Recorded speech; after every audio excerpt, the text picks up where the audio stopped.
That was.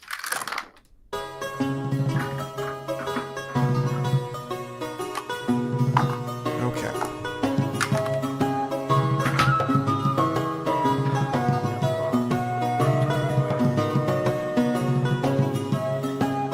Everybody's getting ready to grab the dice.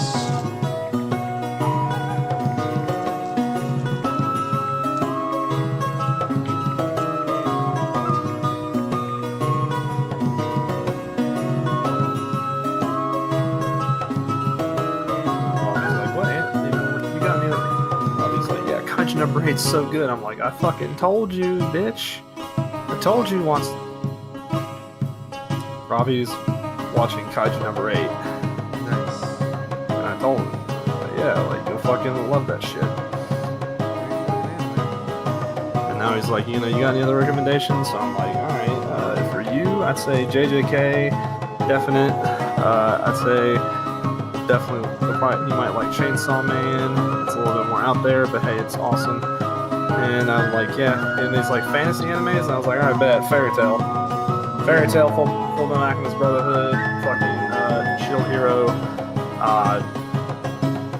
like Delicious So and Done. rates.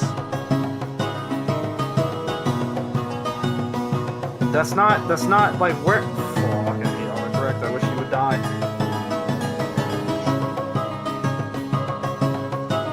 Delicious! That's what I'm trying to spell, you fucking cunt.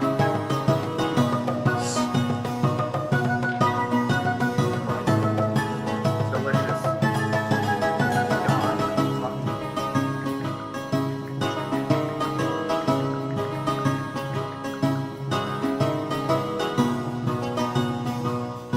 God.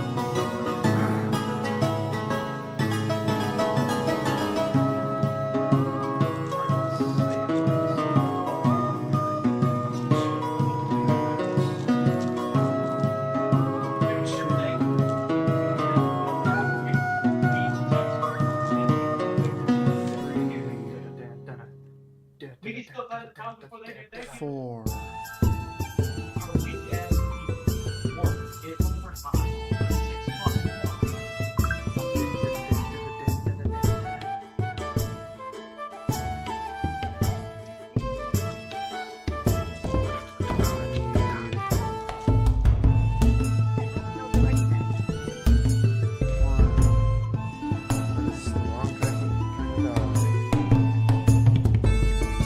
Oh, he said. He's like Blue Exorcist solo leveling. Solo leveling, dog. Go watch solo leveling. You'll fucking love that shit. Yeah, that's a good one. It kind of blends fantasy with modern day.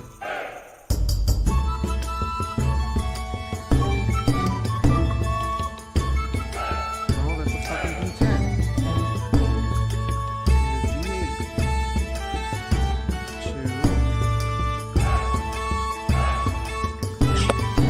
I'll have to say Spy Family is pretty good too. Spy Family Yes. is good, yeah.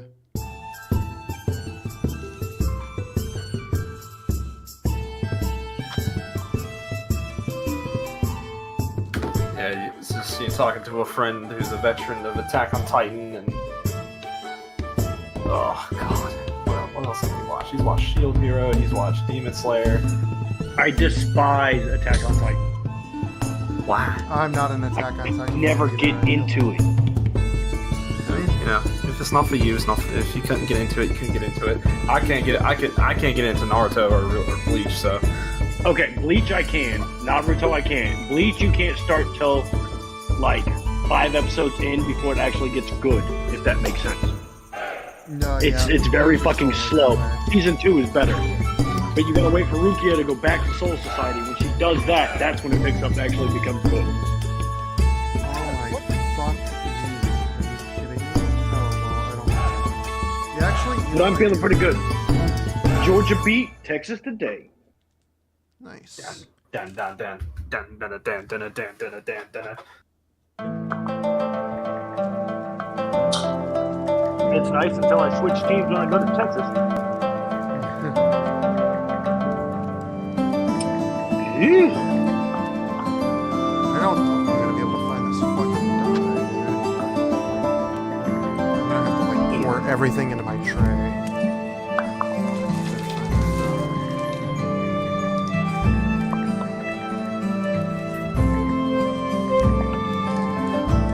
Ew.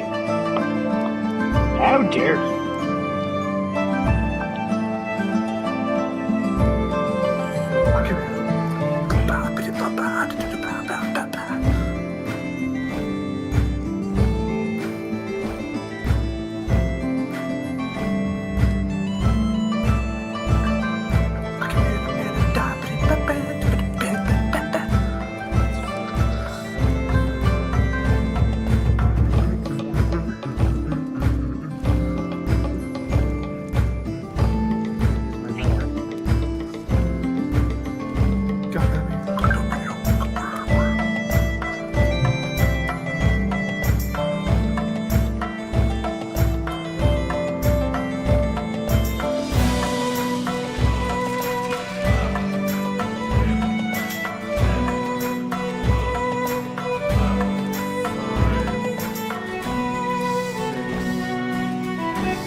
Oh boy, guess what found its way to the surface? From the bottom of my dye bag. The infamous pink dye has reared its head.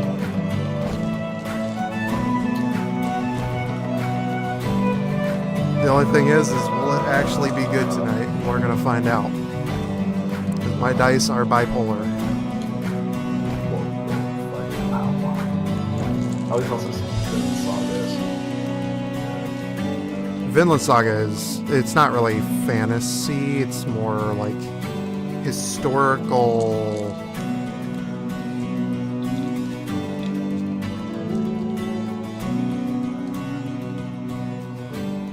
Uh,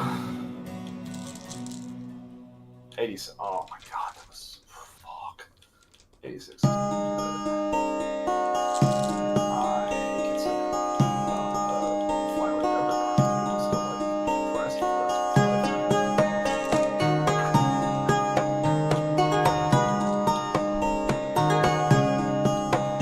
Fuck that bitch from Tower God. I hate her so much.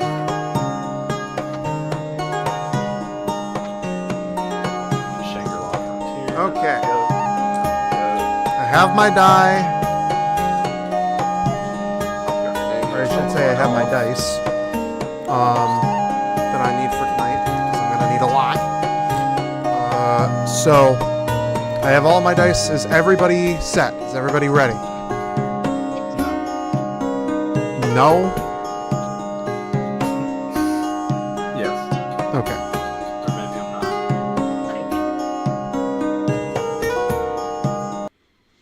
Well, I hope you are, because shit's about to hit the fan. So, first off, let's turn that on. Second of all, let's get my mic somewhat in my face, but not completely and totally in my face. Third of all, let's go ahead and start the stream in Discord so you guys can actually see and hear what the fuck is going on. That would be a good idea. There we go. Okay. The world is a van. First off, chat, people watching, cheers to you all. Welcome back to Rolls on the Rocks for the potential finale to the halfway point in the Call of the Darklands campaign, which is the campaign of my design.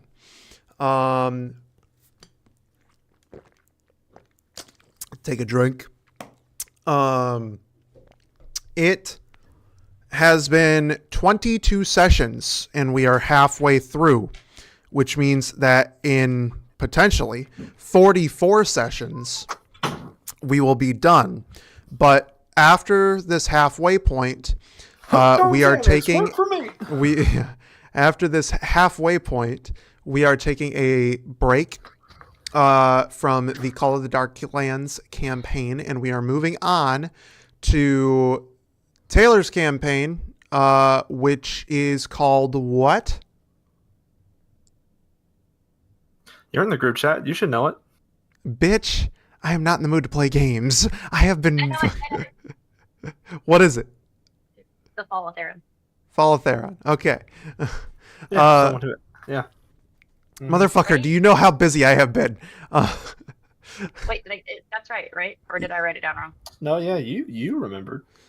So the Fall of Theron campaign, which I will most likely have to come up with a thumbnail for unless somebody wants to make a thumbnail for their campaign. With that said, we are going to go ahead and try to get right into this because there's a lot to do tonight and I do not want to waste any more time. So, starting off with a recap.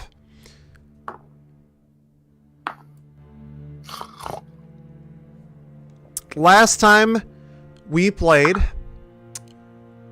all of you were in Holt.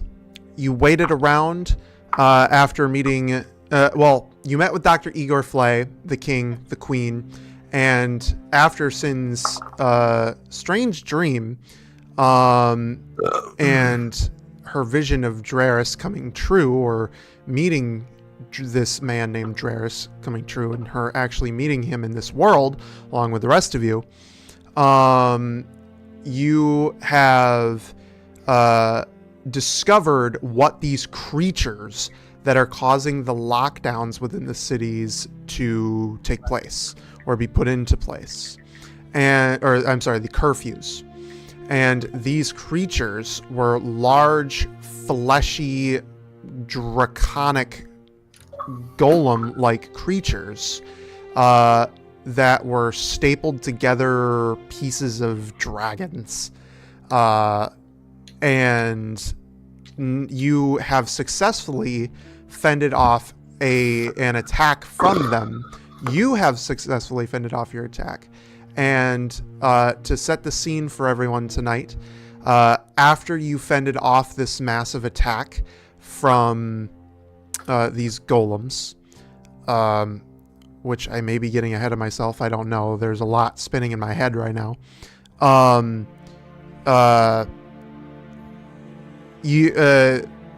After defeating your golems, the rest of the golems were pushed out of the city by the city guard, and they successfully held off the attack, albeit at a cost. The city was was put into a grave state, but it is still standing.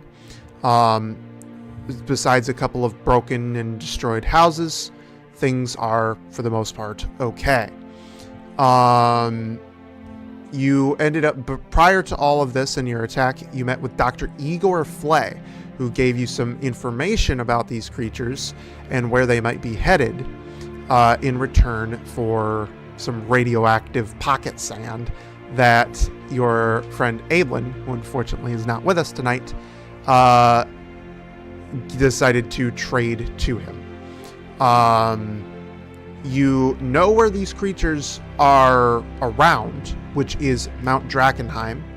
And the reason as to why, and this was Ablin's decision mostly, or his idea, to sit and wait for these creatures to come and then follow them back to their lair. It is your choice as to whether or not you wish to continue that path that Ablin set in motion for you. But with that said,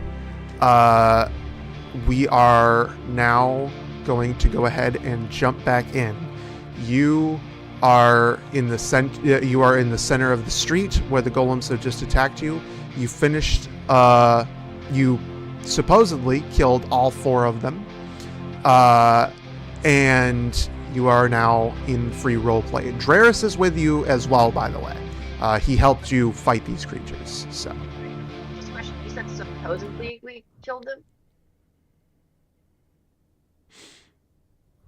Yes.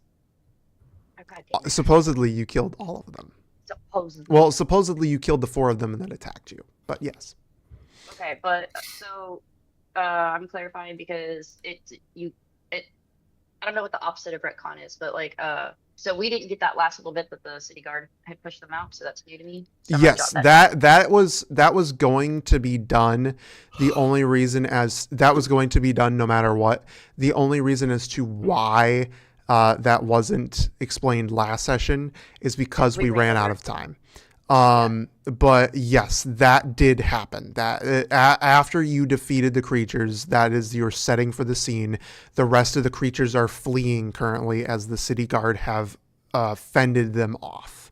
That is your setting for the scene currently. So, with that said, you are all free to go ahead and do free RP.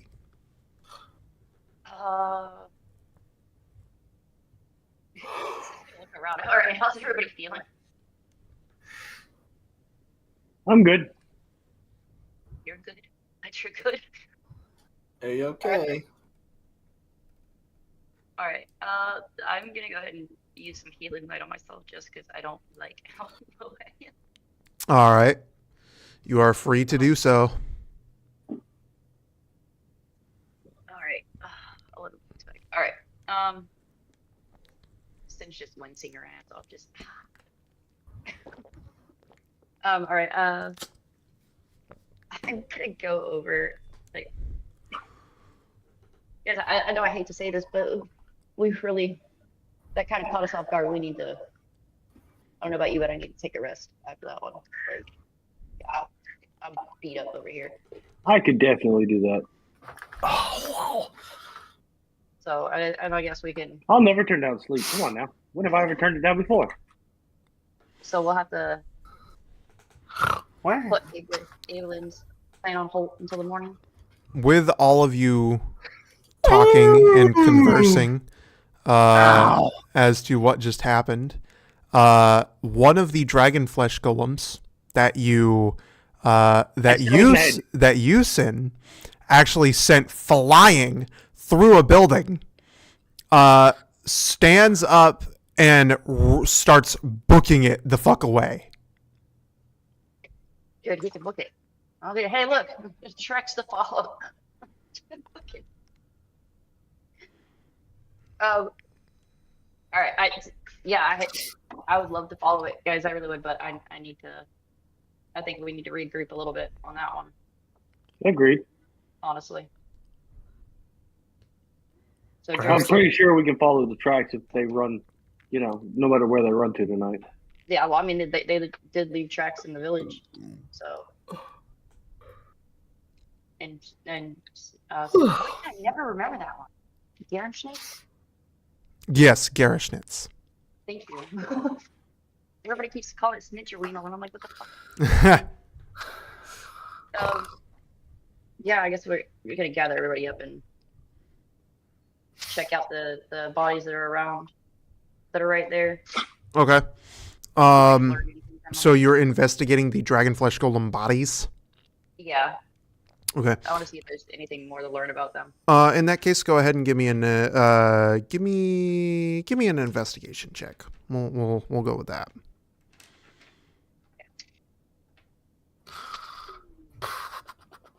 15.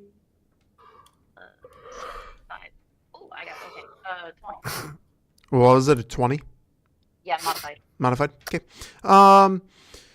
So with your modified 20, you look at the dragonflesh golem bodies, and you're getting a good sense of what these things really are. The staples that you found earlier, you see on their bodies. They are, and these big staples are basically holding the flesh together.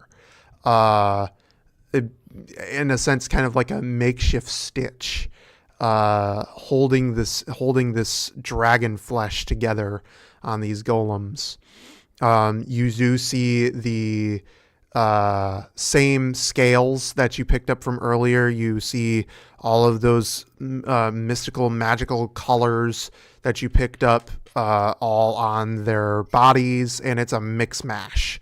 This is for you, and for anybody else who knows of dragons or their kind. You can tell that this is a truly horrid abomination of science and magic that shouldn't exist. Someone is trying to play God, is basically what's going on here. So, would I have to make another roll to see if there's anything magical to them at all, or is it just? Well, they are so I wouldn't say you would have to make a roll for that. The thing is that they are draconic in nature, so they are magical, and that's just because of the fact that it's dragon flesh. It's only physical stuff holding it together. Yes, the things that are, well, I wouldn't say that. The things that are holding it together, or in this case, the composition of it, is a mixture of magic and this would be just for note-taking physical, but it's a mixture of magic and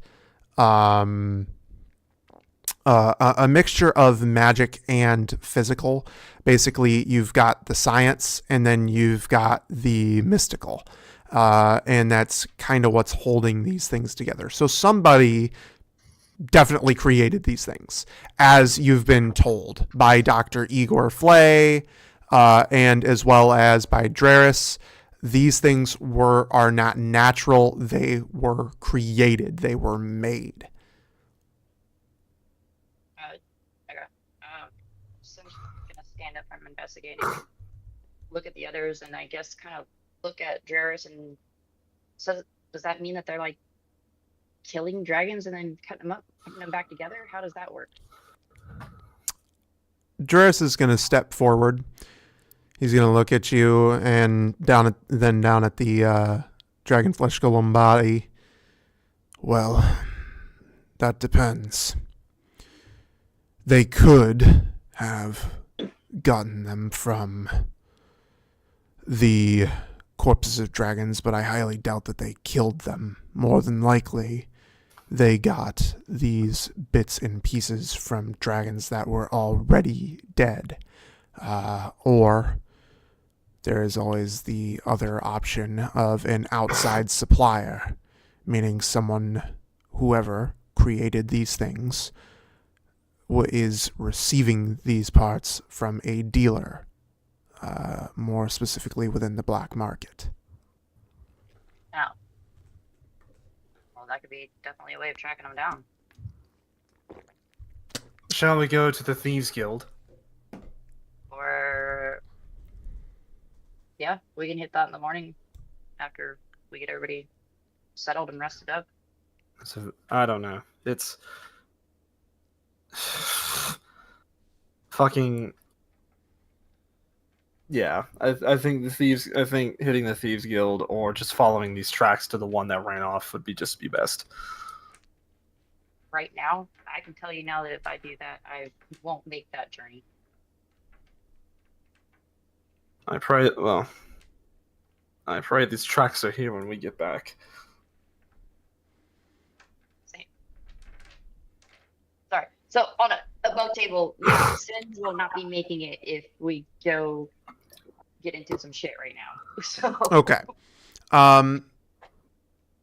It's up to you guys as to what you want to do. I am not going to tell you too much into the future as to this whole thing, so you're free to do as you wish.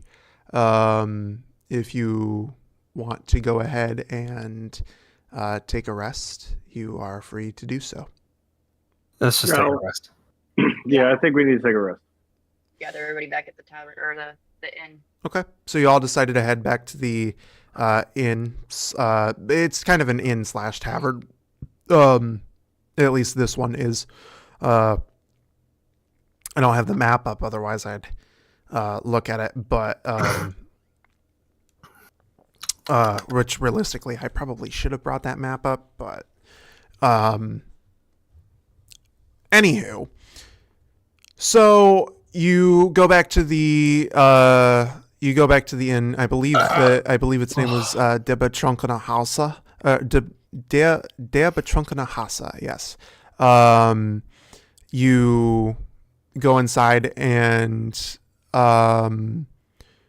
does anybody want to do anything before you go to bed, or do you guys just want to get to bed as fast as you can to get to the tracks as quickly as you can? Let's just put everybody to sleep because we Let's can't. let's go to sleep. Okay. And we got a trusty Witcher. He can help us track. So Okay. So you all go to sleep and you wake up in the morning. You are well rested. You've had everything that you have everything that you require or need. And Draris is waiting outside for you in the morning. It is bright and early, and I'd say that the sun is just starting to crest over the horizon. okay. Well, we might as well get this done. We follow the tracks. We following the tracks. Do you want to check out the Thieves Guild? It's up to y'all. Let's go see if the tracks are there. Okay. Yep. Let's go do that. So you'll go. Where do you guys want to go to find these tracks? Wherever they were when the dude ran away. Okay. Yeah, the one that popped up and The one that got up and skedaddled. Okay. So you go back to the street in the morning, and with the morning light shining upon the city, you get a little bit of a better idea as to the damage that has taken place. The damage to the city is it's not minimal, but it's contained. There's a few destroyed houses. The things outside the wall took the most damage. Luckily, it seems like most of the people that were brought inside of the walls made it safely. So the guards were able to prevent most people from getting harmed. The king and queen's plan to get everybody within the city walls was for the most part, a resounding success. They have protected their people as they stated. The tracks that you saw are still there, but they are very faint. As, time passed by. And I'd say definitely over 8 hours, because you require that for a long rest. And so the tracks are faded and worn. Okay. I turn to homeboy. Blood Hunter. Do your job. Are you good at this? I can track if that is what you require of me. Yeah. I mean, right now it's, I think, our best shot. Very well. Give me but a moment. He kneels down on the ground. He touches the spots where the tracks were. He looks at the track closely, kind of, sniffs his fingers a little bit, and then he looks at the sky, looks over into the distance. He goes, this way. And he starts walking. Oh, let's follow him. Follow him. As you continue walking, on your way out of the city, you are stopped briefly as the king steps before you with his guard. Oh, dear. Huh. Adventurers, are you on your way out currently? We were planning on following the tracks as far as out as we could to see where these things are coming from. Ah, very good. Very good. I'm glad to hear it. If you find anything, please bring it to Dr. Igor Flay immediately upon your return. He needs to have as much information as he can on these creatures. He believes he is coming up with a way to prevent these creatures from continuing to go haywire upon our city. If you find anything, please, upon your return, bring it to him. I would be much appreciated. Actually, Your Majesty, I was going to ask you, do you really trust that guy all that much? I mean, he's a little bit off. Dr. Flay, he is a strange character, to be sure, but he has helped us thus far, and he hasn't steered us wrong yet. So until that point in time, I have no reason to distrust the man. Sometimes it's a little bit better to get a heads up on something rather than wait for it to happen. Try to persuade him, saying that to maybe, look into that shit a little bit more. Oh man, you're gonna have to give me a really high persuasion check. Okay. I'll tell you whether or not you pass. I was spinning a left point, so hold on. Come on now. All right. But that's not a saving throw. It's a. Yep, it's just a check. 23. 23? Okay. What did you get on the die? I got 18. On the die. 18? Okay. Despite your best efforts to persuade him, due to the events that have taken place currently, he is going to look at you not with a look of disdain or anger, but more of a look of I understand, but I kind of don't I kind of have no other choice but to trust him right now. He's kind of our only saving grace. So, and that's exactly what he's going to say to you. He's going to look at you. He's going to say, while I understand he doesn't seem like the most trustworthy character, I don't have any other choice right now. He is the only one who has done studies upon these creatures for us as in the moment, and all of our other scientists, or in this case, people who have any kind of medical knowledge or scientific knowledge, are busy tending to the wounded. So, I have no other choice but to trust him right now. If I had another choice or I knew of anyone else, trust me, I would. But I do not. I'll look around and see what we can find out for you. Thank you very much, Adventurous. And thank you very much, Angel. Your service to us is greatly appreciated. You actually see him kneel. Oh, wait, yeah, I forgot. He kneels to you, Arthur.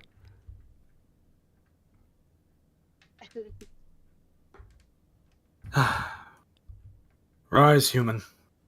He need for rises. no need for such formalities with me. Thank you very much, kind angel. You are most welcome. If you excuse me, I must be going. My wife is caring for our infant son, and I wish to go and take care of him. You should. Thank you very much. He departs. and quickly runs off, leaving Dreris to continue the trail. Come on, Lord Arthur. Lord Arthur, no. Dreris eventually leads you out of the city, and I can finally throw up some music.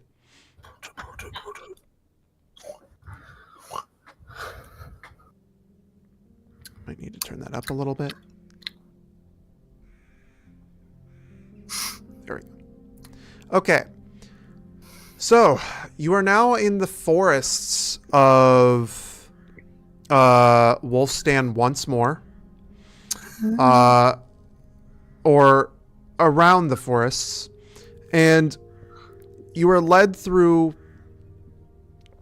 up to the trees as Dreris continues to follow the tracks. As he goes up to the trees, he realizes that there is something really bad about all of this. He stops in his tracks and he turns to you. There's a lot more of these things than we once thought. Would anybody care to give me a perception check? Oh, sure. Sure. You're better at that. Can I help him? I don't need it. You 19. 19. 19? Okay. With Dreris saying this, as you look around you, there are hundreds of thousands of these tracks lining the trees. Which direction? Every direction. They all seem to have kind of split off into different areas, but there is one set of tracks that is leading in a different direction. But it's only the one set. And Dreris has already picked up on it. He's already on his way. He's getting ready to go. He's kind of just looking at the rest of you, expecting you to follow.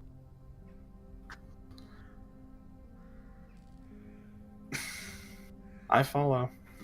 Okay. Okay. So, yeah, we're following along, but what the hell are we supposed to do with that many of these things? Well, depending on where they are, most likely holed up somewhere. We can at least report the location, how many exactly there are, because all we know for now is footprints, and there's a lot of them. But if we can just find the source and kill it, that would be easier. perhaps we find the source if we follow these tracks. Dreris continues to lead you along, and if you can see my mouse cursor here, where he's leading you is he's leading you back around the mountain, or this big mountain that's right here. And he keeps leading you and leading you and leading you for probably about an hour or two. I'd say if I had to give like a legitimate time frame, took you somewhere right around an hour and a half to 2 hours to get from this side of the mountain to this side. And where he comes up to is the front of the mountain, and at the front of the mountain there is a large cave. And those footprints are now joined by a bunch more, all leading into the cave. Okay, so the single set is now... The single set has now met a bunch more, and they are all going inside of this cave. Alright. He looks at the cave. Dreris looks at the cave entrance, and then back at you. Figures that they'd be coming from Mount Drakenheim. It's where all the attacks have been around.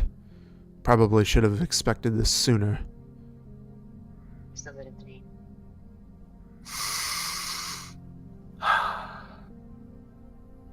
Did anybody not, nobody told us there was a mountain train?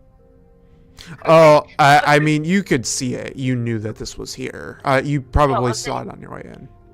No, I'm saying nobody told us the name of the place, the name of the mountain. No, Igor, it's been mentioned a couple of times. Like, all of the attacks have been around Mount Drakenheim.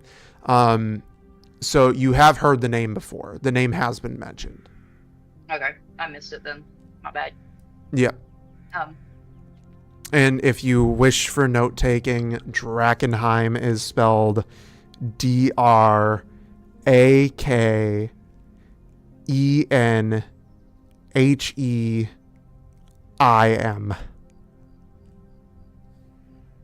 okay. So this is Mount Drakenheim. And Draris has told you that this is in fact Mount Drakenheim. You are standing in front of a cave in Mount Drakenheim. I'm gonna do an Arcana check, see if I can detect residual magic energy coming from the cave. Go for it. 12. 12. You cannot detect any real magical traces. I mean, you feel like you might get a faint little heh of something, but you can't really tell. I shrug my shoulders. Fuck it. Start walking into the cave. Oh shit. Okay. You walk into the cave. Shh. I have dark vision. It's all good. No. Can we at least go about this subtly? You walk into the cave and I could cast thaumaturgy and scream at the top of my lungs. please don't do that. You walk into the cave and you know what? Fuck it. I'm going to leave it and I'm just going to have to play him. May God help me. I'm playing like 2 different characters tonight plus monsters. Because I said I was going to do this with this character anyways. And I made this the other thing, so he's not here. So, and Draris wasn't in this one because I wasn't expecting to have Draris. So, luckily, however, I have Draris's token in here somewhere. Draris, where the fuck are you? There you are.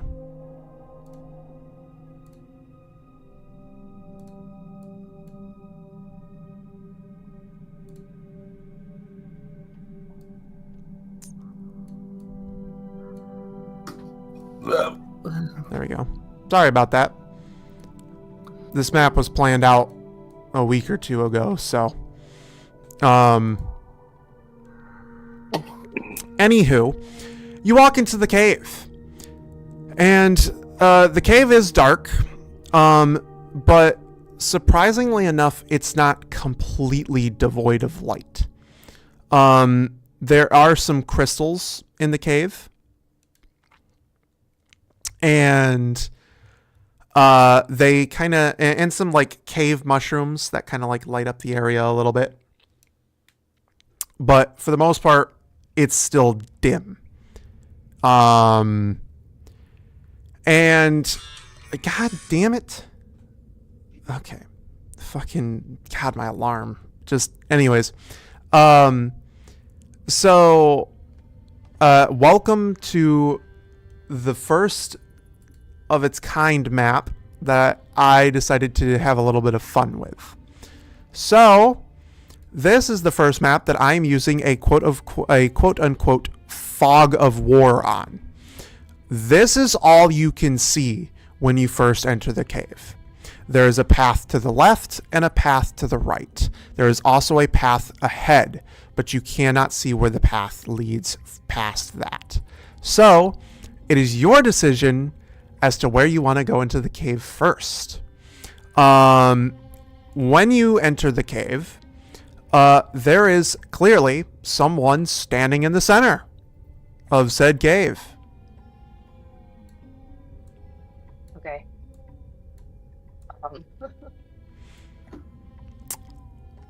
What do you want to do? I I guess we're walking up to the person that's in the middle of the cave. I cast Sacred Flint now. No. When you walk up to the person, he turns around and he looks at you.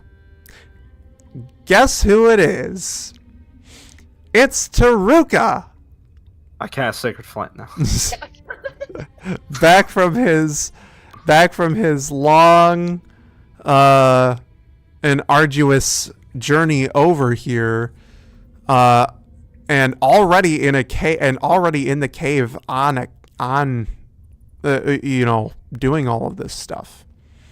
He turns and he looks at all of you. Ah, friends, it is good to see you. The fuck are you doing here? Yeah, where have you been, dude? I just arrived here last night. I saw flames and an attack, and upon seeing these flames and attacks, I decided to follow those creatures, and I followed them here.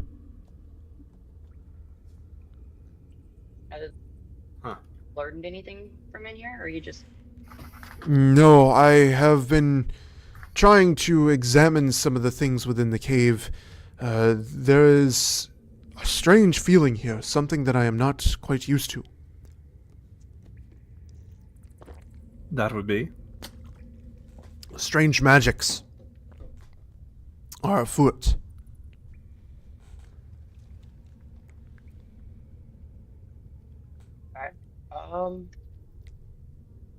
Well, if you can feel this strange magic, you get like a sense of which way is strongest. Not yet. That is why I have remained still for a while. I have tried to meditate upon it, but I have not been able to locate its source. I want to do another Arcana check since I'm inside the cave. Okay, go for Let's it. see if I can get a better reading. That's a 19. 19. You can definitely sense there is a strange magical presence within the cave. And it is fairly strong. From the feel of it, it is coming from kind of ahead of you. And I can definitely sense strange magic he spoke of, and it's coming from that way.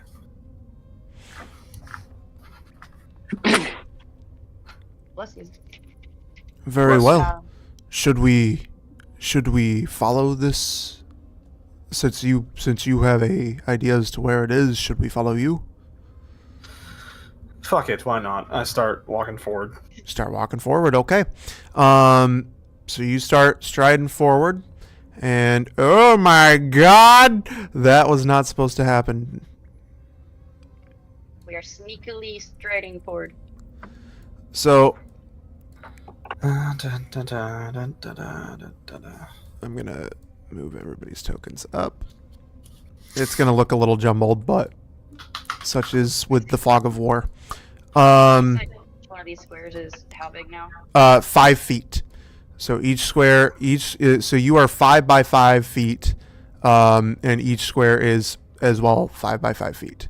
So you take up one whole square's worth of space. Okay. That's 120 feet out. So this is where you have moved forward to. And as you continue to move forward, you notice that the cave starts to get thinner and thinner and thinner. It's kind of going into a narrow corridor. I keep walking forward. Okay? I try to get up there and see what's going on.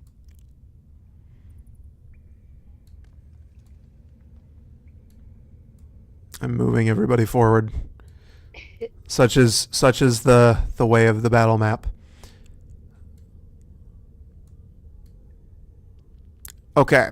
So you have made it to the narrow corridor at this point. This narrow corridor at this point, that's 5, 10, 15, 20, 25, 30, 35, 40. About 40 feet ahead of you. Your dark vision is good up to 60. Mine's up to 120. No, yours is good up to 120. Okay. So, far ahead of you guys, you can see that the corridor splits off into two different directions. One goes left and one goes right. I go to the fork. Okay.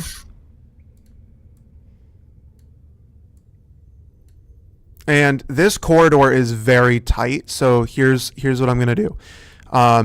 You would have to file in single line in order to move your way down this corridor. Arthur is obviously leading the way as first. Who wants to go behind him? I'll go behind him. Okay. Knox, do you want to follow?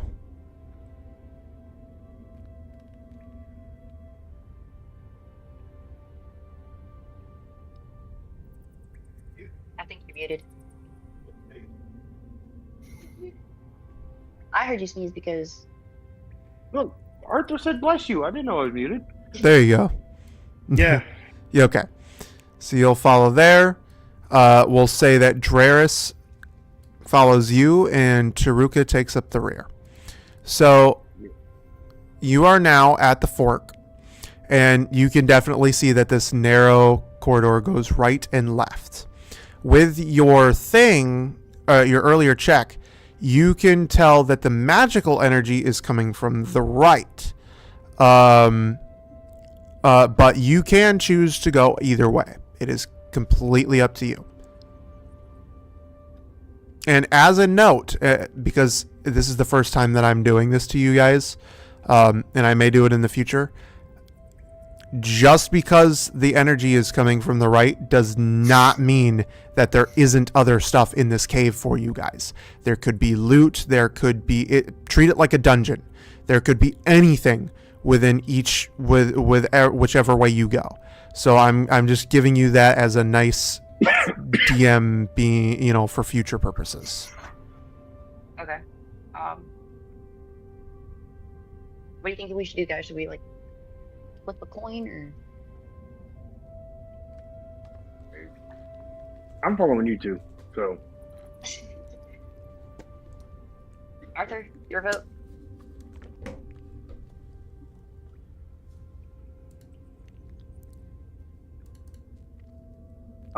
Before we get into anything, I'm gonna go ahead and use. Oh yeah, fuck, I forgot to do that.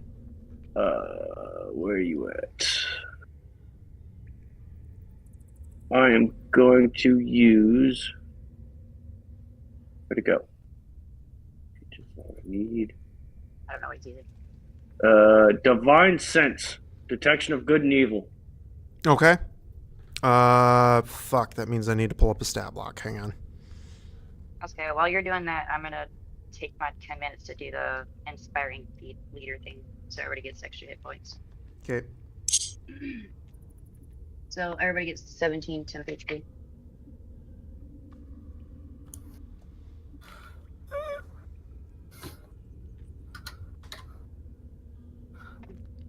I'm gonna go right. I'm just gonna go right. You're gonna go to the You right? wanna go right. Yeah. I'm gonna go right. 2 seconds because Nox used Divine Sense, so I have to look up the stat block.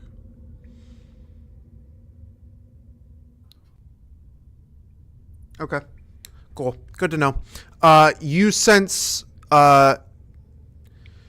so you don't really sense anything inherently evil nearby. And you don't sense anything divine, celestial, fey, or demonic. Doesn't that tell me if anything has ill intent? No. Divine sense tells you whether or not something is I believe if I remember correctly, it tells you as to whether or not something is celestial, fiend, fey, or God, there's one more. Celestial, fiend, fey, or something Anything else. Anything affected by a hollow spell, knowing the location of a celestial fiend or undead within 60 feet Undead, that is that's it. not behind cover, and you can use the feature up to twice. Yep. How long does Okay. it last for? Then I follow him right. Yeah, it doesn't last for a specific set of time. It is a one-time use. So it's like, Oh, yeah, so every time So he he uses can it, it's a Do it. charge. Can I feel it or not? You know? okay. Yep. Alright. So you're headed right. Like just Yep, going all the way. You want to go all the way? Okay. Not stopping. I'm following him. You go all the way, Are we peeking? and you come to the mouth of Oh, holy hell! this cave.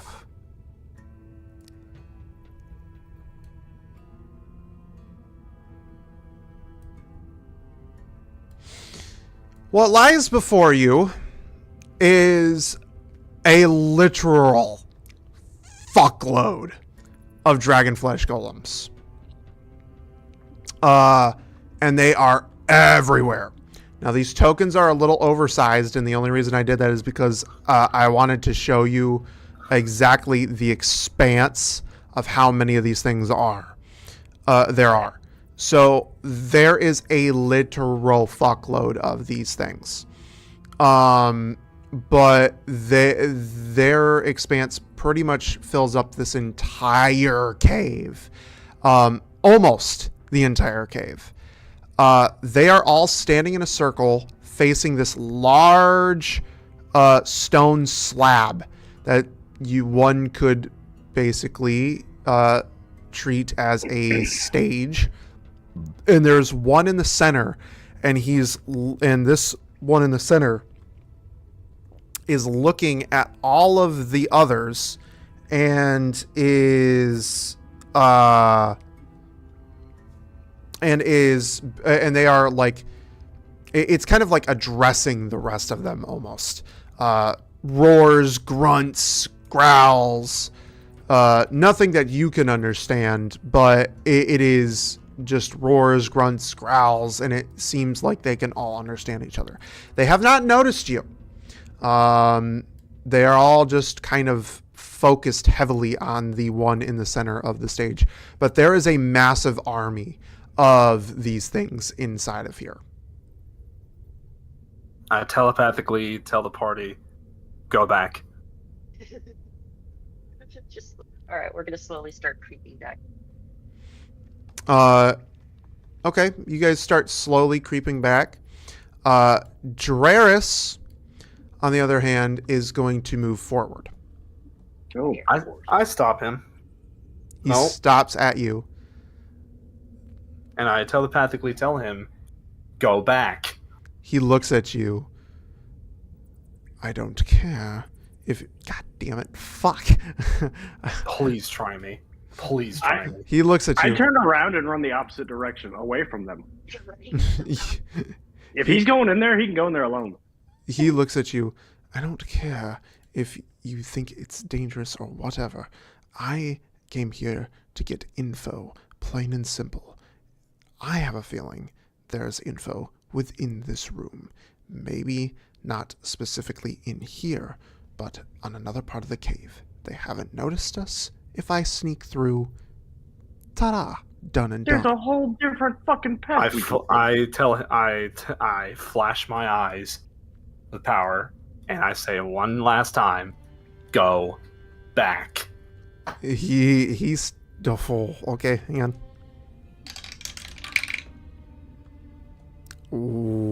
Okay. Are you attempting to intimidate? Sure. Go ahead and roll.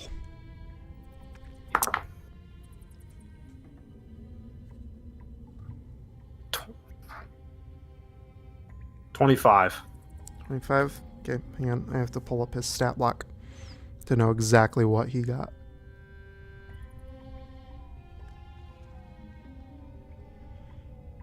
So many stat blocks. Oh my god.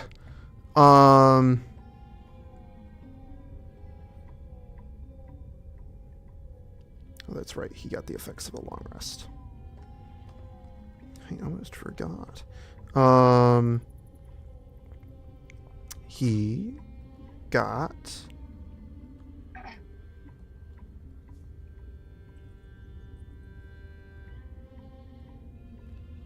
That is...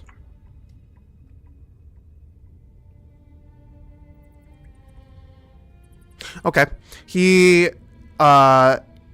beat you on intimidation. What the fuck? With a 26. What did he roll? He rolled a... What is that? A 19 on die. But with his modifier, brought him up. So his charisma stat is somehow higher than mine, and mine's maxed. I mean... I got his stat block. I'm looking at his stat block. That's what his stat block tells me. Okay, I turn around and leave him to it, and I go the other direction. Okay. So we're gonna sneak back down the other direction. Yeah, Okay. I'm going the other direction. Hang on, I have to make a roll real fast for Draris. See if he actually manages to do this.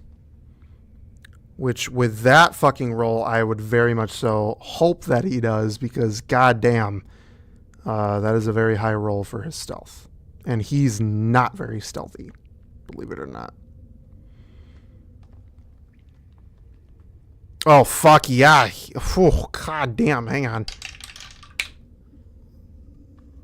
Roll for the dragon flesh goal. Oh, fuck yeah, he does. Okay. So you watch. So you guys turn around. But as you turn around, you'll see Draris fucking, like, basically just shadow. And he zips his way all the way to the other side of the room without a single problem. And it's bright in this room, by the way. I should have mentioned that. It's bright in this room. It's not dark. There's like glowing moss and shit all over the cave walls. Like you can actually see in this room very well. And you can see him dip all the way to this other side, and you see him dip into a little like tube, a little hallway right here, as he ships into it and disappears from your sight.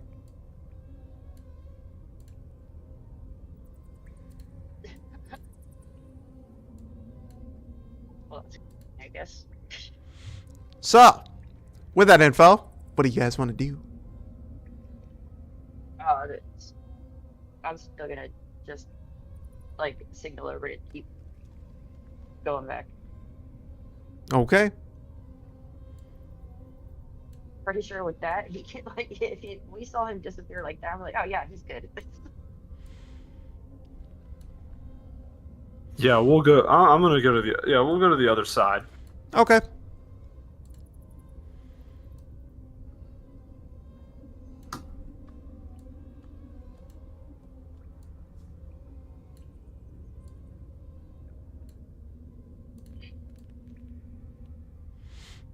You come to the other side, and what you see, as you come to this mouth of the cave, of a different cave, is a room filled with corpses. Oh, fuck. There's corpses everywhere. Human. All of them are human. All of them appear to be looted completely. They also seem to be torn apart. Some are smashed and gored. Some are half eaten. And that is what you see from this room as of the current moment. And I'd say you guys can also see that there is a small path that leads down just to your left.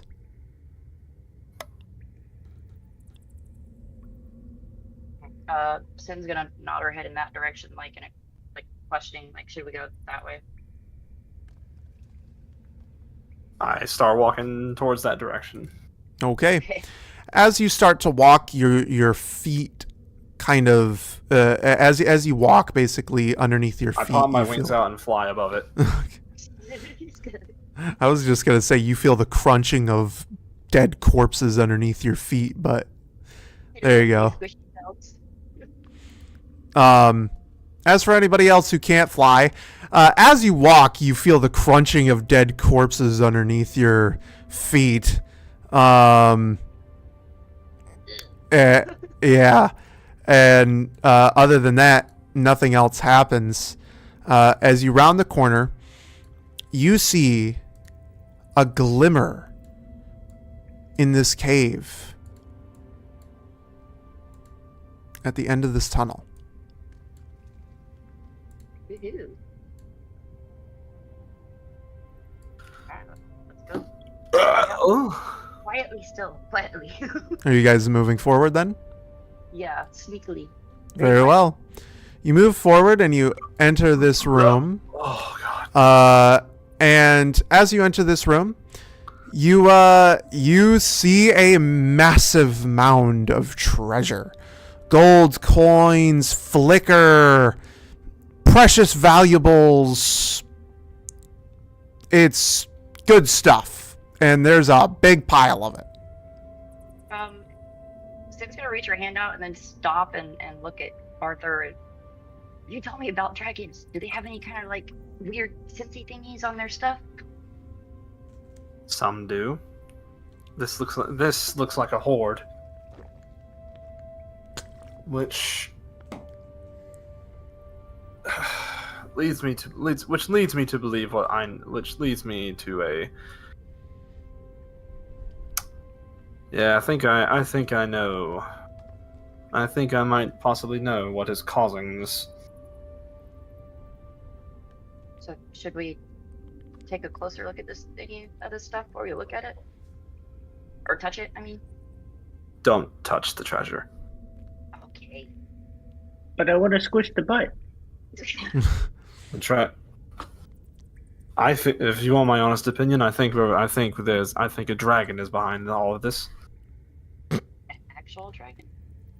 Yeah. The horde, the corpses, the dragon flesh golems. Either there's a dragon behind this, or someone is imitating. Hmm. As you say that, excuse me for a moment while I move Sir Draris. Draris comes into the cave behind you. Hey, Oh shit, alright. Alright, cool. What'd you see? you need to see this. Want to see that? Is there a different way around? Not from what I saw, but I can tell you right now. You need to see what's in there. Oh, Jesus. I just grabbed it. It's not something I can grab. Okay. Oh, shit. Fuck. Well, I guess we're gonna be going to do that then. Sim's gonna pout if she, like, starts walking out. Can I, like, investigate the pile of crap? Sure! There? By all means. Like, I don't want to touch it. I just want to. Of course. Take a Go look. ahead. Okay. Go ahead. Woohoo! What'd you get? 24. 24? You see it. It's treasure. Okay. There's nothing bad about it. You're not getting any ominous feelings. It's treasure. Just gonna poke Earth in the side. Do the magic thing you do. He rolls his eyes and, with a 5 Arcana check, I I can't see anything. Yeah, with a 5 Arcana check, I mean, literally, it's treasure. It looks like fucking treasure to me. Anybody else is willing to do Arcana check if they really want, but I'm going to tell you right now, it's just treasure. That's all you're going to get. It is just treasure.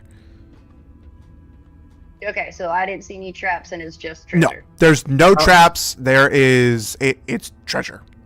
That's it. It's literally just a big pile of treasure.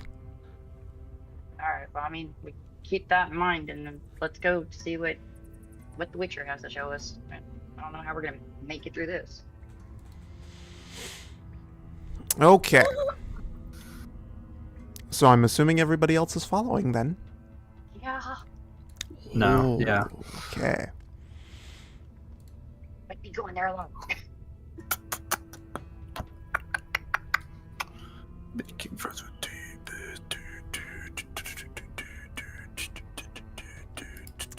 Fog of War is kind of pointless at this point, so. They go to sleep. So you all managed to get back to the room fairly quickly and easily. Since you are all going in, I want everybody to go ahead and roll me a stealth check with advantage. Oh, I would have said that Draris got in there like with his nat 20, he would be able to show us the way to in. He is showing you the way in. No, yeah, I know. I meant I was hoping with his nat 20 Couldn't that he could get through without it. Couldn't I just hover and just float across? I wouldn't make any noise. It still doesn't matter. You still have to roll a stealth check either way. But like I said, you get advantage on it, and Draris passed already, so you're good. Trust me, you'll be fine. What's needed to pass? Let me tell you as soon as I get the stat block back up for the Dragon Flesh Golems. It is...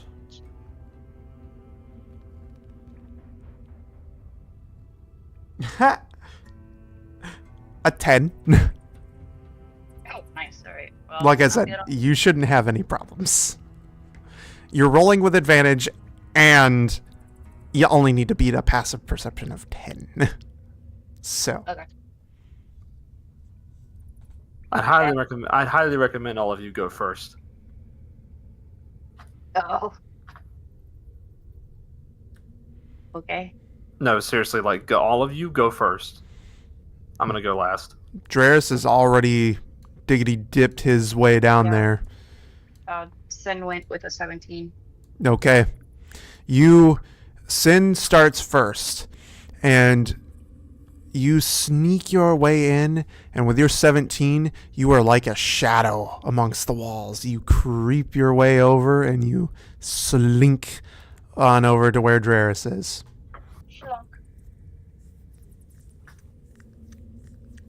I got a 14. She So. knows. You got a 14. You managed to do the same, albeit a little less. How do I put it? Graceful, comparative to Draris and Sin, but you managed to get up there no problem. 7.5 foot Goliath. Yeah. The 7.5-foot Goliath made it no problem. Now do him. Okay. Taruka, I don't have his stat block pulled up, but I could just do a flat roll if I really wanted to, and he'd probably still fucking beat it. His stealth is... And that's advantage. Which he should be happy that he fucking got, because he passed. With advantage, otherwise he would have had a nat 1. So with his advantage, he gets a 16. And Taruka, being doing what he's doing, just kind of, casually walks his way past the dragon flesh golems and just Nothing to see here. And just makes his way over to Knox. Sitting in the little corner, just peeking your head out, looking for Arthur, like. So I begin to do it, but with a 9, with advantage, not gonna pass. So Hold up. Oh, wait, hold on. Hold on. Wait, he was saying something. You, So- go ahead. So I failed the check, so I'm gonna take advantage of this. So having realized that Arthur's failed the check, he telepathically calls to his friends, get inside the room, I'll draw them away. Oh, wow. Okay. I cast Thaumaturgy and scream at the top of my Son a lungs. bitch. Okay. Oh, God. Ah! Like as loud as I can. All right. I'm surprised you did that. And you know what? Wait, hold on. Before she peeks her head in when she hears him, Sim's gonna point her finger and send him a message like, "I'm gonna kick your ass later." Come at me! Loud as I can. You know what? You already have one, but I'm going to give you another one because I wasn't expecting you to try to draw them away. And I was also hoping that you'd be in there for them. But because you're making a sacrifice for your team, take an inspiration die. I got 2. Um, So Arthur pops his wings out and he flies away into the cave, away from them. Okay. You fly away, and that leaves everybody else. Yeah, hidden in the little room. So, Draris walks into the room, and as he walks in, your friend is a brave one. We have different definitions on that, I think. When Arthur sneezes. when you walk into the room, you see cabinets lining the walls, 2 desks with a myriad of vials and empty broken vials and pieces.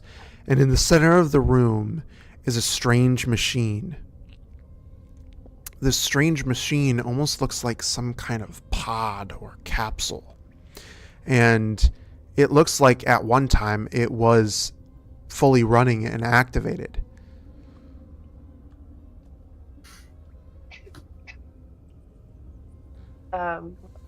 Okay. Yeah, so I'm gonna walk in and start. I'm gonna look at the desk first, I think. You're gonna look at the desks. Yeah. On the desks, you see scribblings and pictures and pieces, broken potion vials, pieces of alchemy equipment. It is truly science and magic coming together into one. And let me look at my notes here real fast.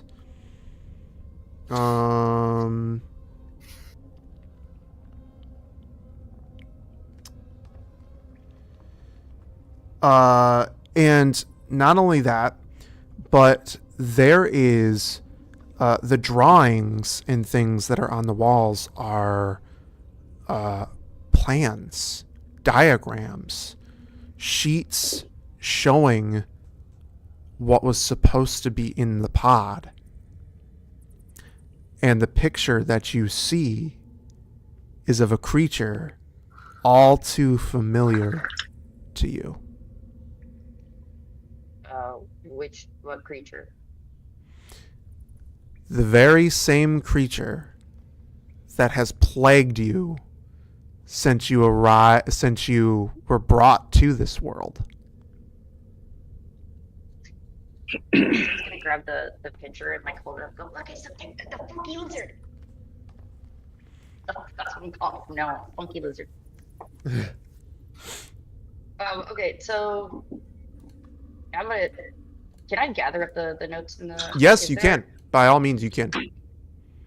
Okay, so investigating those notes, like, is there any information that it gives us, like, names So or? the information that you can see is basically it's going to be something that you can't decipher specifically, but it can, by looking at these notes, you can infer that the dragon flesh golems were a stepping stone to the creation of this creature that has plagued you, and if and by doing this, you can see that this creature is basically the finished product.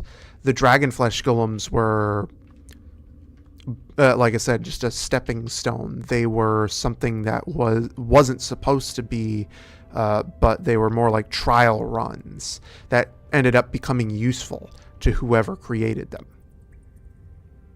Okay. Next question. Does it possibly, can I infer any weaknesses? No. You cannot infer any weaknesses. The only thing that is to this that you can see as of the current moment is that of the, at least not to the large creature. Hang on, I'm looking at my notes here. However, there is a note for the dragon flesh golems that you find. It is a picture of a small gemstone.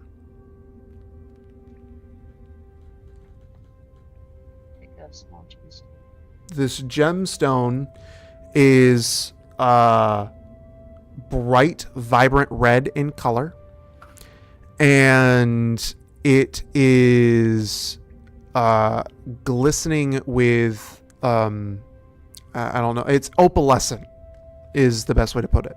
It's got that opalescent sheen to it. Yeah, like Satan's fucking skin and shit. Yeah. Okay.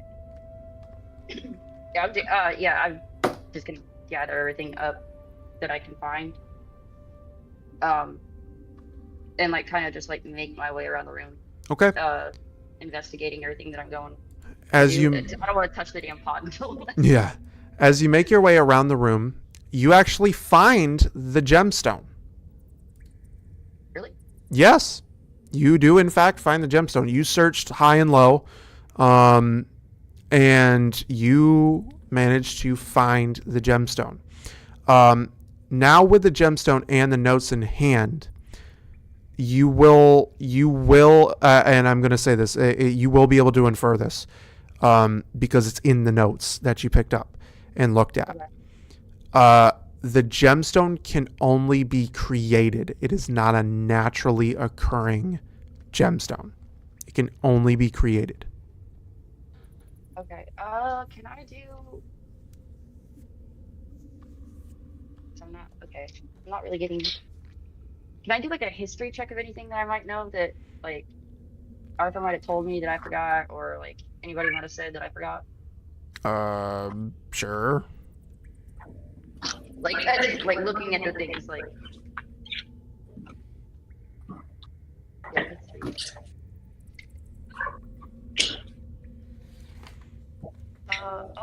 I can put some of that one. Okay, I got 14. 14. I mean, I have nothing for you in regards of like something that you would have forgotten. I don't. You asked multiple people, including Arthur, so I don't know if there's anything that he said to you that you would have forgotten. So. Yeah, so like, is it familiar to me or anything like that? The gemstone, no. The gemstone is not in any way familiar to you. Okay. I don't want to go touch it. All right. I know what you're thinking, and no, it's not. No. I'm talking about the pot. I don't want to. Oh. Yeah. Okay. So I'm gonna store those in my pockets. Okay. Since you said I can't infer anything from like besides that. Yeah. Besides the gemstone and the things that I've told you, yeah. And Nox, what are you doing this whole time? You've been pretty silent over there. I want to hear from you a little bit. What you got going? What you doing? Knox is just fucking smoking a cigarette, looking around, going, "Jesus, I hate this fucking world." All right. Sin, do what you're gonna do. Dreris is already looking at this thing. You hear a telepathic communication from Arthur, and he sounds like he's fucking like running for his life. Hey, you want anything? Anything yet?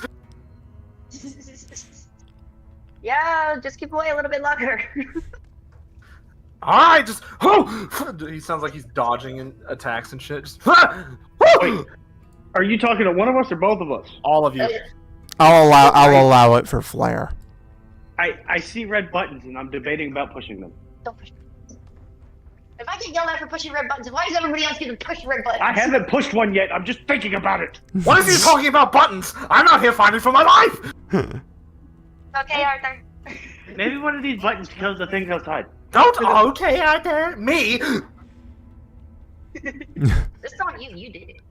I'm just saying. I'm still gonna kick your ass later. Not as hard as they're about to. Woo! The communication ends. Okay. It ends with the fucking Oh god. It's supposed to be a serious situation. It's not making me giggle. It's funny. I love it. I love it. It's beautiful. That's why I'm allowing it for flair, because I think it's funny. Alright, so I thought Dreris was keeping a lookout. No, Dreris is literally, he's looking at the machine. Oh. Okay. No, I'm gonna show him the notes and see. Ask him if he can read this. Like, if he can actually read it rather than. He looks at it for a second. I do not believe that I could read any of this, at least not to you. I'm not exactly a scientific man. I don't know much in the ways of this. I know my alchemy a little bit, as is part of the way of the Witcher, but I don't know too much about this. Okay. Yeah, I guess I'll investigate the pod, like with the notes out, kind of like being an idiot investigating the pod. All right. Go ahead. Are you touching the pod, or are you just looking at it? I'm looking at it with like the notes in hand, kind of like trying to match things up. Okay. I'd say you could match things up. This pod, at least from the looks of it, in the diagrams and stuff, is what was used to create the large creature that is now, that has been plaguing you. Okay. It's a supersized me machine. Is it open or closed? It is closed currently. Okay. Do I see anything inside of it? Go ahead and give me a perception check. Ah, shit. Well, actually, no. I'm sorry. You're actively looking, so go ahead and give me investigation. Okay, investigation. 19. 19. There's nothing inside. You can see that it's empty. Okay. Well, I don't know about you guys, but I really don't want to mess around with that thing, with that machine not knowing, since I can't read these notes. Also, with your investigation check, you notice that the machine is very worn down, as if this machine hasn't been used in a while, and it almost seems like this was more of a prototype. Oh, okay, fine. All right. It's never good.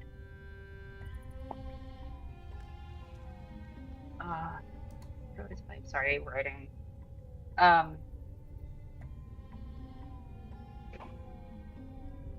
I don't know. What do you? Should we stick with this? I mean, We can take the notes back. At least it's some info. It's better than what we know. maybe somebody there can read it. Maybe. I'm gonna like take one last look around the room, and then like making my way towards the tunnel where I want to peek out. Okay. You peek out and Yeah. the dragon flesh golems aren't there. They were all led out by Arthur's efforts. So the cave is completely empty. And it's just you guys. Draeris is going to speak up to you. You know, we could take these to Dr. Flay, as the king requested of us. Well, I think he's the only one that we probably can take it to. I True. don't know anybody else. Very well then. Lead the way. Lead the way. You're the tracker. Show us how to get back. Oh, well, I suppose if that is what you wish. Draeris takes the lead. Sin's gonna see if she can telepathically try to like project to Arthur to lead them around. Shit. Hold on, because I'm trying to. We saw this room and we saw the treasure room, right? Yes. I've taken them out of the cave. I'm gone. Oh, out. Oh, out. Yeah, he's out. Oh, That's alright. why I said telepathically. I allowed it for dramatic flair because he's way out of that 120-foot range of you guys. But I thought we were doing loops, but cool. All right. yeah. All right, cool. Yeah, we'll start following Jairus out then. Okay. Draeris is going to lead you all the way out of the cave. So, and that is it for this cave. And Wait. Oh shit. what? I was gonna go back and grab the treasure. You want to go back and grab the treasure? Yeah. I'll say that you went back and grabbed some treasure. Okay. What do you want to grab specifically? Like, give me something. So, to give you an idea as to what was there, there's like gold coins, gold trinkets and necklaces, rings, things along those lines. A couple of like precious gemstones, and then there is flicker, and a decent bit of it. You don't have a bag of holding. I know. Well, Can that's I- because the bagman tried to attack us. Can I make like a roll and then see how much like the jewels and gems and flicker I can grab? Sure, go for it. Give me a flat D20 roll, and I'll see I'll how help much her you with get. it. Okay. Oh. In that case, since you're basically grabbing two, go ahead and give me a flat D20 roll. Me too. Yep, Okay. the both of you. 19. I'm gonna get another one. Woohoo! Yeah. I got a net. Nat 20? Yeah, I had to spend a luck Holy point shit. for it, so I wasn't lucky the first time, but So Nox, you managed to grab a decent hefty bit. You managed to grab, like, I'd say a good like portion of the pile to haul. Sin, on the other hand, you grab as much as you can carry and stuff it in your bag, and you manage to take a whole half of the pile. nice. Like, you find every nook and cranny to fill your bag full of gold and trinkets and flicker. Okay. Oh, necklaces, gems. Oh, I'll put jewelry. Jewelry. I'm giving you guys loot. Congratulations. This is the first time I think I've given you guys loot. Oh yeah, actually, Yeah, it is. Besides, like, when we investigate dead bodies or something like that. Yeah. So, you managed to get all that stuff.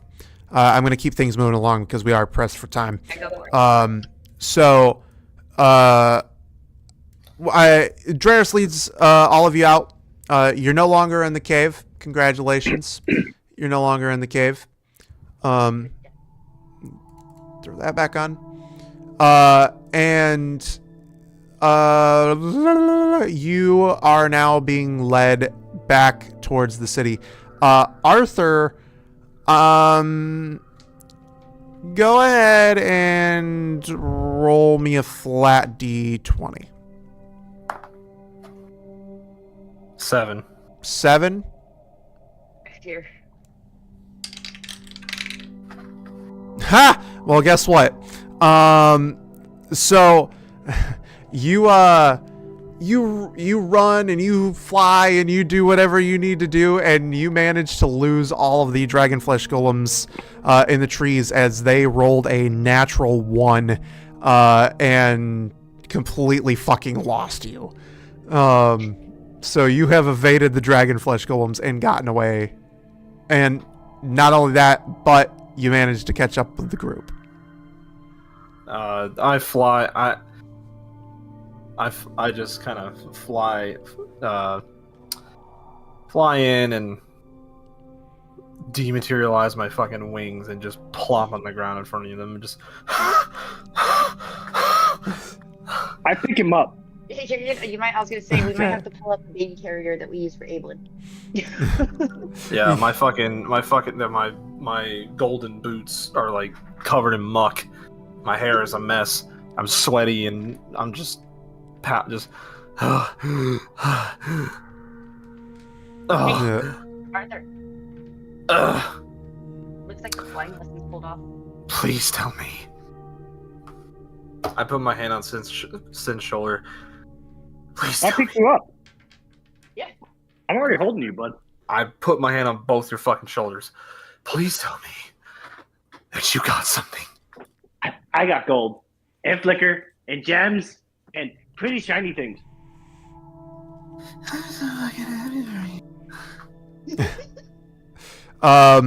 So to count your flicker, let me grab my D100. Okay, while you're doing that, Sam's gonna hand Arthur the red gem that she found. Okay. The opalescent And gem. like hold the notes in his face. Since he's being carried by the Goliath right now. Huh. Look like What is this? That is what we found. What the room Jairus led us to. It was the thing that brought us here. Actually, it kind of looked like it was made there. Huh. Interesting. God. Pat at his forehead to try to wipe some of the sweat off. Oh God. Ooh. Ooh, as you said you pat my forehead, right? Yeah. Can that trigger a memory? Can that trigger the memory from the one shot? Sure. When she Oh shit! Good Well, call. it's hang on now though. Hold. So It would be triggering my memory. yeah, it would be triggering Sin's memory. So yes. So yeah, it can trigger that memory. Yes. Oh shit. So yeah, if that triggers that memory, then Sin's gonna like stop dead in her tracks, and I guess go through everything, like recapping it in her head. just, I guess I see you stop. I'm just like, what's wrong? Jesus Christ. It's like, what is it dirt on my forehead? Yeah, it looks like you got something written on there. It's called loser. Listen here, giant man. I just led away an army of fucking dragonflesh golems, so you and your Can what? friends Come can on, get some gold for free. So I don't want to hear anything about me being a fucking loser. All right. That's why she stopped. It looks like loser was written on your forehead. My bad. Tim's gonna break out of her little whatever you want to call it emotional thing, and she's not gonna say a word. She's just gonna like run forward and kind of barrel into Nox and Arthur. Mm-hmm. And like her wings are gonna come out, I guess, automatically and wrap around both of them. And kind of babbling, just explaining, like trying to explain, spit out what had happened, and I guess all you're gonna hear from her is, I don't even know if it was Baphomet, I just assumed, but it was, you were there and you'd fallen, and so she's just battling on both Nox and Arthur, since Nox is holding Arthur still. Okay. Put me down.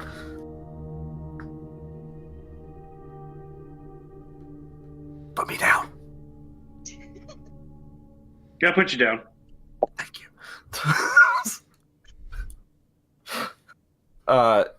As you recant this, I will say the memories come back to me too, and I realize, and I look at both of you, I'm like, holy shit, that was you. That was both of you. So You I don't want to interrupt, but you got to remember this dream only occurred in Sin's mind. It was kind of like an altered memory to her. So the events that took place, the fighting, all that stuff, never actually took place. For example, like when they went to go see Draeris and stuff along those lines, Draeris didn't exist up until this moment. Draeris, it was more like a vision of the future.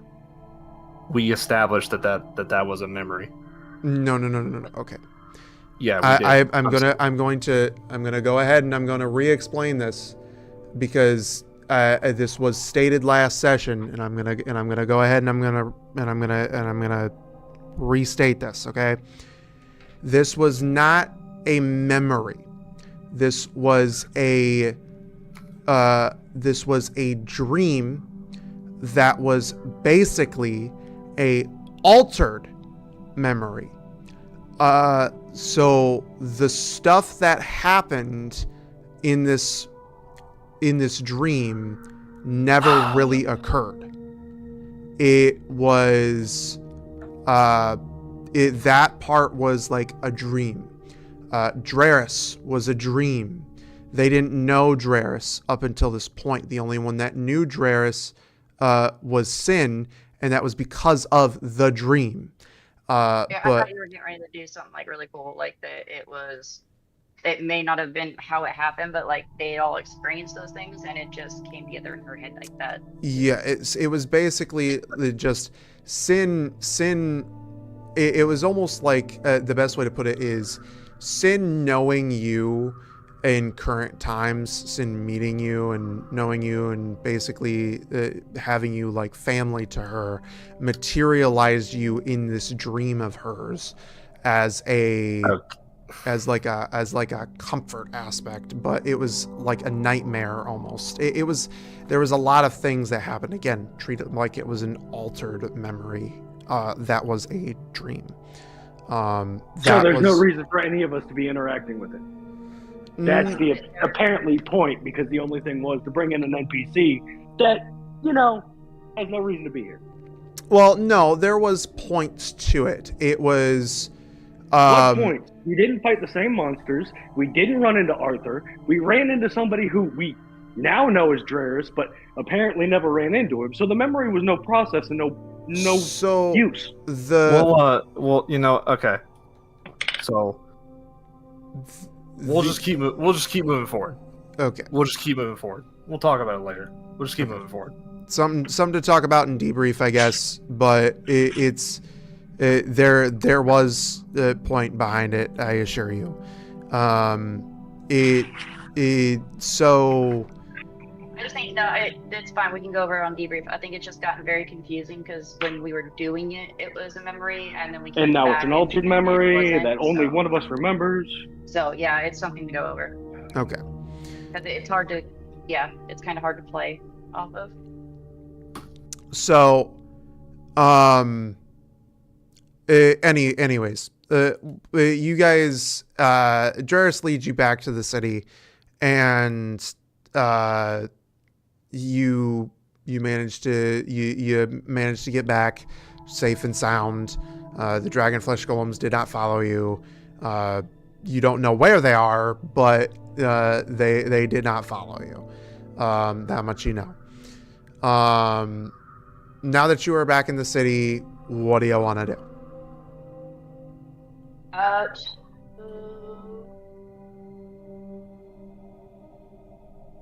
guess, let's go find the doctor guy. I can't remember his name. Sorry. I'd have to go back,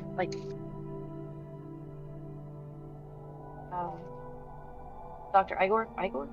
Dr. Igor, yes. Igor, thank you. Yeah, we'll take the stuff to Igor. Okay. You head to Lernin University, where you originally met Dr. Igor, and he's not there. There's a guard or two around, though. Okay, so I'll walk up to one of the guards and ask him if they saw Dr. Igor leave or where he went. The guard looks at you. You wish to know of his current whereabouts, or just where I last saw him going? Well, I mean, is it two different things, or? Well, I mean, it's a kind of. Where is the doctor? Arthur pipes in. Where is he now? I'm not entirely sure, but some citizens said that they saw him leaving the town and headed up north towards the Ridgeline Mountains. Oh, that's everything. Okay. Well, we had information. Can we see inside his lab? Well, of course. I mean, you can go in there right now. There's no one in there. I go in his lab. Yeah, okay. I'll go in there. Is it creepy? You go in the lab, and it's a typical university lab room with a couple of vials of solutions that you could make you could make head or tail of. Okay. I want to turn this room upside down and try to find any dirt on this guy. Okay. Go for it. Give me investigation. 17. Okay. You turn the room inside out. There's nothing that has been left. No notes, no dirt, nothing on this guy. So he cleaned it out? No, his stuff is still there, but there's no dirt on him, so to speak. There's nothing to suggest. There's nothing to suggest anything towards him.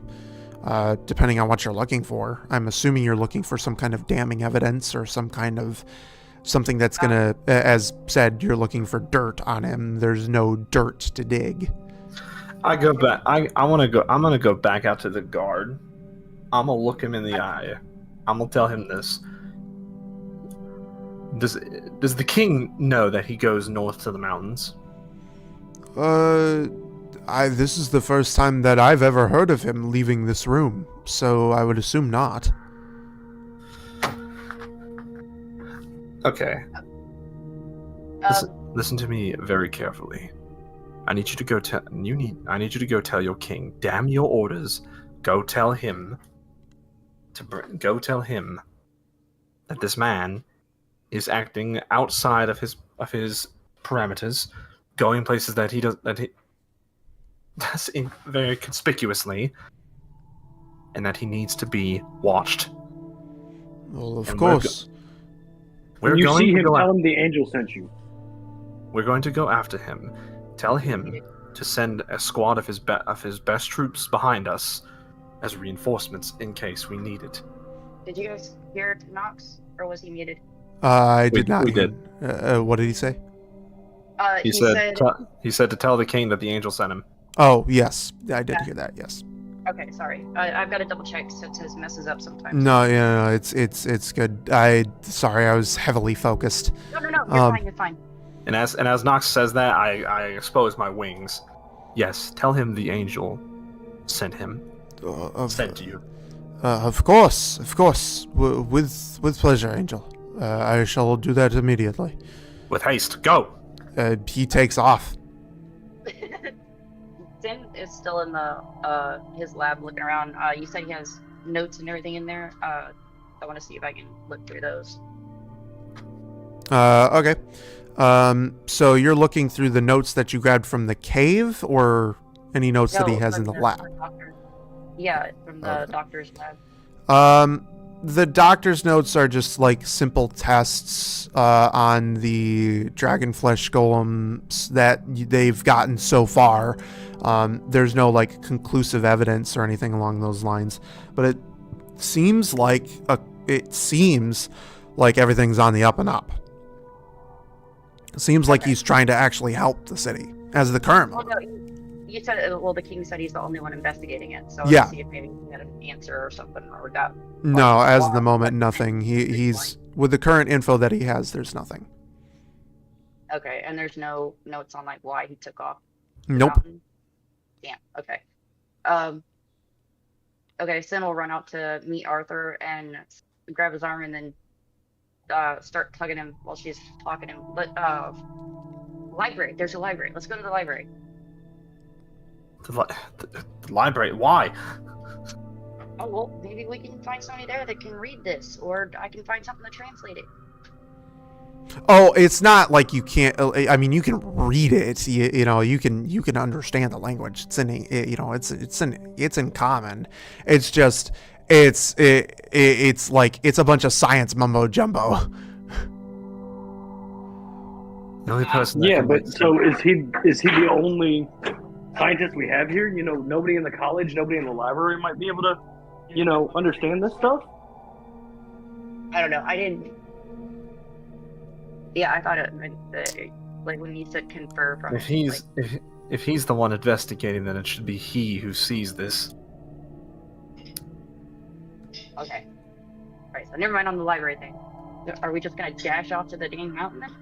That's up to you guys. Was that as you or as Draris? That's as me. That's me physically telling you guys. That's up to you guys. You decide where you want to go. Oh, that goes up there. I say we follow him. Okay. Well, I've got one for follow.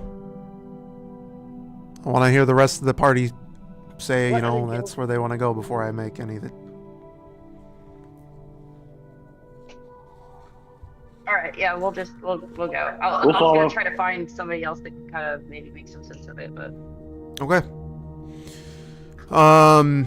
So you all decide to follow the path. Eventually the path ends, but Draris quickly picks on the tracks, and with a natural 20, he manages to follow the tracks perfectly without losing them in any way, shape, or form. Fucking Christ, Draris, you could have saved that for combat. Anywho, so Draris follows the tracks and leads you north, and you come to a cave. on the Ridgeline Mountains. And actually, I can show this to you guys. So up here is the Ridgeline Mountains, right?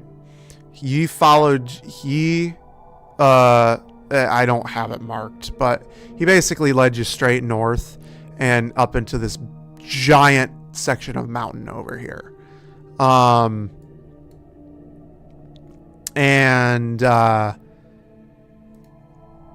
There is a cave,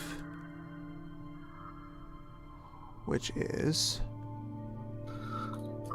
this one. Oh my god. Oh my god. No, stop.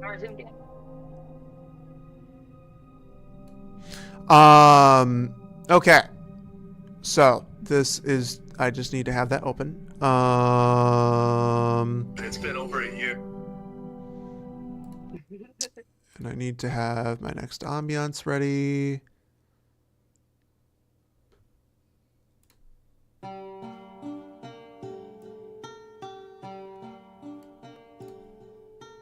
So, you walk up to the cave. Draeris stops outside and waits for everyone to be ready. Clearly, the cave has a dedicated entrance to it. This isn't just some cave. It's pretty clear someone has recently made this cave stable to like actually go inside without the risk of a collapse or anything along those lines. Okay.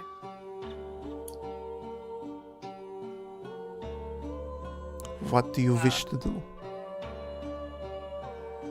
Well, you said Draeris led us up there, so he was leading us by tracks. Yep. So it's pretty clear the tracks lead inside. Draeris looks at all of you. He's inside. Is it just him? I have not seen any other tracks so far. I would assume so. I guess we're heading in then. I pray the king's reinforcements get here post haste. All right. That would be the first time the kingdoms or any king that we've ran into so far has done anything. So, mock me if I'm surprised. Now, with that said, before you all, or as you all head inside the cave, Nox, you are going to hear. Well, actually, no. I'm sorry. All of you, you're going to hear a voice in your heads. Brave adventurous.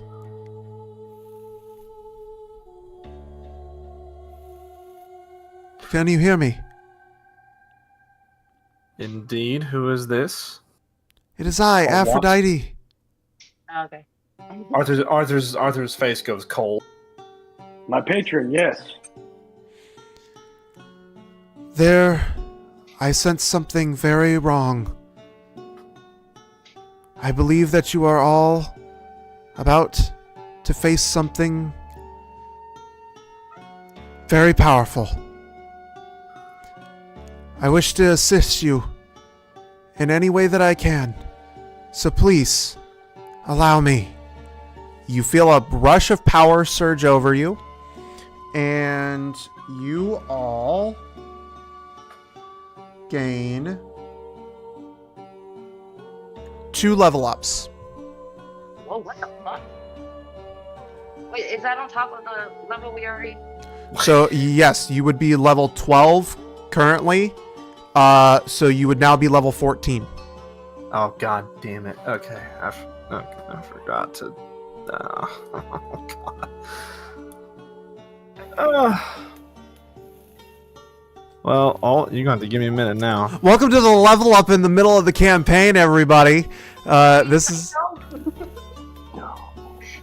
Like I said, we had a lot to do tonight. Jeez. Okay. Try to go fast. Yeah, you're going to have to give me a minute. I'll try to go fast. Take your time. Oh, what's my constitution fucking modifier? Fucking 3, so that's...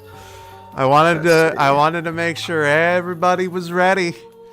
Because this is the halfway point of the campaign, ladies and germs. You're about to witness some pretty crazy shit. 110. 2, 3, that's 11. 11. 121, and then one more time. That is max, so that's 13.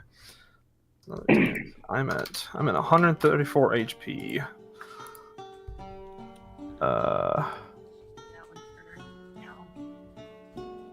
Now I get access to. I'm at 14. So not only that, so I'm at 14. So I gain. Oh, I get an ability score improvement, which I can make that. Which I'm going to increase. We are all scrambling. So. How much is an ability score improvement?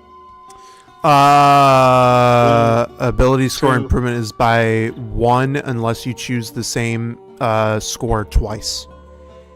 So I get 2 max, but I can shoot. But yeah, okay, that's what I thought. Yeah, so if so when you choose ability score improvement, you get the option to put 2 points basically into any of your ability score improvements that you want over the feat. So I want to select a feat. if you want to select the feat, then you select the feat, but you negate the ability score improvement. Unless the feat calls for it. Like Shadow Punch. Oh, it's going to take too long, so I'm just going to do the ability score improvement. I'm going to put... You can put 1 point into 2 different ones or 2 points into the same. It's your choice.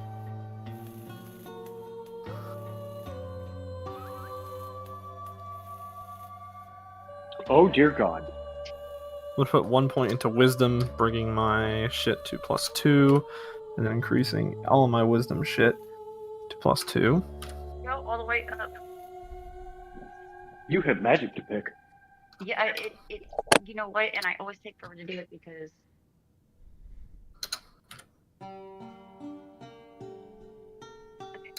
Finally have +2 to perception. And then 1 in dexterity, but that does not increase. Then I get divine gift 7, so I can now divine gift.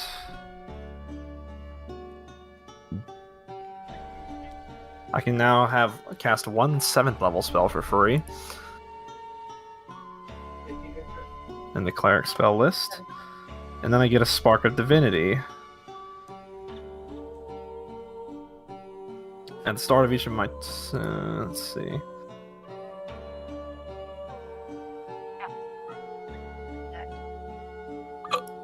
Let's see. At the start of each of your turns, I regain hit points equal to 5 plus your charisma modifier. And I can do that twice. Fuck yeah! And then on top of that, Is that with the stuff that we mentioned in the notes for the changes to your? Yep. Okay. And Sacred Fire increases to 5d8. I'm a fucking monster. And when Sacred Fire actually works. It works all the fucking time. I don't know what you mean. And then my proficiency bonus is +5 now too. Which that means I have to change. Now I gotta change my spellcast.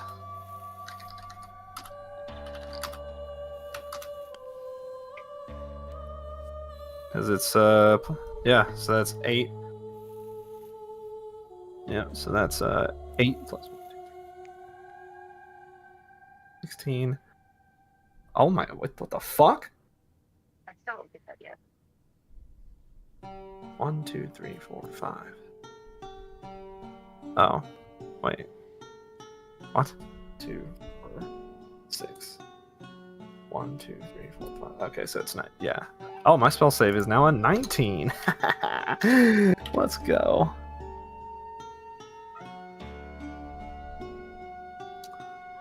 Let's go, bitch.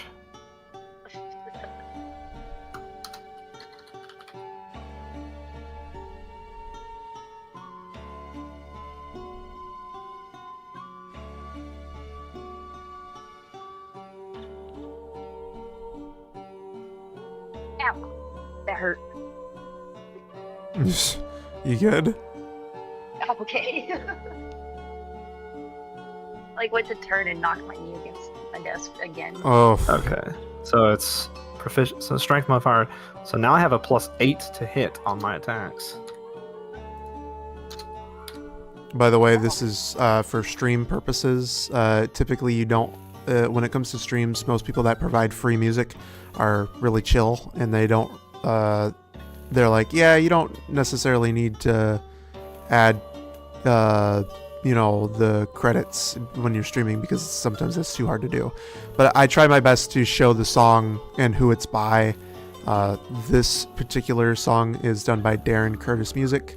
The Long Night, which you saw here, was done by Miguel Abuel. Now I know 12 spells, baby.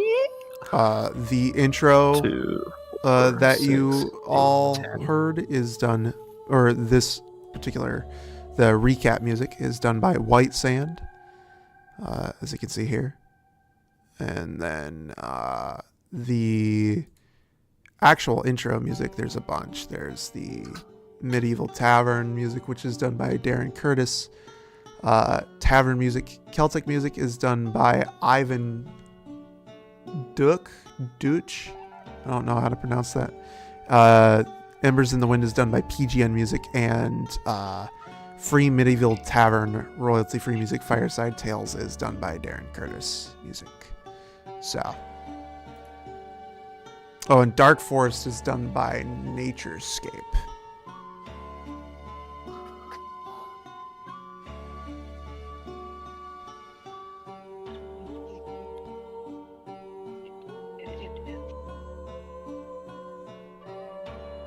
Just on a short break here, everybody, for stream. We wouldn't normally do short breaks, but this is actually very important for them, as I want to make sure that they are appropriately powered for the things to come. Because if I was to throw what I'm about to throw at them at their current levels, it would not be good. Or at their previous level, I should say, because they are now level 14.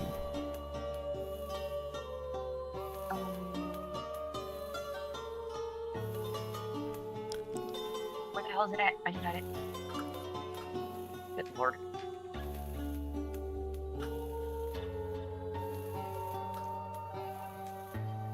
Hell.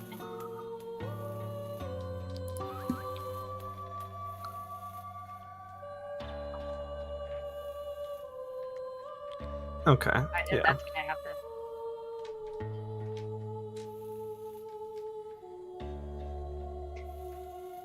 Thank God for Nox choosing Aphrodite as his patron. Because had he not done that, I probably could not have done what I just did. So. It works.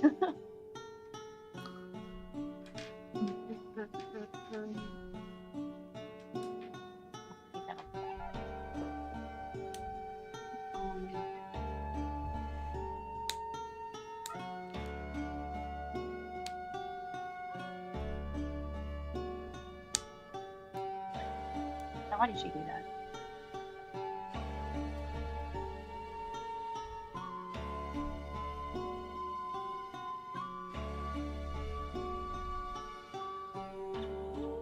I'm guessing I'm the last one.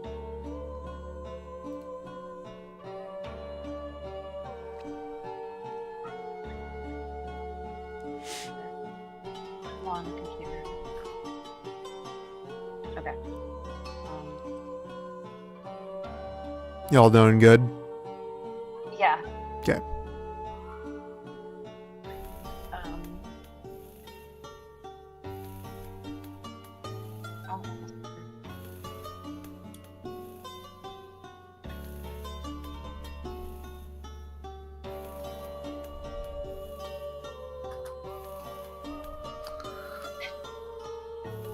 Damn it.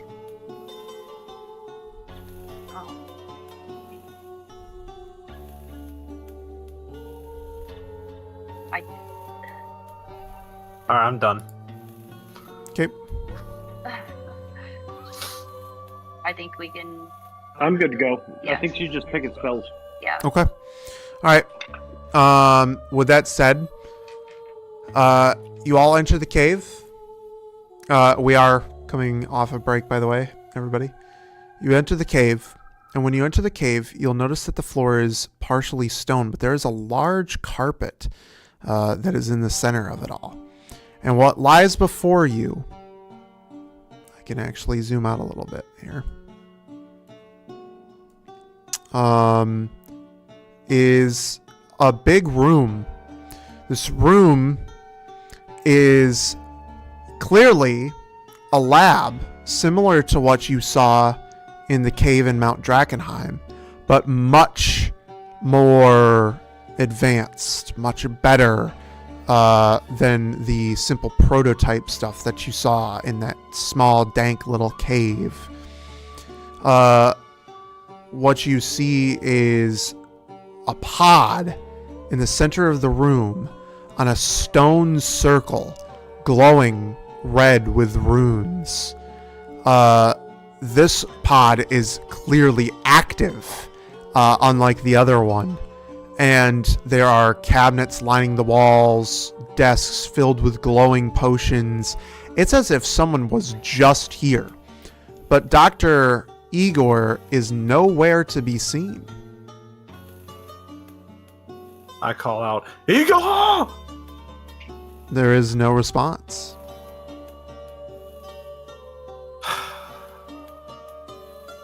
Of course he's not here. Then we'll start. I turned myself invisible. Why? Why? Where'd you Because go? think about it this way, right? If I turn myself invisible now, it lasts with my spell as long as it's on the target person and the spell ends when the target casts a spell or attacks. So therefore, I am playing out invisible. They can only see you two. Okay. Well, no, Tarika and So they can see all of you. I'm the only one they can't see. They can't see the Goliath, the barbarian, the angry man. stick them on us, you little shit. Draw them in so I can hit them. Alright, Okay. yeah, so I start looking around the room carefully. You said it looks like somebody was just there. Yeah, it looks like Right. someone was just here. All of this equipment is active and going. It's as if someone was just here. I'm gonna go inspect the giant machine in the middle of the fucking room. That's right. You haven't seen this yet, Arthur. Arthur, you walk up to the machine, and this machine is massive. It dwarfs you in size, and it is bubbling. And inside, this pod is slightly different from the one that Sin saw, and I know it looks the same on the map. But this pod is clear, and you can see everything that's happening inside. Inside, there is what appears to be an embryo floating in this green glowing liquid.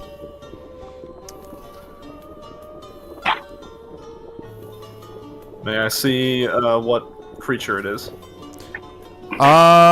Yeah, good. Give me a history check.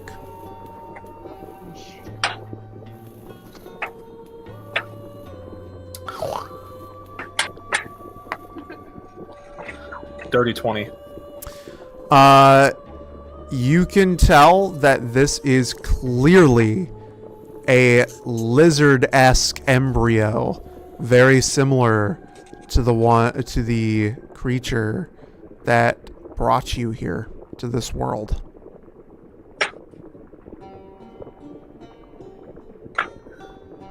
You all remember that giant monstrosity that killed us in Faerun? Yeah, that's what I was telling you. The little cave room we were in, that it looked right down, nothing like this. I lean over and whisper in Arthur's ear. Yes! Stop that! I fly up to the window that I can see on the top, and I look in. Again, the whole thing is clear. I know it's confusing on the map, but the whole thing is clear. It's one giant window. I fly up to it and look at it closely, and I look at them, and I say, "Someone's growing these things, creating them." That's what the paper or the notice seemed to be hinting at. Kind of looks cute if I didn't know what to tell us. Perhaps we should kill it. What if we could control it? I don't think this thing can be controlled. Well, somebody had to control it at some point. It attacked us. I'm just gonna start looking around at the desk. You're gonna start what? Looking around the little desks that are back there. Oh, okay. So you go to the desks that are back here, and they're very similar to the ones that you saw in the cave. They're much larger, but you can see that they are pretty much the same. Glowing vials and potions everywhere. Things that are scientific in nature, stuff that you wouldn't really know what to do with if you got your hands on them. That kind of stuff. Okay, but nothing that would give us any more of an understanding. You see the same blueprints. Same blueprints. Well, it's definitely the same thing, like what we found in the cave before, but it just seems a lot further on, if that makes sense.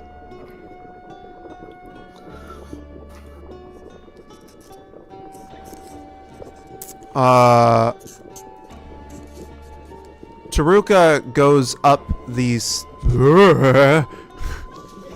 Taruka goes up the stairs here and onto this balcony and just kind of looks down at all the stuff going on below.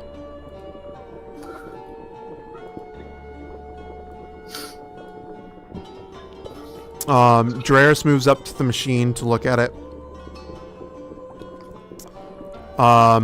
Nox, I don't know where you are. You in your invisibleness. He's hidden. He's not telling anybody. I am everywhere and nowhere. I will reveal my location when I think something's about to happen. Okay then. So the one thing is though, Sin, is you can tell that this the machine before that you saw was definitely a prototype. This is the real deal, and the big lizard that has been mutating and getting bigger and bigger before you, this one is larger from the start, meaning that this one could be even bigger and badder than the original one that brought you here. Oh, that's fucking awesome. Alright, yeah, I'll pass that information on so they understand it better than I could probably word it. You said it's getting bigger, like, in front of our eyes? No. So, like, this embryo... So, you saw in the drawings and the diagrams and stuff. Okay. The original... Yeah, the original one that you saw, it was much smaller than this one looks. Meaning that this one is not the prototype, this is the real deal, and this one is much it would be much larger when it grows or is released. Okay, so this is like the final. Alright. Yeah. So well, Arthur, you said we should probably kill it. I want to inspect the machine, see if there is an actual way to kill it. Wait, I don't see anything that has to do with that red gem. Not as of the moment. No. Okay.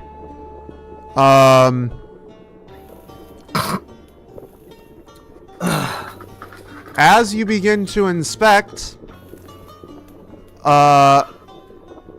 Taruka lets out a small yelp from up top.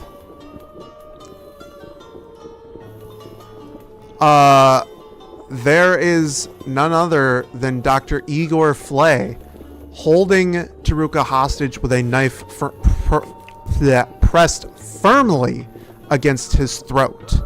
One slip, one oops, and Taruka would die. With how he looks out at all of you. You all were not supposed to survive. As I expected. That attack was supposed to kill all of you. No, we get that a lot. So tell me, what do you know of my work? Or should I say, what do you think? Of what work? The work that you see before you. My monster. I think it's a monstrosity that needs to die.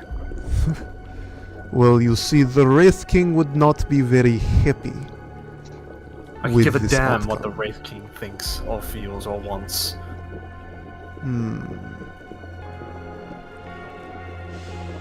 It is said that you believe that his power grows by the day.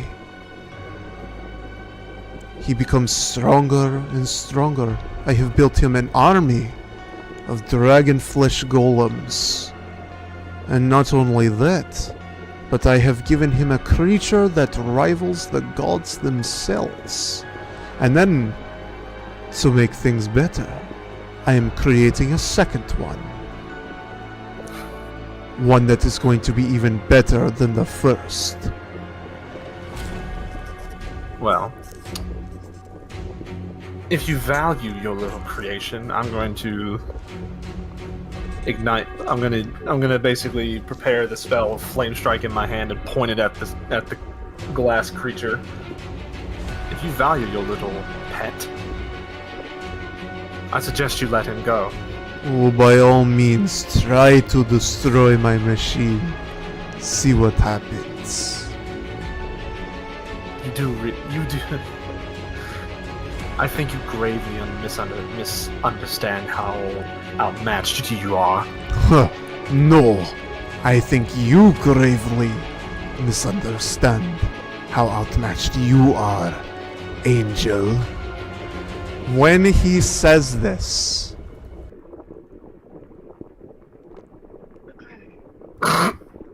he holds out a gemstone in his other hand, keeping the knife firmly pressed against Taruka's throat, and hits it, and it glows bright, and the entire cave wall behind him explodes as what comes from the back of the cave wall is a massive, earth-shattering roar.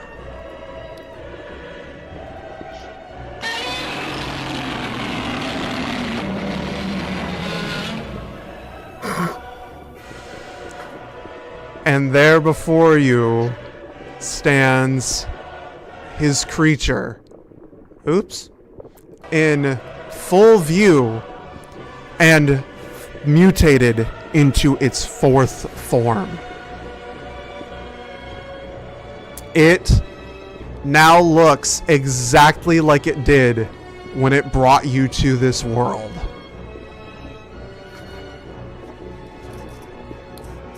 So is that how you control this thing? Indeed. These gemstones are a way to control the creature. Or at least they were.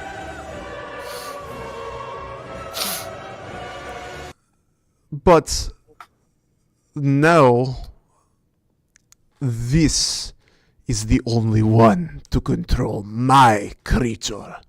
He looks at it and he says, "Creature, my pet, kill them." The creature doesn't move. Okay.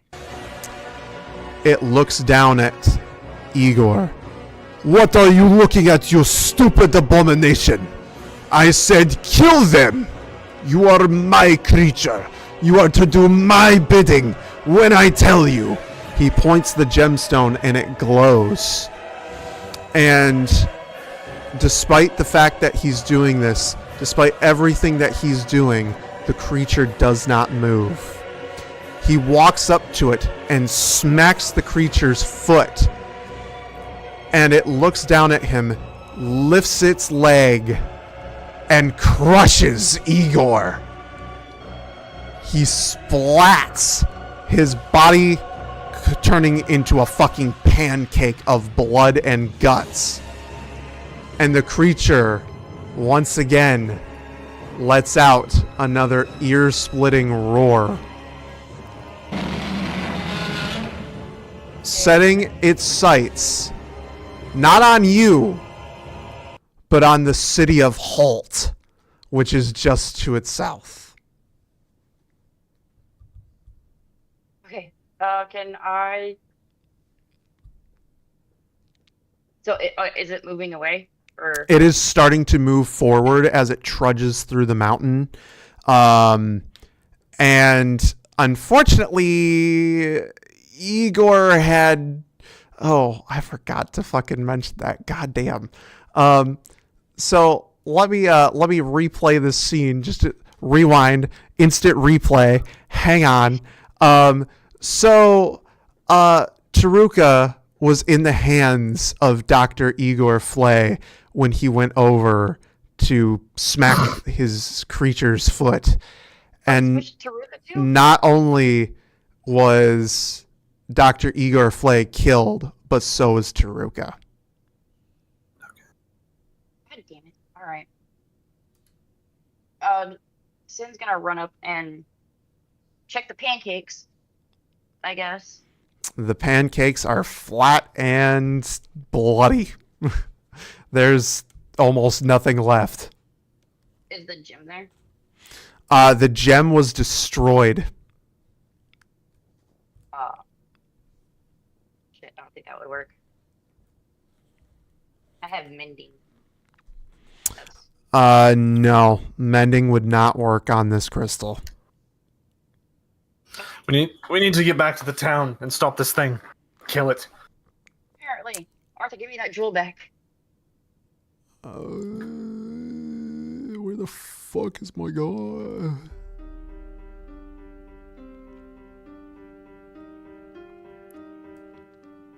So, as you look out and you see the creature moving towards the city, you see it stomping towards the city. Each time it does, the ground shakes beneath your feet. You see its long tail, almost the entire length of its body, whipping through the air as it walks. And its claws turned upwards towards the sky, slowly moving towards the city. And it's already almost there. This thing being so big, despite moving slow, with it being so big, it covers a lot of ground very quickly. And it reaches the city as you just as you're about to leave, and start making your way down there. Okay, and clarifying, I didn't find anything on the pancakes. No, you found nothing on the pancakes. The city is now being destroyed. Fires erupting around the town. Buildings getting kicked and sent hundreds of miles away. Just from the sheer force of this thing walking.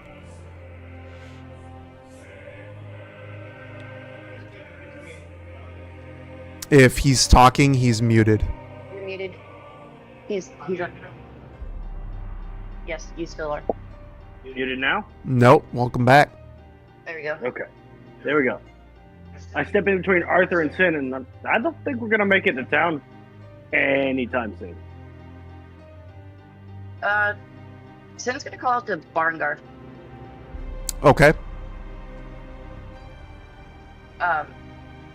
Passing on, like, basically, hey, you know, got a lead on that Wraith King thing that stole from you.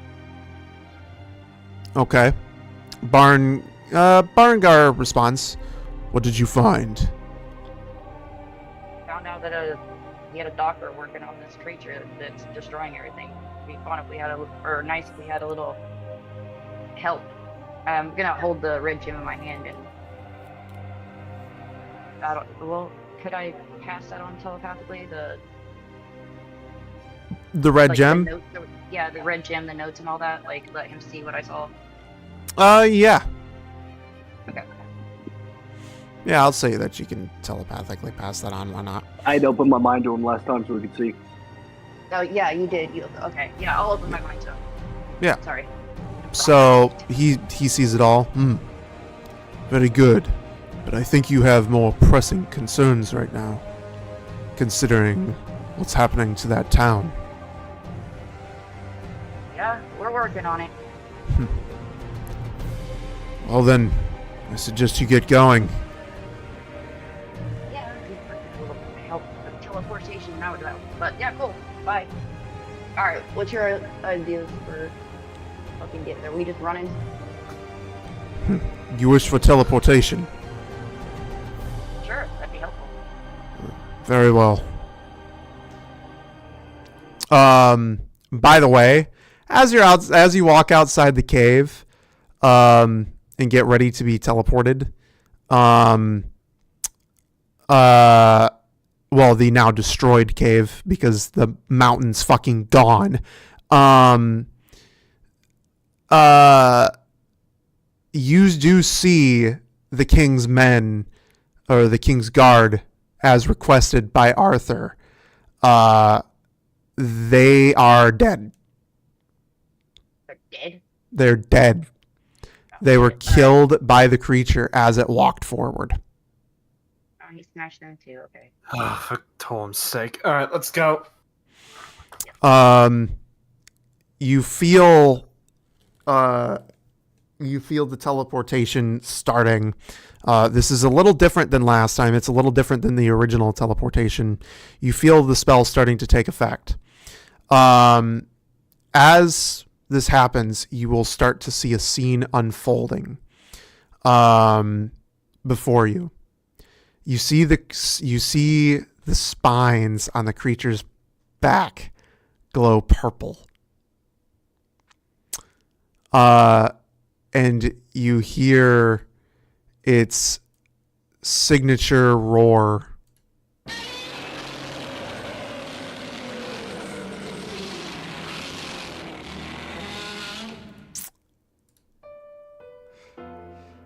The spines glow brighter and brighter and brighter until you see its mouth open. It looked towards the ground. Its mouth splits, its bottom jaw splits in two, and you see a massive ray of fire start covering a portion of the city. That fire turns into a purple laser that zips through portions of the city, cutting, cleaving, just completely vaporizing portions of it. And it then brings the laser up to the sky, its mouth shuts, and you are teleported into the city. Okay. And that brings me to my next map, which I need to open.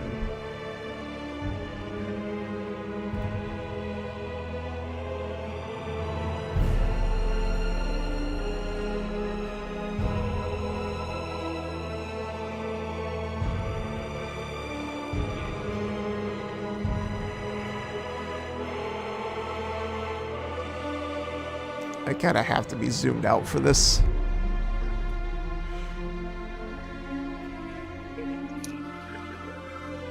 I should have made the grids smaller. That's my fault.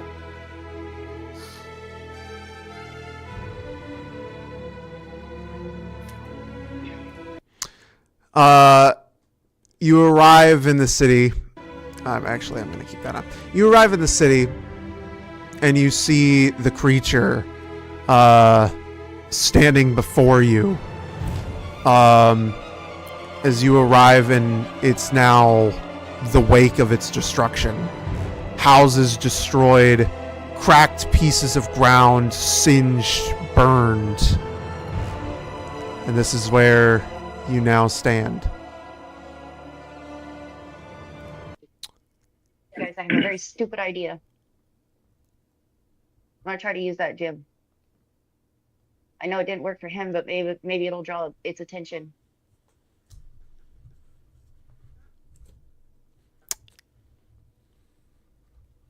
You can try. Okay.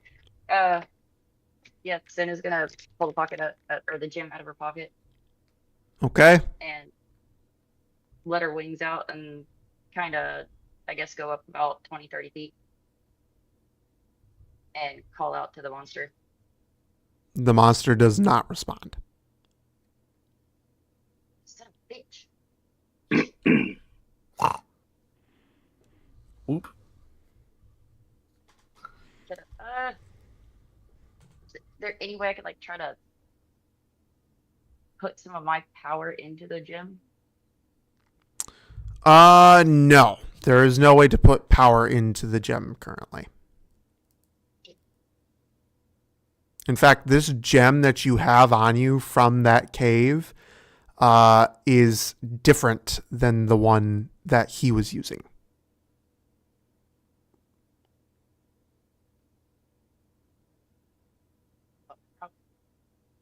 It didn't work. She's gonna fly back down. Do you think it controls the older one? Maybe. All right, so the gem is just dead. Sin's gonna whisper to it and everything else to try to fucking get it to activate while somebody else comes up with an idea, hopefully. If maybe I can get the older one transported here. But The one that killed us? No. The one that So attacked fucking Rock. the thing is that this is the one that brought you here. This is that one. The one that's been stalking you and been, consistently. yeah. That is this one. Technically speaking, the other one is still in the cave in the pod.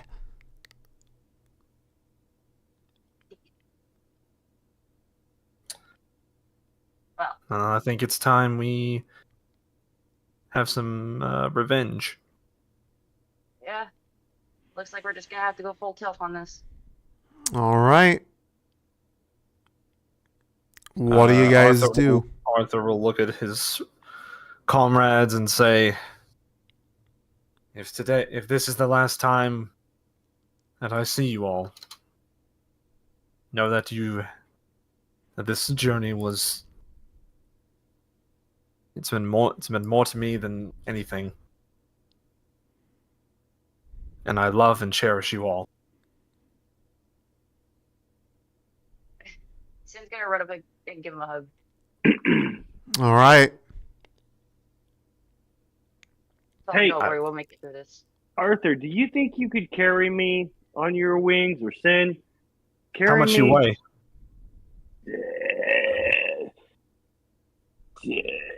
Knox is Being like 6 foot something, I'm assuming he's fairly heavy. He's 8 feet tall. I'm 8 feet tall with 300 pounds. 300 pounds? Yep.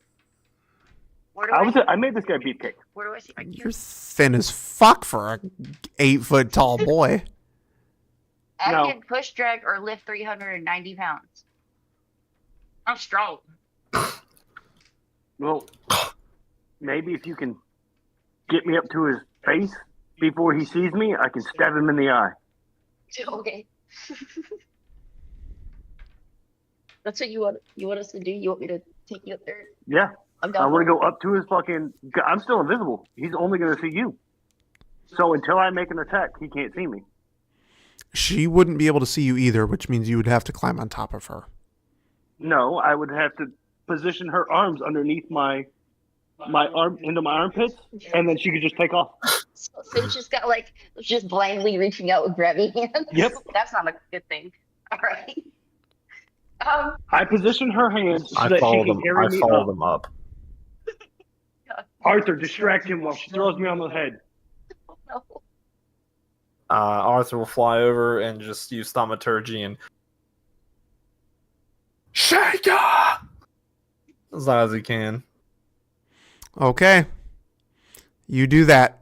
It turns to you hearing this loud booming noise.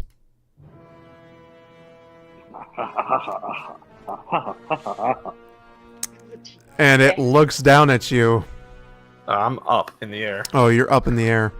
Yeah, we're all up in the air now. It looks at all of it. Well, it looks at Sin and Arthur. And, well, specifically speaking, Arthur, Looks at me. considering he thaumaturgied it, as it walks forward. I'm gonna throw. Yeah, come here, you big bitch. All right. So she throws me on the head. That's what you just said. Okay. What do you need from me? Athletics? You're trying to land on the head, so it would be acrobatics.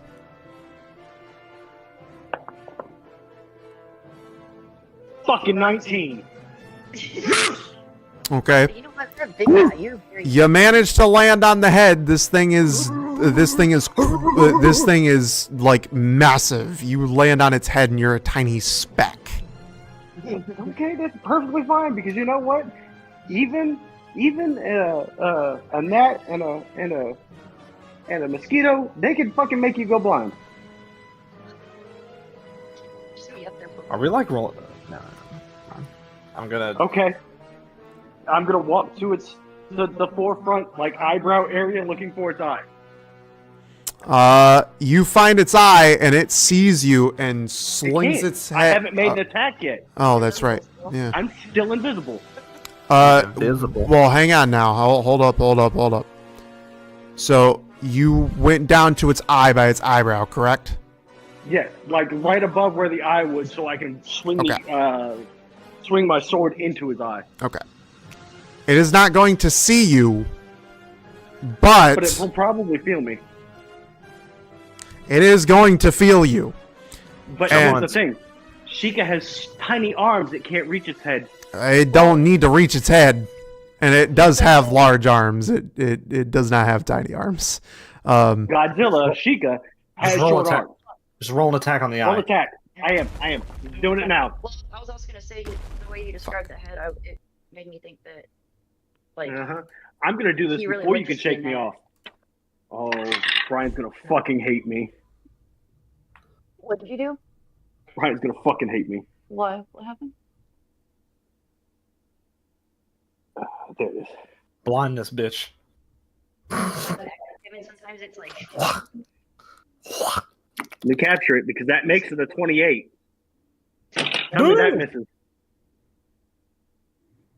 I have two of those. If it's a gnat, then it goes through automatically. I I'm not swear going to through God. with- That's why I said a pick.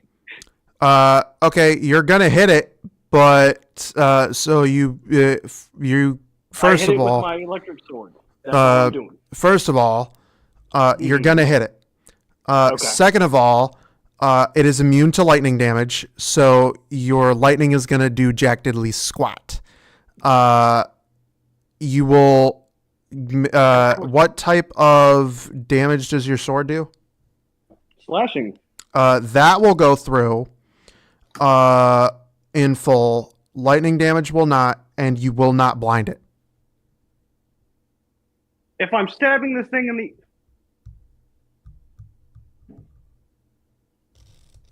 Completely pointless. Got it. Cool. That's 6 points of damage. Yay.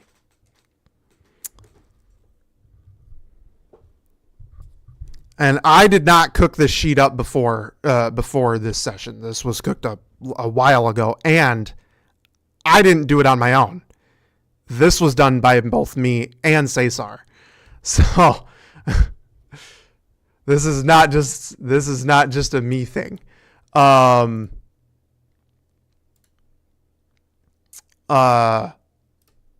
That will bring us to this.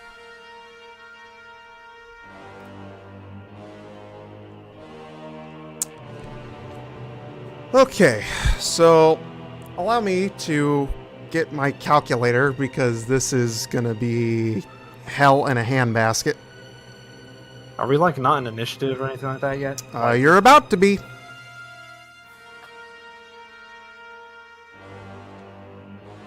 Oh, and did you double that 6? Because that would be doubled since it was a crit. No, I didn't. It's Okay. just 6 points, so 12 total. So it would be 12.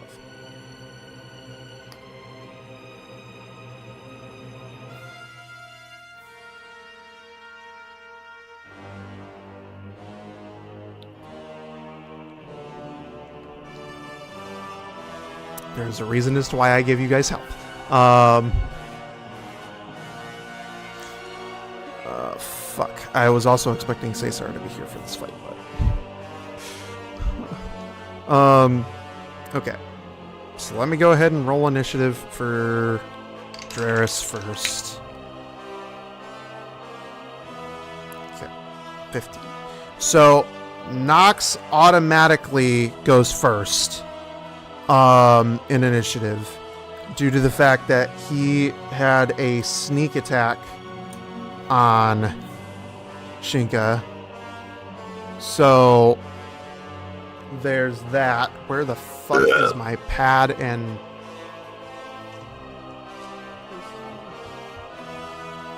what the shit?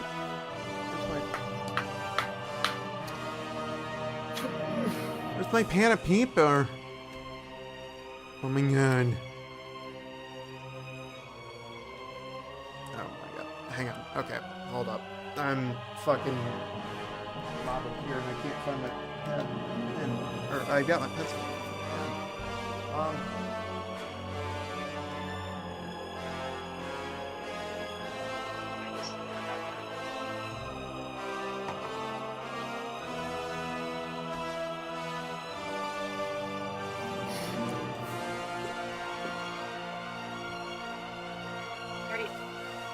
Okay. So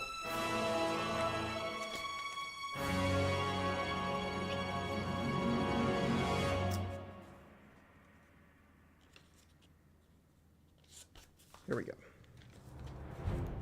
Nox automatically goes first in initiative. Sneak attack. That's the first time I've been first. Well, that's you can thank your sneak attack for that one. You can think it. And then after that, Draris rolled that, which he gets a +2 to his initiative, so that would be a 17. Okay. That is the current health that he is at. So that would be...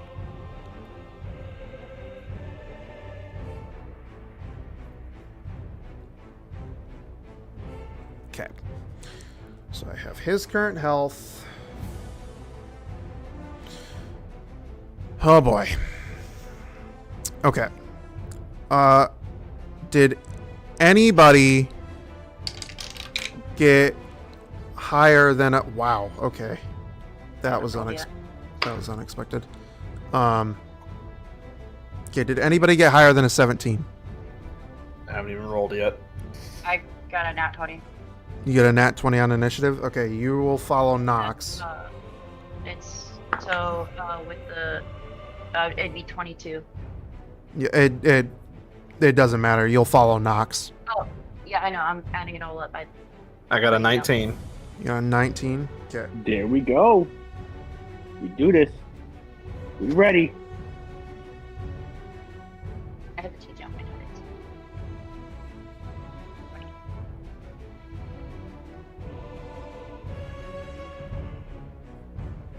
Surprisingly enough, Draris is at the bottom of initiative.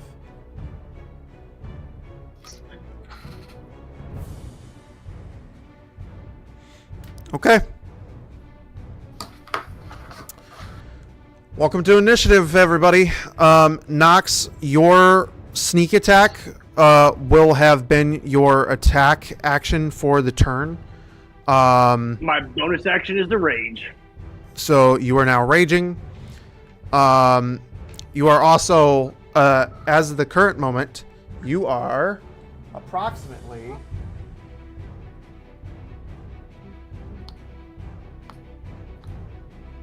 389 feet in the air. Okay. On top of this thing's head, so I just figured I'd let you know.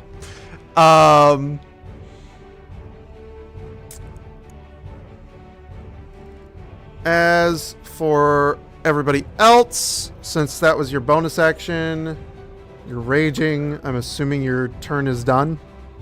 Yep. Okay, that case, Sin, you're up. Yes.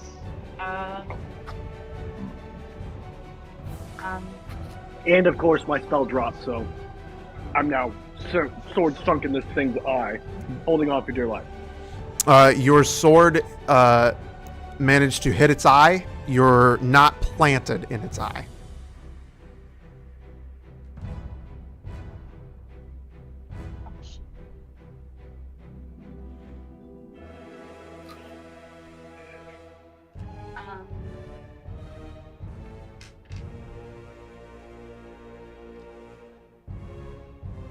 Sorry, I'm looking. I'm trying to figure out what I can do here.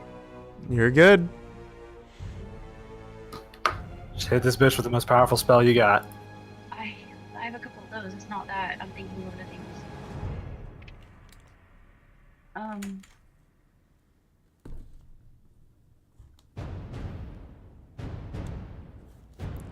Oh, fuck nuggets. Well, I'll do it on his turn. Fuck it.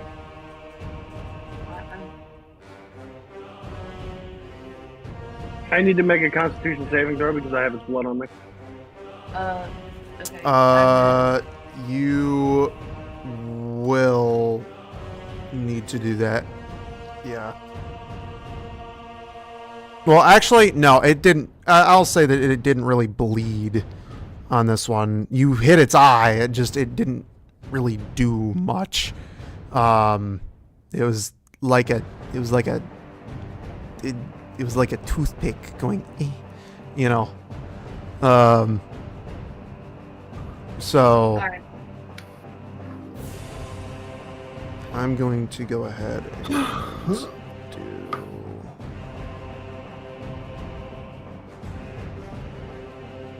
this while you get that together.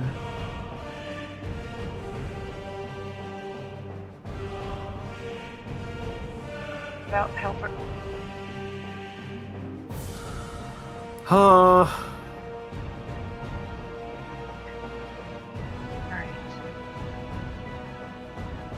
There's no way I can get there. Alright, I'm gonna use Psychic Glance, so he has to make an intelligence saving throw. Okay. One intelligence saving throw coming up. What is its intelligence? Not very good. Okay. Good to know.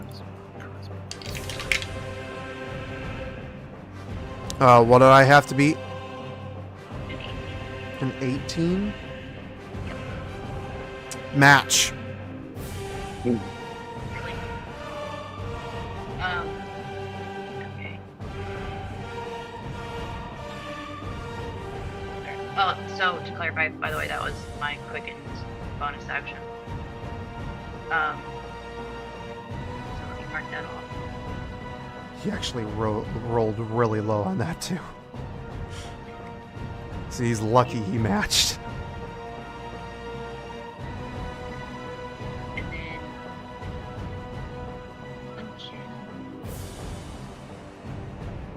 alright. I'll hit him with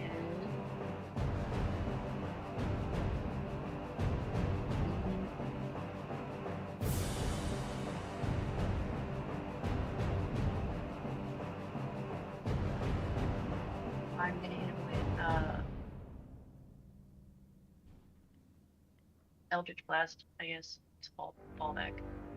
So. Okay. Can you make 2 spell attacks in a turn? I can, because I click in the first one to a bonus Oh, spell. okay. I didn't hear the quicken. I'm sorry. Sorry. All right. Yeah, that one was quickened, so I already marked off my points for that. So I'll roll to hit these. It's a ranged attack. So with a 14 to... Actually, I'll have to actually add this up this time. I'm gonna actually need to know your scores Yeah. on this one because. So that one would be a 28. Okay, that's gonna hit. Oh my god. Yep. 18. 32. That will definitely hit. And 27. That will hit. Okay. At least we know you can hit it. With her, it's as long as she rolls halfway decent, she doesn't roll like a nat 1 or, Yeah. something that's like incredibly low, like a 5. More than likely, she's gonna hit it. Alright, we're using this one. D10. That's 1d10. 8. That's a 5. That's a 3. Hold on, I gotta add all this shit up. This is the part I don't like. It's 13 for the first one. 14 for that one. And is Eldritch Blast a specific type of damage? Yep. What type? Force. Force? Okay. Yep. 11, and then plus a click for each one with agonized blast. 7, 8. 2, 4, 5. So that's 53. 53? Yep. Okay.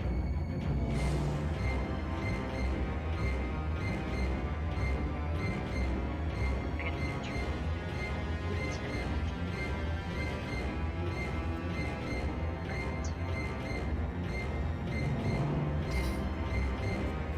And then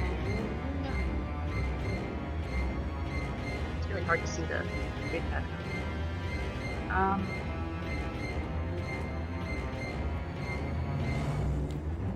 I will fly. So he's focused directly at us, right? As of the current moment, he's dealing with the knocks on his head, but yes. Okay.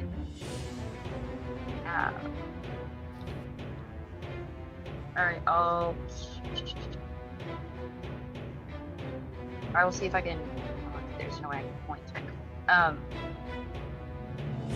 Can I go 30 feet to my left, like towards those buildings? 30 feet to your left towards the buildings.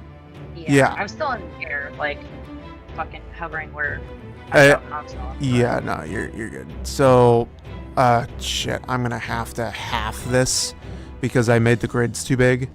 So it'll be 5, 10, 15, 20. What's your movement speed? 30. 25, 30.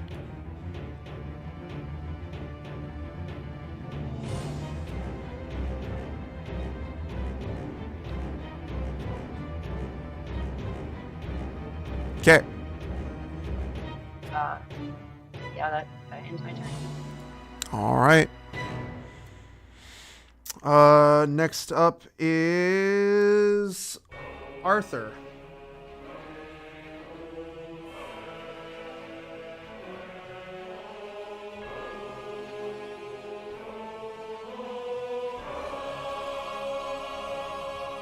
Yeah, there you go.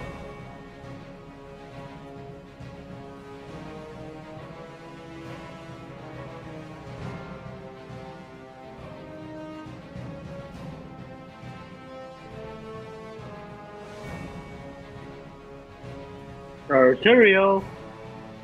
Arthur, your turn, bud. Huh? Oh, yep. Mm-hmm. Just fall asleep on us. I'm going to. gonna cast Contagion at 5th level. All right. I'm gonna fly up to the monster, and I'm going to touch it on the snout, and I'm gonna give it, and I'm gonna roll a melee attack. All right. Go for it. Melee spell attack, so I get my good. Let's see. Oh, high number, baby. Oh, natural fucking 20. Nice. Very good.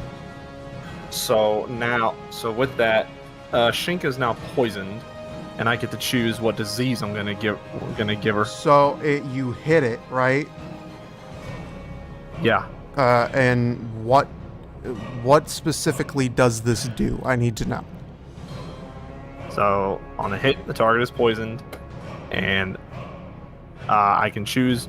I'm literally introducing a natural disease into this target. Okay. It is immune to poison. It still gets diseased. Okay. Like it's still getting the fucking disease. Even if you are immune to it, like there's a whole con save that you could have done to end the effect. So technically, since you ended it, I still get to poison you. So I'm gonna give it flesh rot. So the creature's flesh decays, and she now has a disadvantage on charisma checks and vulnerability to all damage.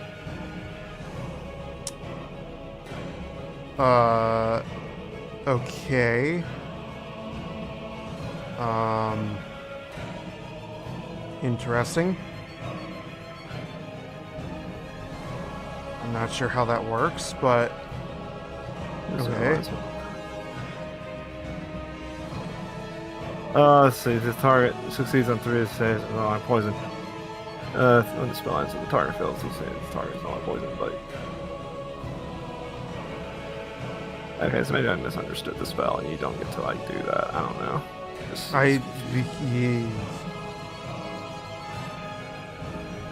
I don't care, honestly.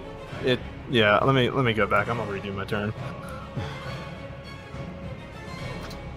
That was a little complicated. I'm just gonna fucking. I don't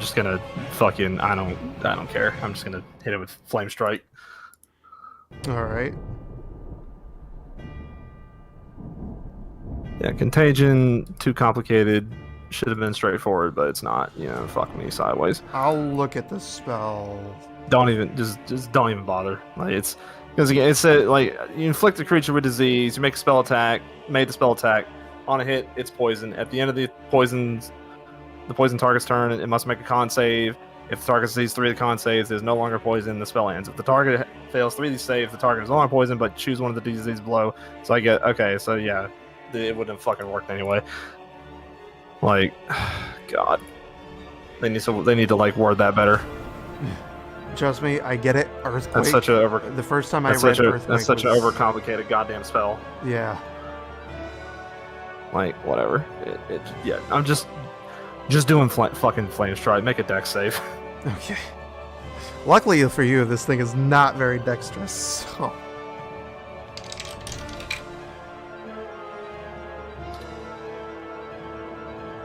What dex saves do I have to beat? 19. It fails. Good. So now I'm about 30 feet away from it, because I didn't fly up to it this time. So a 40-foot high cylinder of fire has now erupted beneath it, and she's going to take 4d6 fire damage and 4d6 radiant damage. Okay, 46 fire. Yep. And 46 radiant. Yep. Okay. The fire damage is halved. The radiant damage is full. Come on, better rolls. God. Okay, so that's 6 fire damage. 8 plus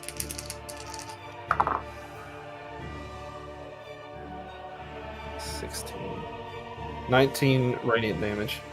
19 radiant damage. Plus Nothing. the fired, even with the fire Plus damage? 6. Plus 6 fire damage. Okay, so 19 plus 6. 25.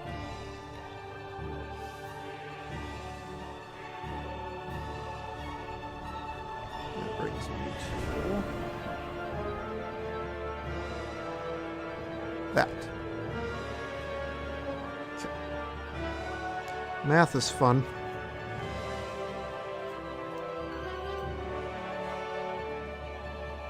But I have a calculator, otherwise I would never be able to do this. Okay. As a bonus action, I'm going to imbue my regular Warhammer with holy weapon, so that'll expend my second 5th level spell slot. Okay. And the rest of my movement, I'm going to fly about higher into this 30 feet higher, Okay. and that's my turn. Next up is Shinka. Oh man.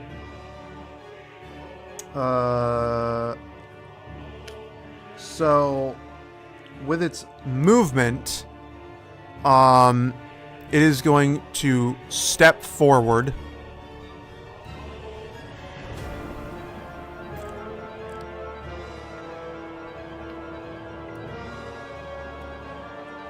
And Nox, I need you to make me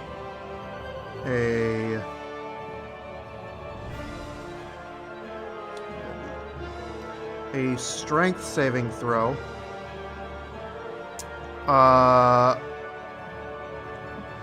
And then Draris is gonna get the first bat of this because it's moving.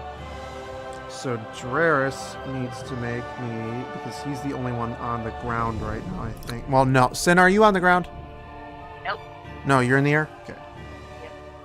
Yep. Shinka needs to be... No, I'm sorry. Draris. Draris, what the fuck is it? He needs to make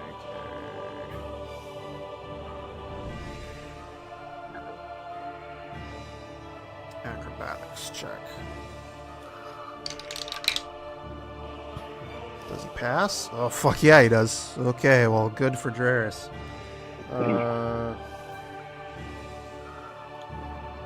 My roll is in your inbox. I don't know if you heard that. How did you get a? No. Where'd it go?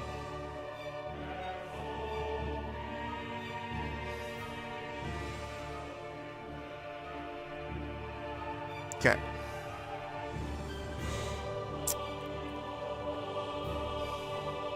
If I didn't send a pic, you wouldn't believe me. I promise you that. Well, usually on the big things like this, we make sure to send it into the chat anyway. I'm just saying. So, Yeah, 2 back to back. Draris is gonna take half of that. So this is, where the fuck is mine? There they are. There's one. There's the others. That's 10. There's the other, and there's that one. Draris is going to take a total of...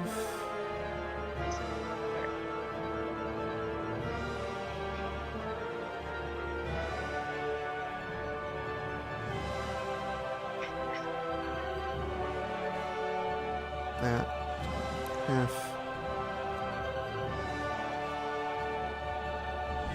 12 damage.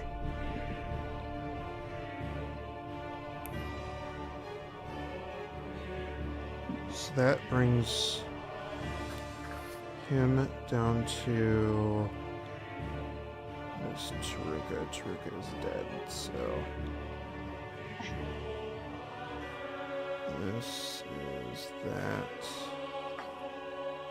12. So he's down to that.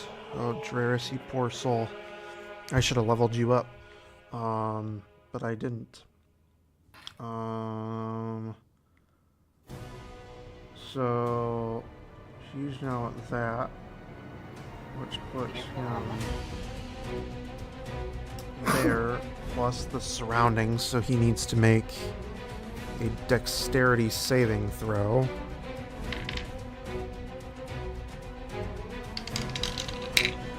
Which, ooh, I don't think he's gonna make that. Does he get advantage on that? No. But he gets...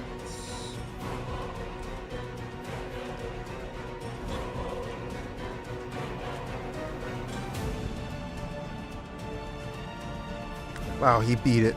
Barely. Draris, you lucky motherfucker.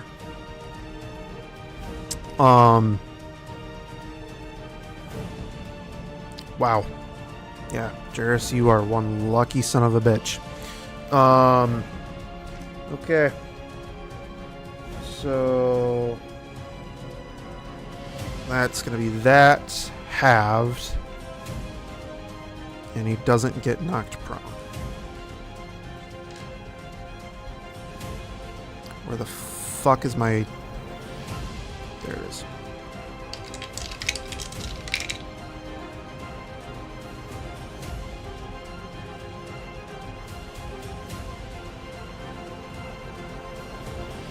Take a total of 7 additional damage.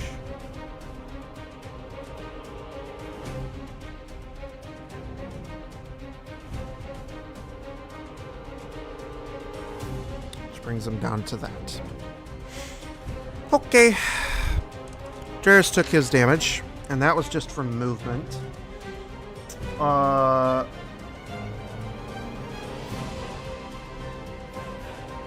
Okay. So that brings him to...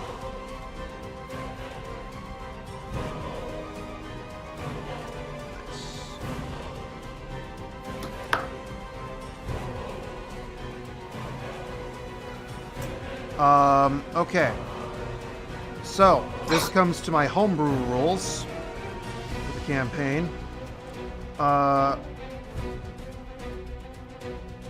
Shinka is going to use... Actually, never mind. I'll change that up.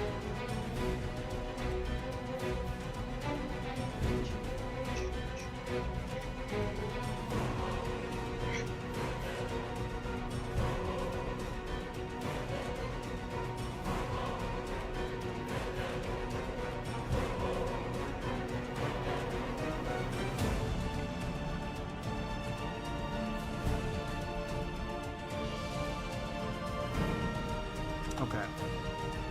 Yeah. We're just gonna do that. Okay.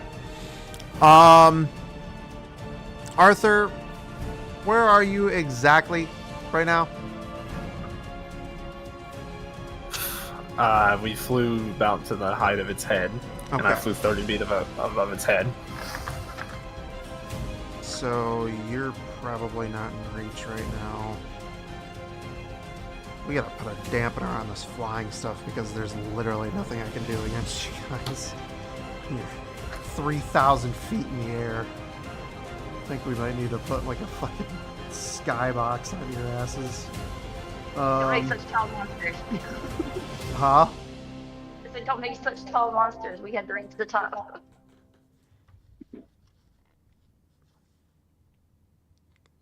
Okay. There's literally nothing I can do against you guys.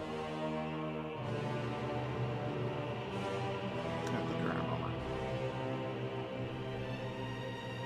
So the only thing I could try to do is try to throw Nox off, and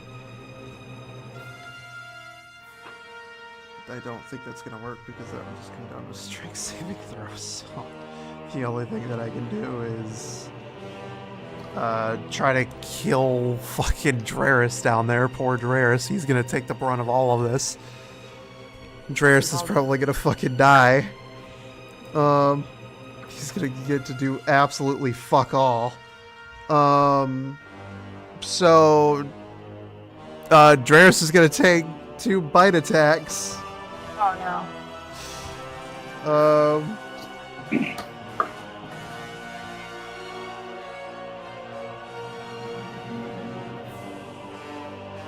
Let's see if these hit.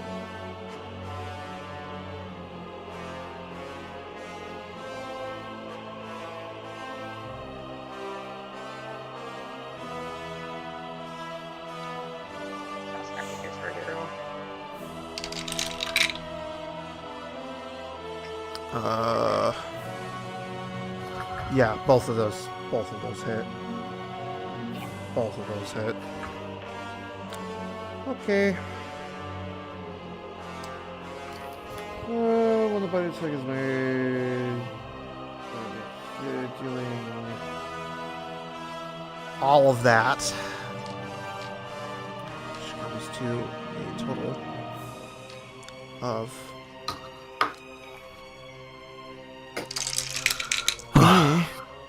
which comes to a total of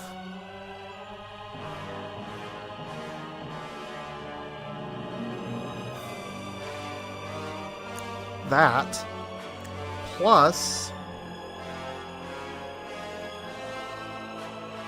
that. Oh my. And that's only for the first one. And I need to make a DC saving throw for Draris.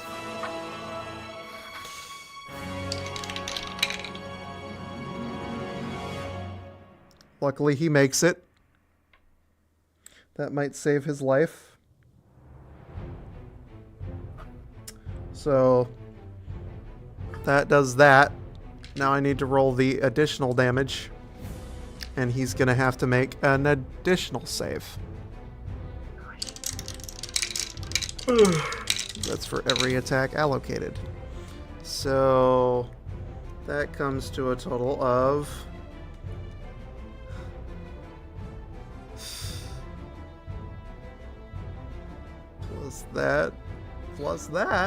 plus that, comes out to a total of that. Oh my, poor Draris. Oh, poor Draris. I was planning on allocating attacks to multiple targets, but I can't exactly do that now, can I? How much damage did you do?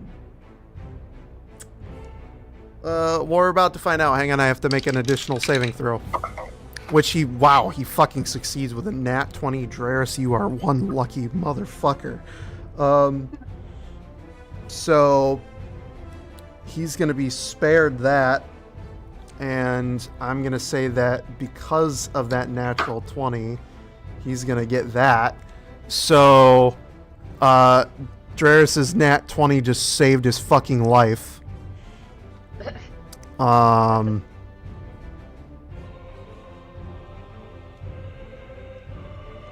But that hurt him very, very badly. So his nat 20 gave him half damage against what was coming his way. He took 30 points of damage. Jeez.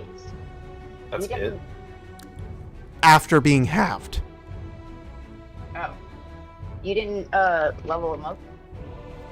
I forgot to level Draris up. Oh, okay. It was an oopsies. But I could probably do that while your guys' turns are going on, because that's Shinka's turn. So, oh, well, actually, I'm sorry, hang on. He has one more thing he gets to do for this thing. Legendary action. This is homebrew rules, if you remember correctly. The legendary actions in my campaign work slightly differently than the legendary actions in core rules. Enraged roar. Shinka is going to let out a horrifying roar that echoes across the land. This roar comes from anger after being struck by an attack against it. This roar will buff Shinka. And on top of that, any creature within a 30-foot radius of it must make me a DC Constitution saving throw. Which includes Draris. You poor bastard. Okay. Draris succeeds. You said Constitution. Yes. 16. You pass. I have a 24. On Constitution? Yep. You pass. I got an 18 and then plus 21. You Or, pass. or 20. Yeah, dirty 20. You pass. All of you pass. 6. Okay. Rolled a 13. Okay. Level 14. So, good news is that nobody's deafened. However, you will all take 10 points of damage. Of course. Okay. Boy. Uh, Oh, that's off of your temporary 17 hit points. Yep. yep, So I have 7. Okay. yep. You guys didn't take that much. I don't know why you sound so fucking frustrated. Because we're waiting for it. That's what. We're waiting for Sheikah to eat us again. I'm just waiting for the TPK. Oh no. Sorry. Fucking killed one of us. Alright. He's not dead. He's just really hurt. Oh no. I gotta take it. Okay. Draris is just hurting very, very, very, very badly right now, as everything is allocated at him right now, because he's the only one that she can hit.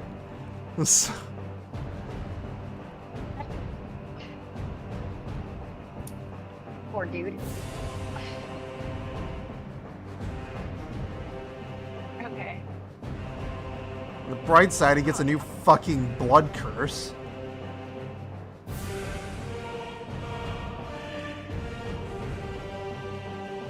You're leveling him up?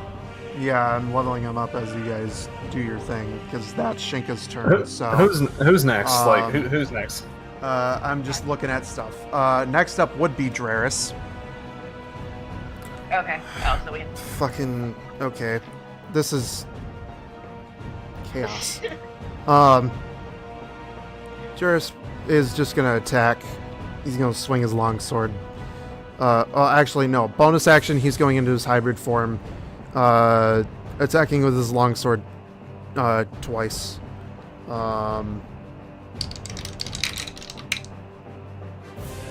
With which he misses both times. That is Draris' turn. Okay. Next up is Nox. I am going to repeatedly stab it in the eye. What?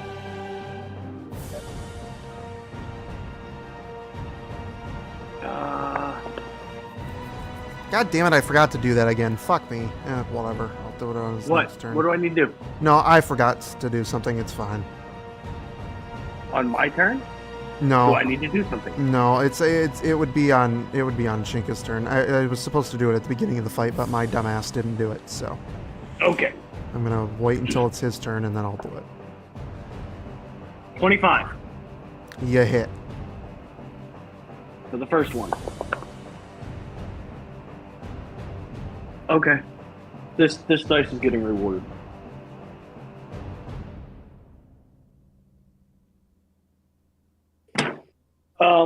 And that would be a nat 20 for the second. Jeez, which Okay. dice are you using? The paladin dice you bought me, the gray ones. Lightning damage is still negated, but everything else goes through and is doubled for that Okay. second attack. So since I'm using it, that would be 5 for the first, and that would be 25 points of damage. Okay. 25 points. Yep. Okay. And I end my turn. Okay. Where the fuck is my good pencil? Sin, you're up next. Okay. I'm going to lose my mind.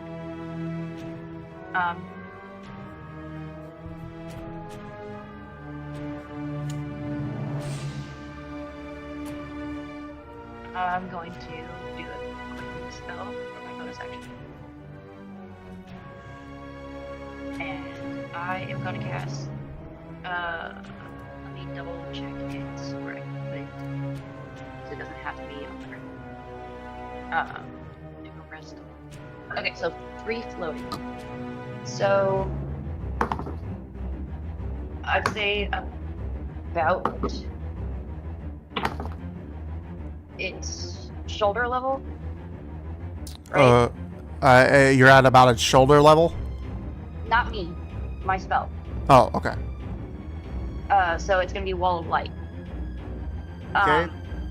So from its shoulder coming, let's see, where am I at?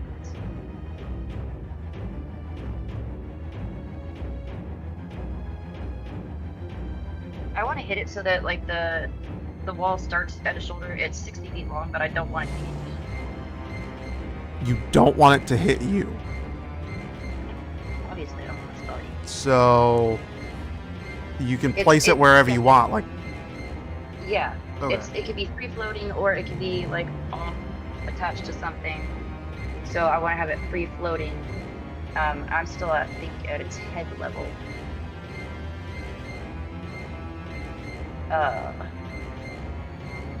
So I'm gonna, from its shoulder towards where it stepped towards, I'm gonna put a 60-foot wall of light. Okay. Is it a saving throw or is it a hit? It's a saving throw, so it has to make a Constitution save. Oh man, that's okay.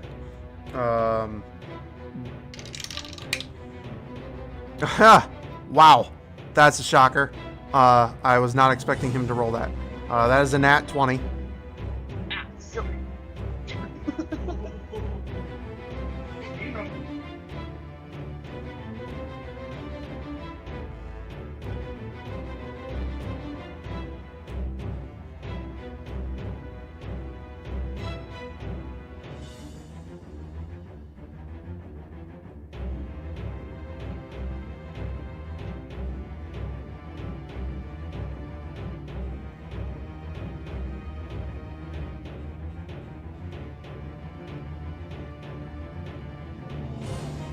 What is happening? I'm unsure. Is that your turn? No, I said silvery barbs. Oh, silvery. I'm sorry, I didn't hear you. Yeah. Sorry, I thought you heard me. For a second, I was checking to see if No, I did not hear you at all. He still passes. Okay. That's fine. The wall still goes up. It doesn't matter. So, yeah, 60-foot wall of light coming out.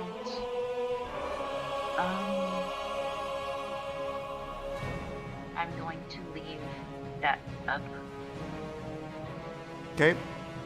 And then for my action, I will hit with. What am I hitting?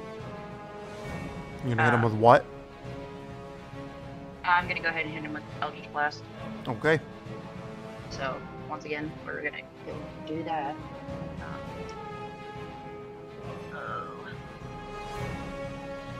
Alright, so for the 25.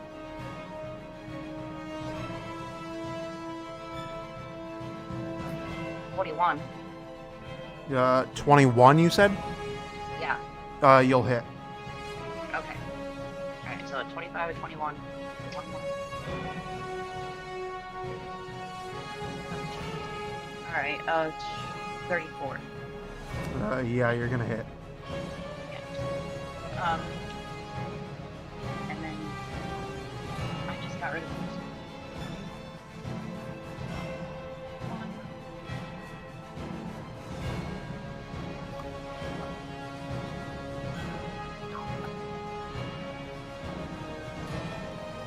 Oh, Jairus has a little more HP now, thanks to that level up. Is he still up? Yeah, he's still up. Okay, good. Still hurting, but he's still up. I'm dead. Jeez. Alright.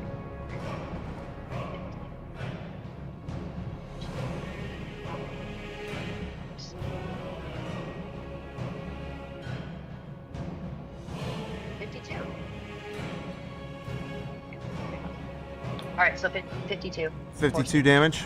Okay.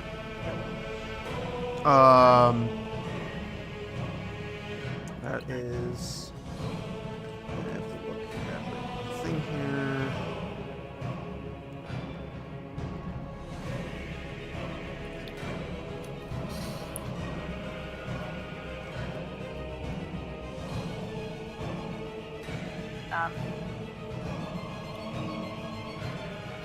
Okay.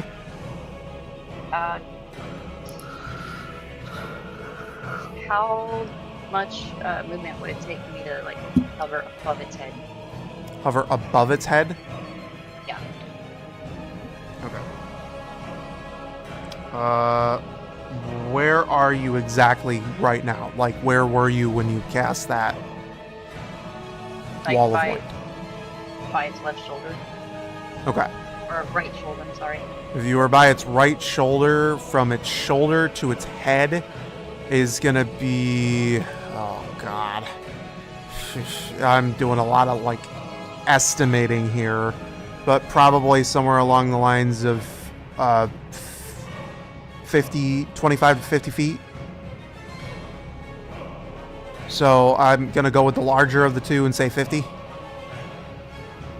Okay, I'll move like diagonally up for 30 feet so that I'm kind of back behind its face. Okay. I'm trying to, like, figure out this whole flying thing. I have to do Draris, and I have to do Draris at the same time. Yeah, and the so. grid. Yeah, and I have to ask because the grid is, I can't calculate it myself. So. Yeah. So, Lord, this is confusing. I think. Okay. Would you be willing to work with me on this? In terms of flying, I would like to put a cap on the height, because trying to calculate this shit beyond his fucking head is starting to get kind of insane because he's so massive anyways. So we're gonna put a cap at the top of his head. Like, you can't go any higher than the top of his head currently. And that's just, it's mainly because, one, I can't do anything. B, it's hard as fuck to calculate in terms of, like, how high exactly you are each time. So, because I can't do it on the map or otherwise. So that's just, we're gonna put a cap at the top of his head, and that's where the cap is at. So, in order to make this a actual interesting fight without just, hey, I'm gonna whack him and fly away, we're gonna put that cap in. I have to do that. I'm so squishy technically. Like, you can fly away, but fly away from him, out of his reach. Don't just fly straight up. That's. Yeah, I'm gonna pipe up and say I don't like that. It makes it so difficult in terms of. Because I told you that I flew 30 feet above where his head is. I know. Whatever his max height is, I'm 30 feet above that. And if I want to hit him with a melee attack, I just fly 30 feet down and I'm stuck there until my next turn. Okay, because what it's been is you fly down and then you fly back up. It's been. That's why I have not flown down at all because I redid the turn and I stayed 30 feet above his head and shot with a ranged attack. Okay. That's fine, but if you're like, down there, you're down. I'm in my angelic form, and it lasts for an hour. No, you're angelic. Turns. Yeah, you're angelic For 10 turns, so I get to do what I want for 10 turns. So I just respectfully disagree with the idea of a skybox, because I'm like, bro, I can fly. It's like, getting difficult to calculate heights under certain circumstances. I'll help you do that. But I'm sorry that I'm an angel and I can stubby arms. Like, that's not my problem. Like, with all due respect. Okay. Like, I'll be more than happy to help you figure out where the fuck I am. But I gotta speak up on that. And put my 2 cents in.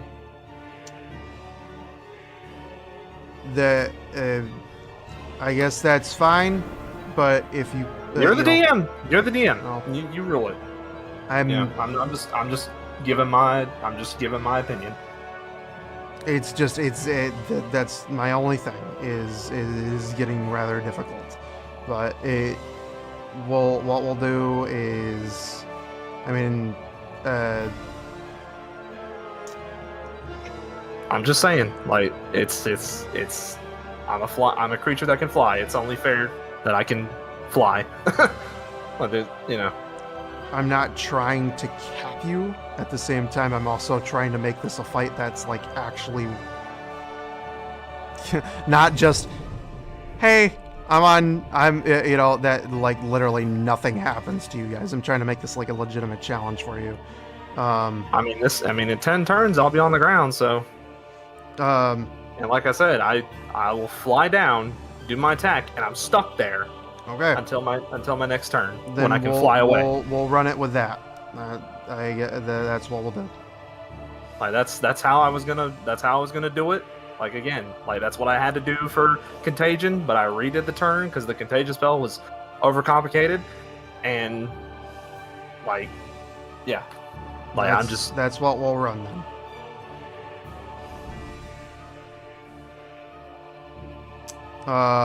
In which case, Sin's turn. Sin, are you done, or is that? Yeah, that was. I ended mine.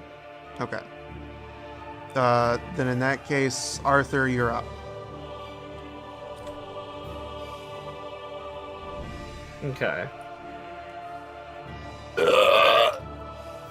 So, what I'm gonna do is, as I said, I'm gonna fly it 30 feet down to its head, and I'm gonna fucking hit it with my warhammer that hasn't been imbued with holy weapon. Gonna roll, and I get extra attack. If I hit this bitch. Ooh. 23. 23. You hit. Good. So I'm hitting it with my Warhammer +3, so it does. So we're gonna do the regular bludgeoning first. So that is 6 bludgeoning damage. And now I'm going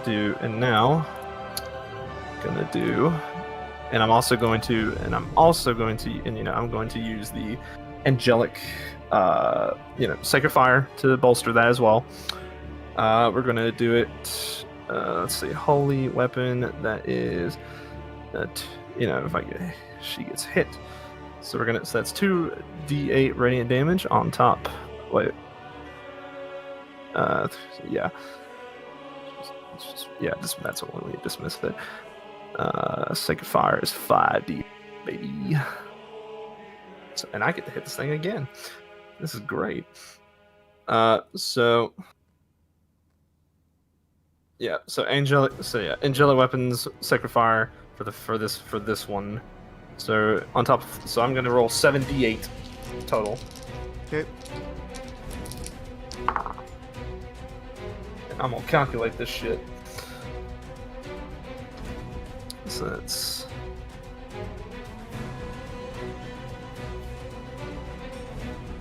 Or, no. Fuck you. Okay. That's 4. Come on.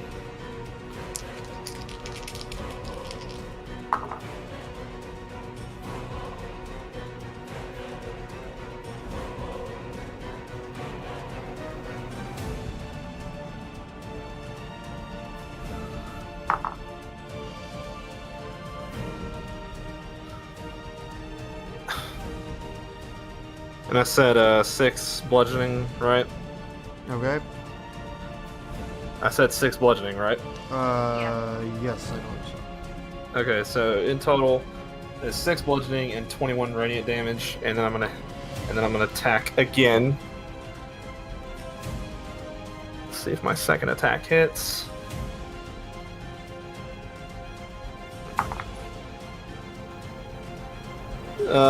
Does a dirty 20 hit? Yes, you hit. Good. Now that is still hitting with the same hammer, but I'm not gonna use it. Let's see. Yeah, it's still got holy weapons, so the 2d8, and I'm gonna be this will be my second and last time that I use angelic weapons, so I'm gonna roll 78 again on top of the bludgeoning. Rolling the bludgeoning again. There we go. That's better. That is 12 bludgeoning damage. So let's see. 2.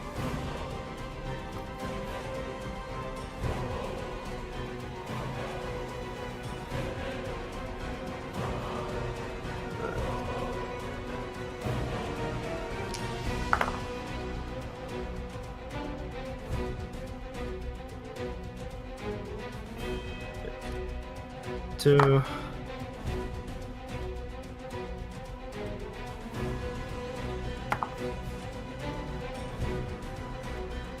Okay, so on top of that 12, so you keeping this track of this, right? Yeah, I have track of the damage right now. All right, so the bludgeoning damage in total for both attacks is 12 plus 6, so that's 18. What was the radiant damage I said last time? 21.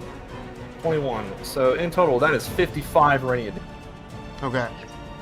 The bludgeoning damage was 3 or was 6 plus 12. 12.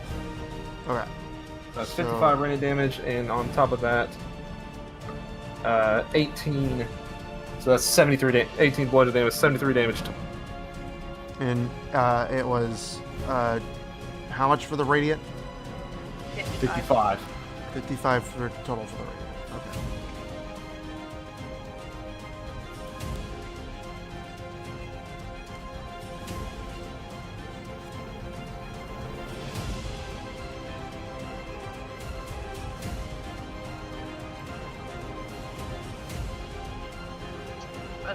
Was that the bludgeoning damage is full, or? No, I've got the bludgeoning damage. It is halved.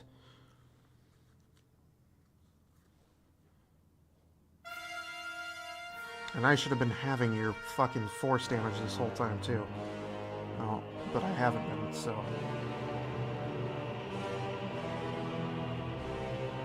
I just now saw that. That just caught my eye.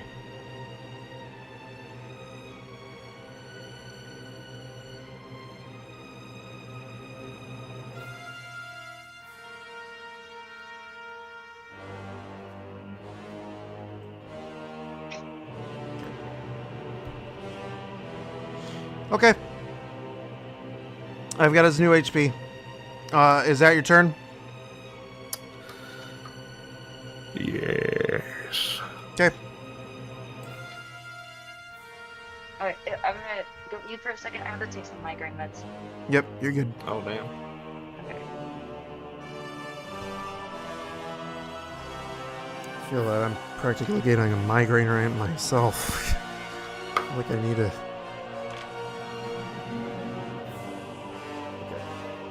So let's see. In that case, Shinka's turn is up next. And Shinka is going to try to attempt to finish the job on Draris, because fuck Draris at this point.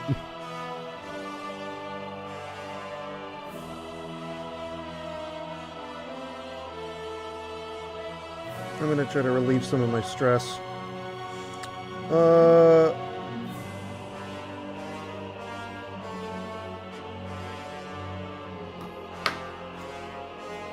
Shinka is going to attempt to bite him twice.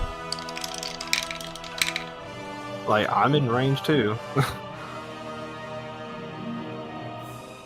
He's going to hit both times.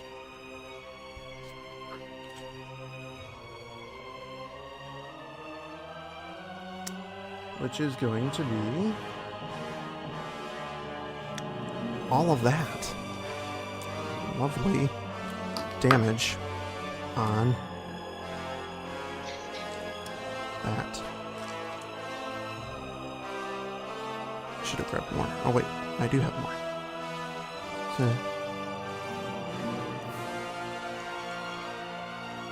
is that all I have? That is all I have. Okay, never mind. So that's... which is... that, plus that, plus that, plus... is that a 4? That is a 4. What's that?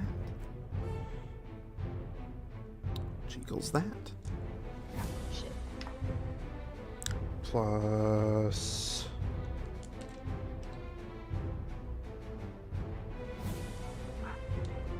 that, which equals that.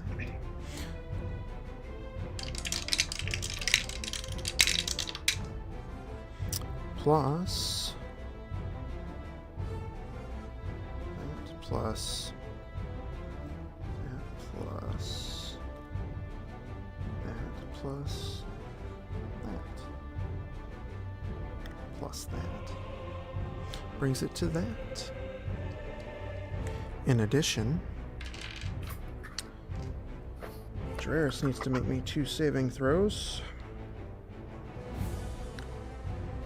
which he should be able to beat. Never mind. Never mind.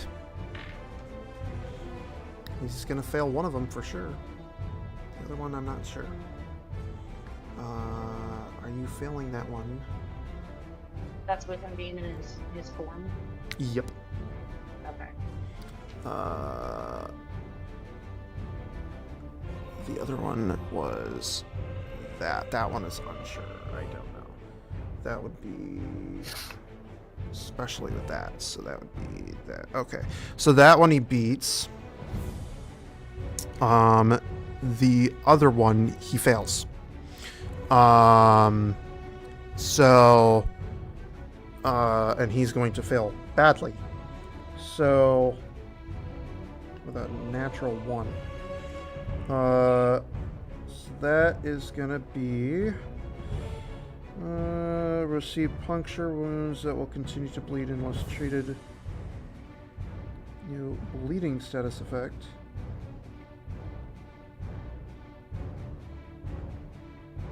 Plus an additional... that. Alright, Draris, how'd you fare?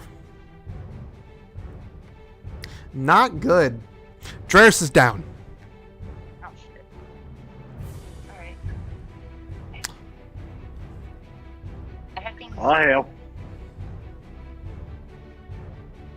I have things for that. Fine. If this fucking goddamn son of a... there, okay. 53. Fuck me. Okay. That makes him down. Oh boy. Okay, that relieves some of my stress for a minute.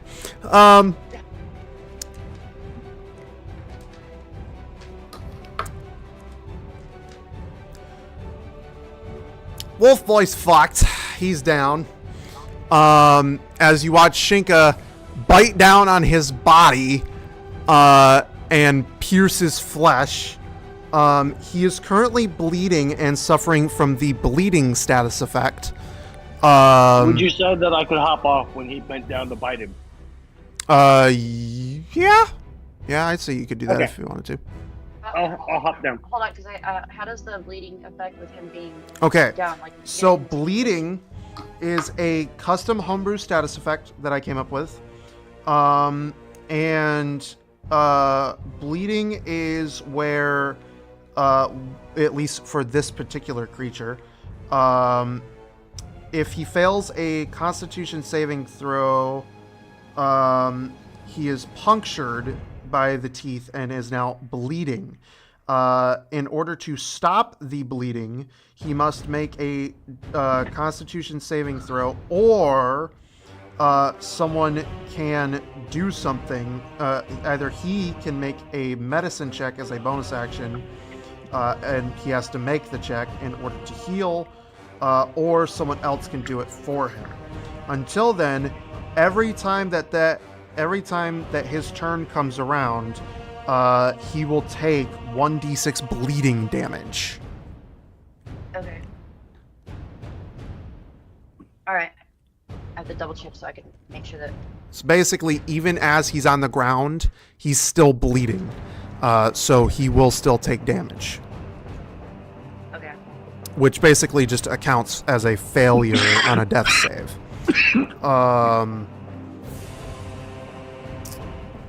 And it's his turn, but because he already took the damage for this turn, in order to make him downed, I'm going to say that he won't take it again. However, he does have to make a death saving throw.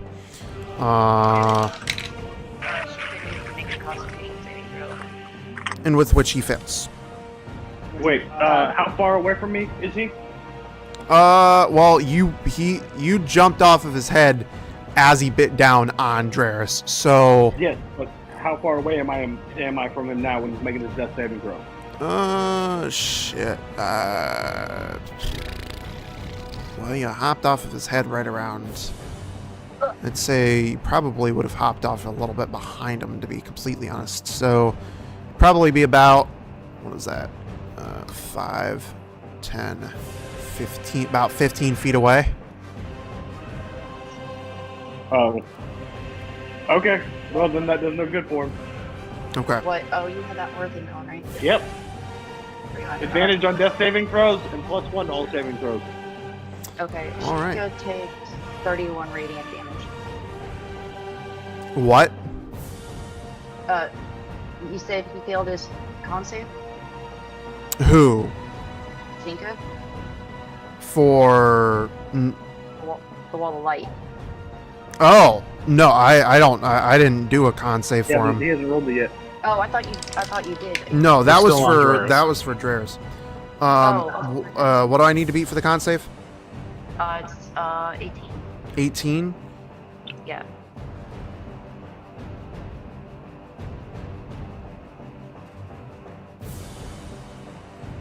He beats it. Okay. I have to look at my notes, and I have to read because I changed them up a little bit a while ago. Long while ago. That was a long time ago. So, and it's in pen, so I can't see it worth a fuck. Juris failed his death saving throw. He passed the Shinka passed the wall of light save. Does the wall of light stay in place, or is it just at his shoulder? Yeah, it's at his shoulder, staying in place. Okay, so it's from where he's standing, like, because he hasn't moved. He's just been like leaning down and fighting, right? Okay, yeah, yep. Yep. So he's still in radius. Okay.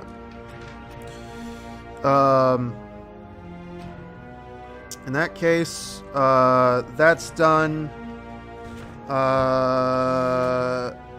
Draris failed his death saving throw, so now we're back at the top of Nox. Okay. I'm going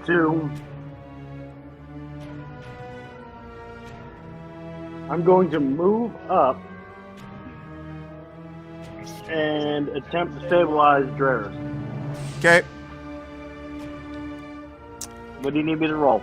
You don't need to roll a thing. If you're stabilizing him, you stabilize him. He won't make any death saving throws anymore. Well, with his bleeding, that's what I was asking. Oh, hey, his bleeding. If you want to stop his bleeding, that's different. Stabilize and stop his bleeding. So in order to stabilize him, that's an action. In order to stop the bleeding, it takes a bonus action. Okay. And you have to make a medicine check.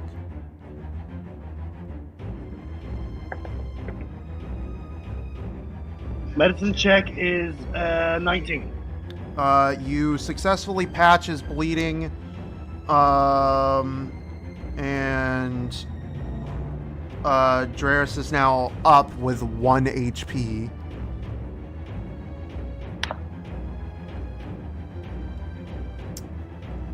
Hey, I picked up the Wolfman, but not much else I can do. And I end my turn. Okay.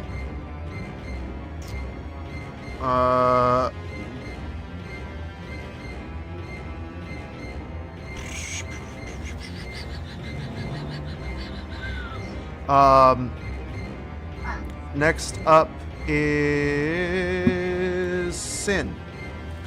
Shit, I almost lost my note sheet there. That would have been bad. My turn. Okay.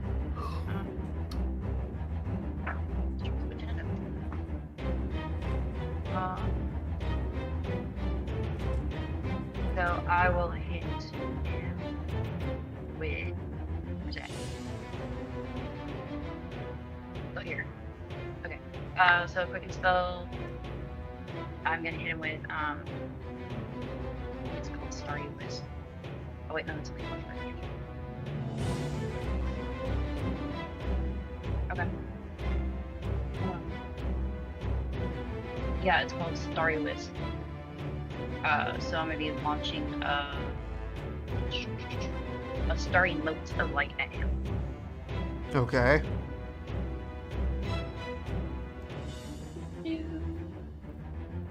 19. 19? 34. No, 34. I didn't add my thing in yet. 34, you're gonna hit. Yeah. And then I'm at 11, so 3 of those. Okay. 2. My dice are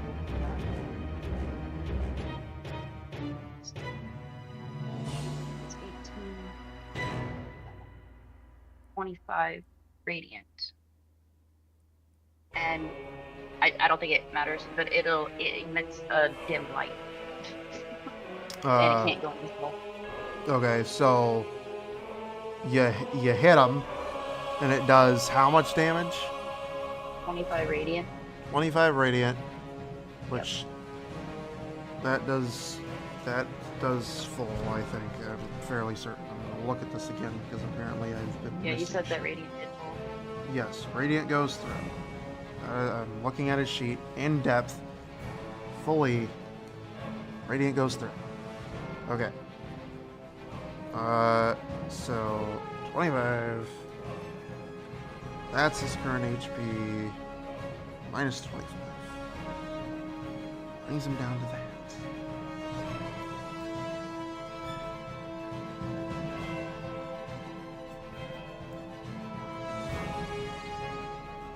Okay. Okay. So for my attack, or my action, I'll be using one of the blocks from the wall of light. I will be launching it at him. All right. So it cuts down to 50 feet. So 25, and then I can do 40 feet again.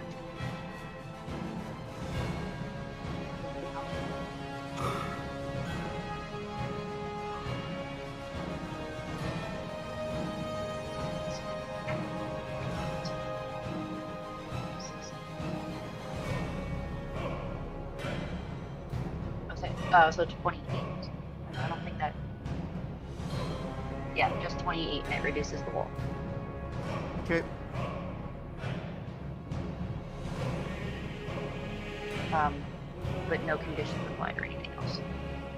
So an additional 25. Yeah, that's it. Okay. No, 28. 28. And then I will also let's go up behind it. I'll just stay with that. I'm not really. And I'll end my turn. Okay. That is taken care of. Arthur, you're up next. Alright. Okay, so I'm gonna. Alright. I'm going to use. Oh my god. I'm gonna use one of my divine gifts. And I'm gonna roll a melee attack real fast to see if this hits. Or not a melee attack, it's a spell, yeah. Spell attack. Get that juicy. Come on, baby. I have like 2 inspirations, so I can make this work.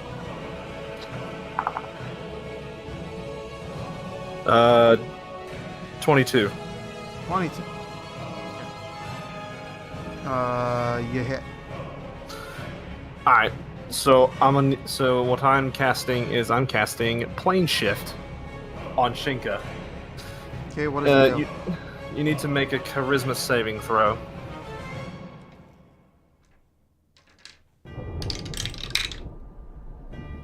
What do I need to beat?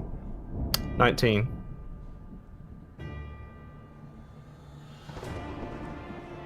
That was yours higher. Beat it. Okay.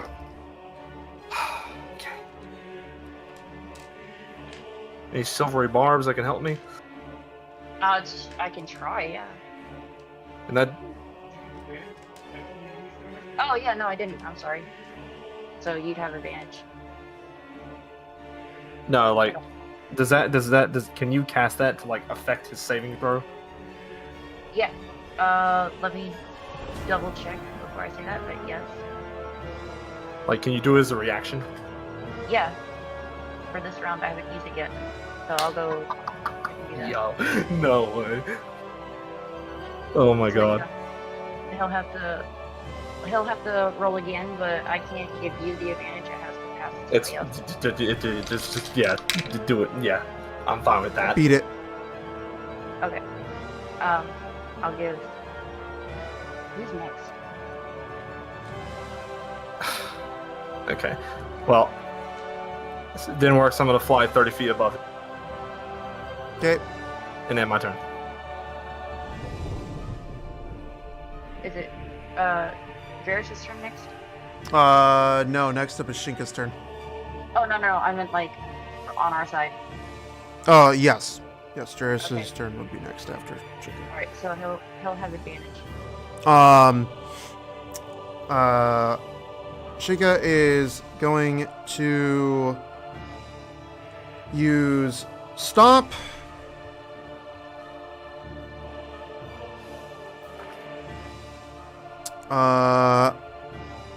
Actually, you know what? Fuck that. Shinka's gonna use his atomic breath.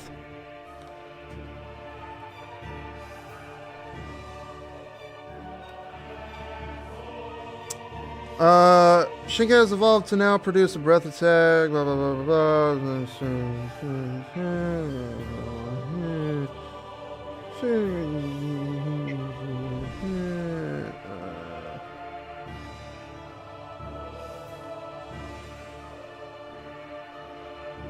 Who's on the ground right now? Other than Nox and Draris. That's it. That's it? Okay. He's muted. You're muted.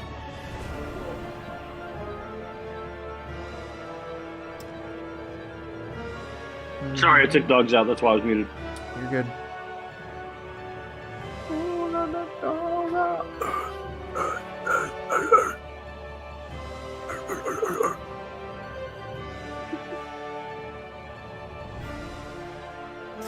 Okay.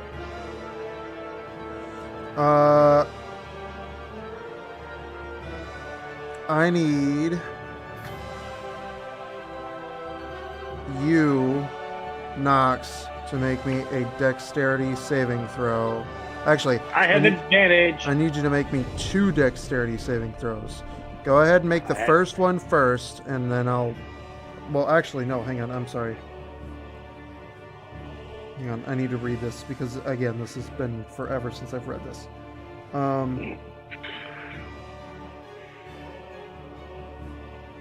Okay. So...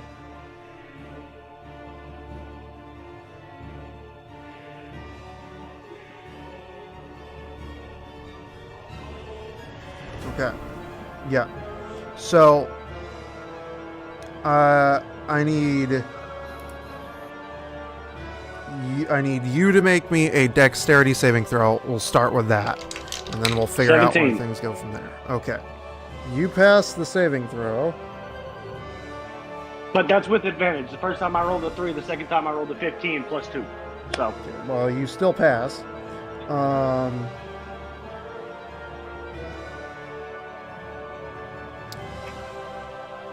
Draris did not. Fuck Draris. He can suck a fat one at this point. Jesus. And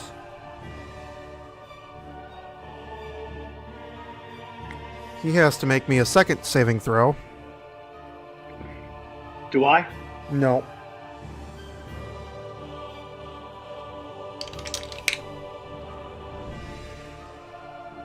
With which he passes. Lucky him.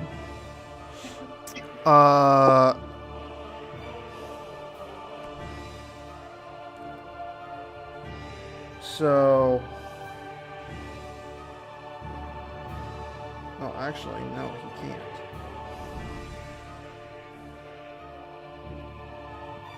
Okay. Well, poor Draris. I need to roll damage. So you... Well, hang on. Let me roll the damage first, and then I'll describe this. How much damage is that?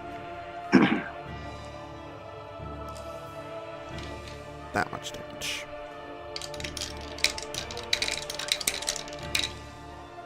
Wow. It's the first good fucking damage roll that I've had all night, other than destroying Draris with the bites.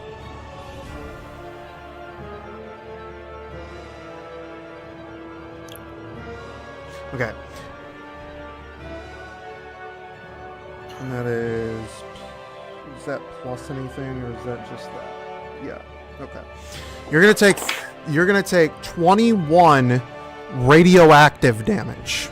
Here's my question. Is that halved already because I'm still raging? No, because it's not a physical attack. A breath weapon is still a physical attack. Rolled a hit. No. Physical means like smacking you, hitting you with like a weapon. 21, got it. Yeah. Not gonna argue. So it's take 21 from that. The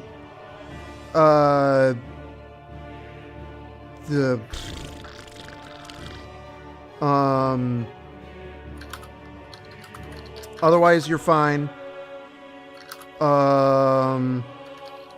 It singed you basically. You avoided the main attack. As for Draris, on the other hand, because fuck him, a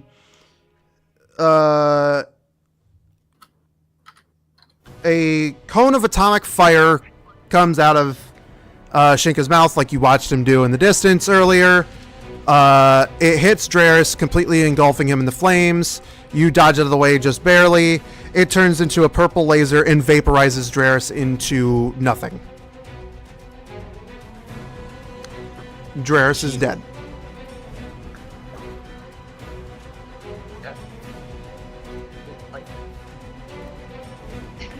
In other words, fuck that guy in particular. Good God. Okay.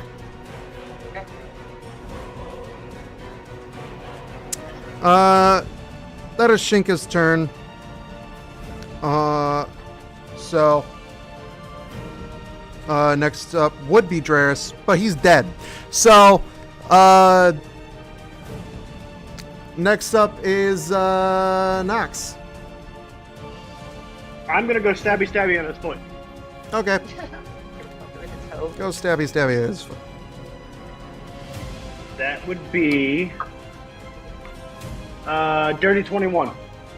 Okay. Second You hit. one is an 18. You miss. Okay.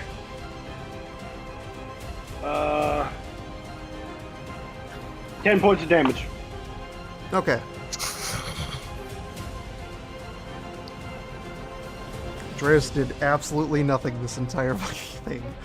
And I'm going to move 30 feet back. Okay. So you would have moved 5, 10 to stabby.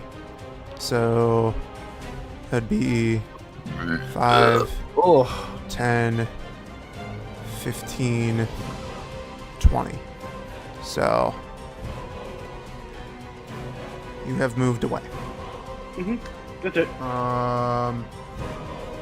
And that was 10 damage. Mm-hmm. That brings him down to that.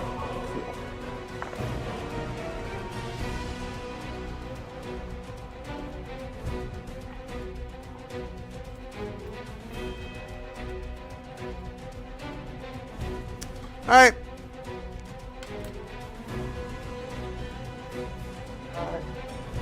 Is yours done? Next up is Sin.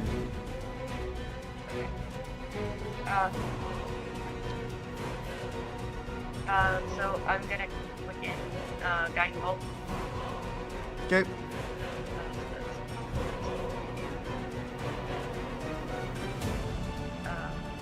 I'm gonna do it at 4th level. Okay. Yep. Wait, it is a roll, isn't it?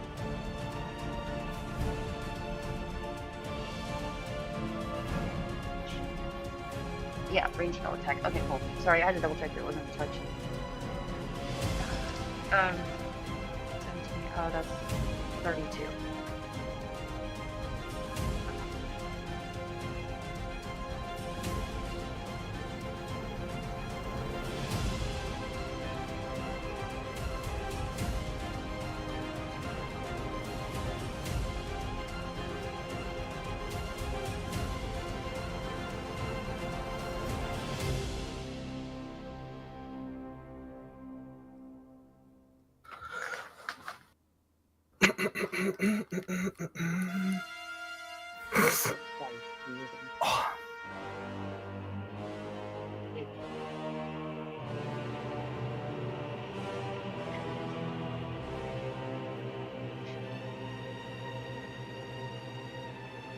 Alright, so that's 29 radiant damage.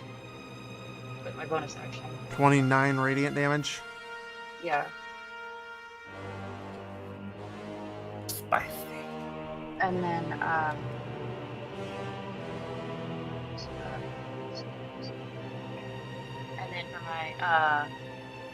for my action, I'll be using the wall again, so I'll be taking another piece of it, flinging it at him. Okay.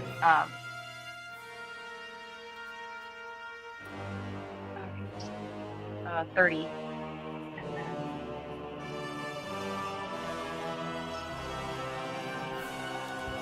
I don't know how you guys track dice.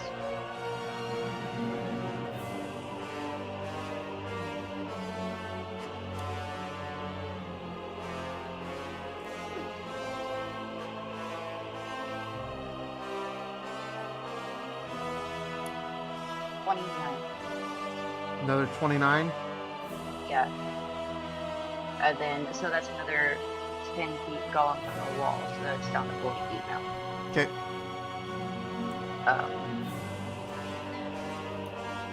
And then that's it.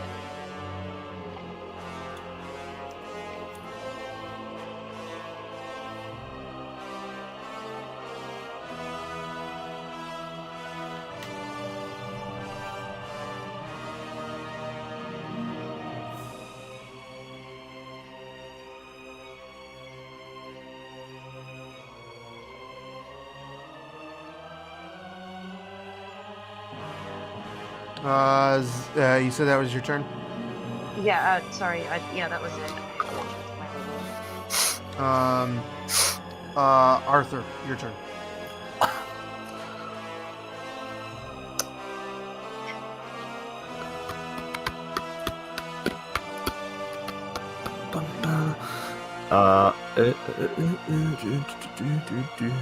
I am gonna.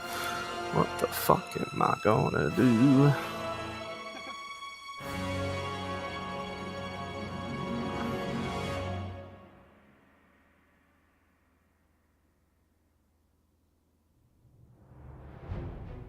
Nah, I'm not gonna do that.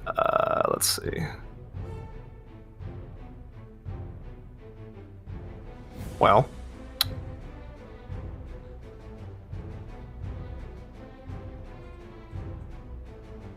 I don't want to.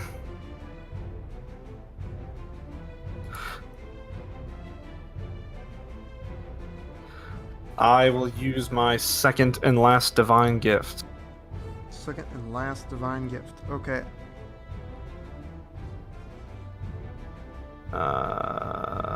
And I'm going to cast.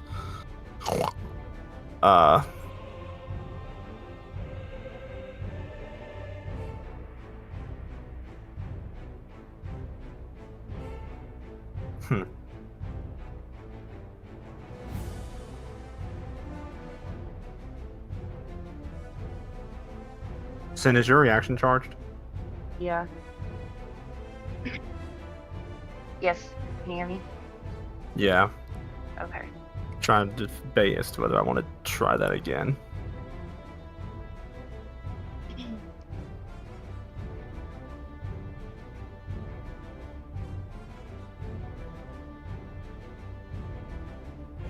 Yeah, I'm gonna try it again. Fuck it. Have some fun. So I'm gonna fly down 30 feet to its head. Okay. I'm gonna hit it with a spell attack, melee spell attack.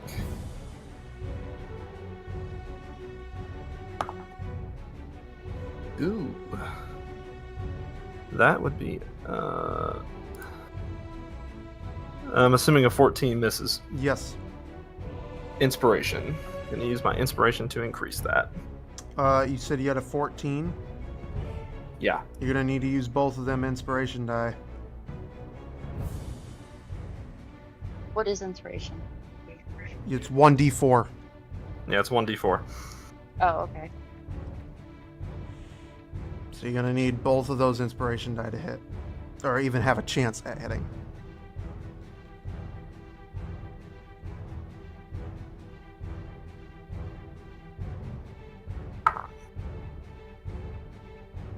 If I bring it up, so the first one is that raises it to an 18. You still miss, but so you're gonna need to, like I said, you're gonna need that second inspiration die in order to hit. I'm gonna burn my second one. That takes it to a 21. You hit. All right, make me a charisma save.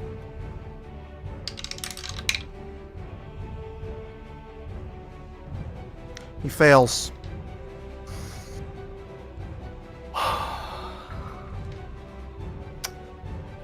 So I'm casting plane shift, but since this creature is unwilling, plane shift turns into banishment.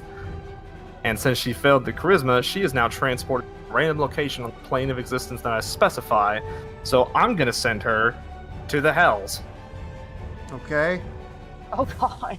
So is this a permanent shift? When she is transported, she has to find her way back to the current plane of existence. Okay.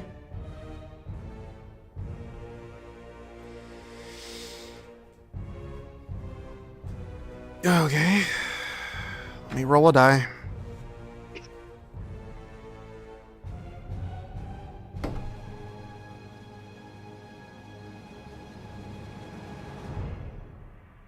Okay. So, plane shift goes through, and Shinka is teleported to the hells, I'm assuming. Mhm. It's a teleportation type thing. It is the banishment spell. Okay. It turns into the It's banishment the spell. banishment spell. In that case, banishment. No, it turns into banishment. That's what I'm saying. I'm going to look up banishment as a spell. No, no. You said it turns into the banishment spell. No. She is banished. Like, it's not the banishment spell, it's the plane shift spell, but because she failed the charisma save, she's banished to another plane.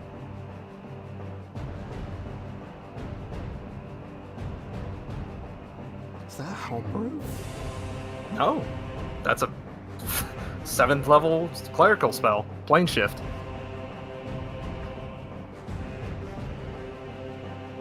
I can use it on myself and 8 willing creatures who link hands in a circle, but when I'm using it on a creature that is unwilling, they have to make a charisma save, and if they fail, they're banished.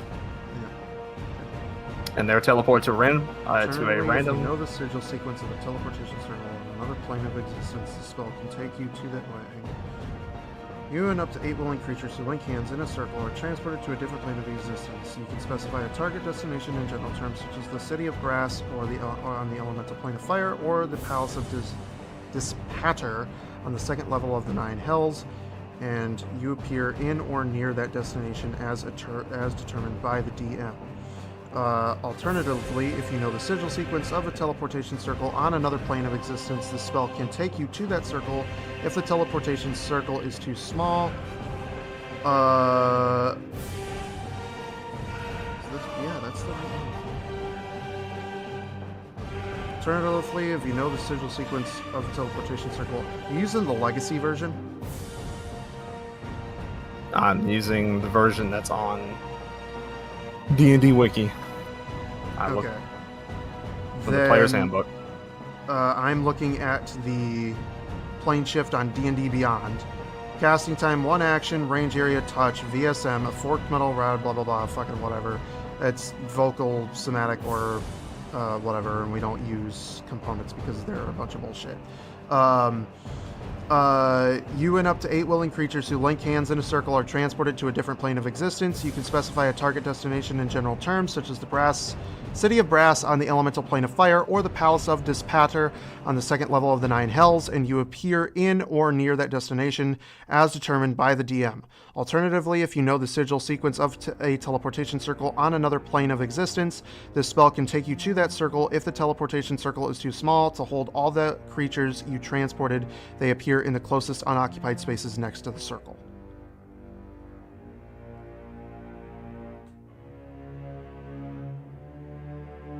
It has the rest of it down at the bottom. It does? Yeah, you can use this spell to banish an unwilling creature to another plane. Choose a creature within your reach, make a melee spell attack against it. On a hit, the creature must make a charisma saving throw. If the creature fails this save, it is transported to a random location on the plane of existence you specify. A creature so transported must find its own way back to your current plane of existence. Okay, that's the legacy rules. Okay. I didn't know which one was which. Yeah, it's the legacy one. According to the legacy hand rules. And D&D Beyond lets you choose what's legacy, if you want the legacy version or not. Because you can do that with you can do that with all the other spells. We're going by 5e rules. That's so. Yeah. So it would be the legacy version. It would be the legacy version. You can use this spell to banish an unwilling creature to another plane. Choose a creature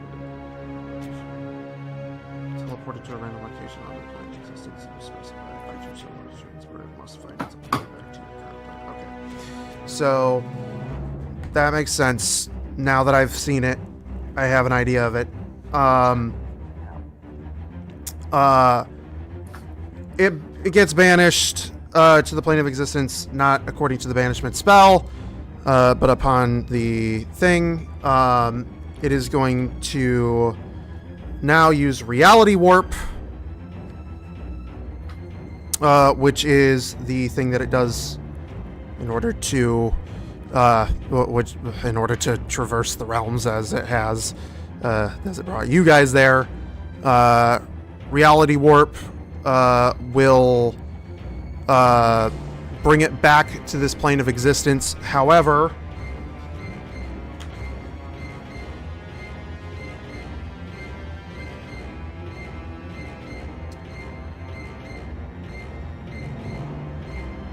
it is currently overheating and is struggling to move. It now has disadvantage in all...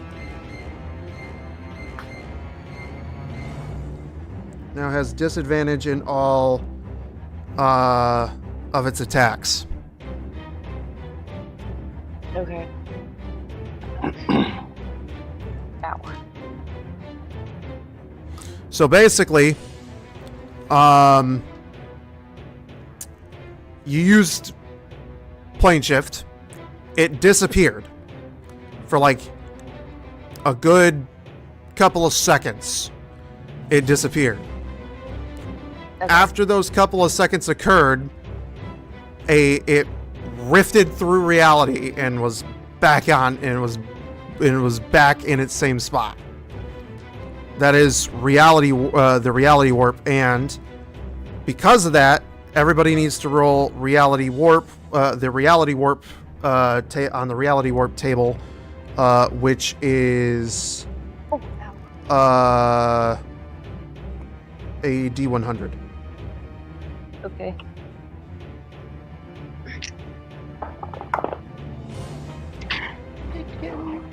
Including itself, because it is akin to its own effects. 55. I got a 43. 40. 31. Okay, so let's start with 40 was yours, Taylor? Mm-hmm. A talking flea now lives in your nose. Cool. Sin, what'd you get? 43. 43. You believe you get sunburned from all sources of light. Anytime you see light, you will take 1d6 psychic damage. Oh dear. Nox, what was yours? 55. 55. You owe a pound of flesh. You can choose which pound if you remove it yourself. Every time I see. Who the fuck do I own a pound of flesh to? That's just what it says. That one I don't even know. But you owe a pound of flesh. You can choose which pound if you remove it yourself. So I'm assuming that means that you have to like take out a pound of. Just cut out your left pectoral. You'll be fine. I cut out a pound from my stomach. And Jesus Christ, okay. Shinka. I'm trying to make it easy for you. What happens to Shinka? Oh. I don't want to lose my nipple. Well, according to Shinka, goblins now look like beautiful women to him. So. Oh god. Not that this thing has a sexual preference. So. Hurry, somebody conjure a goblin. The Shinkusi. Oh god, no. Okay. No. I'm gonna try to finish this up here. So with that, it is going to use quick release. It allows it to use its body temperature instantly returns to normal.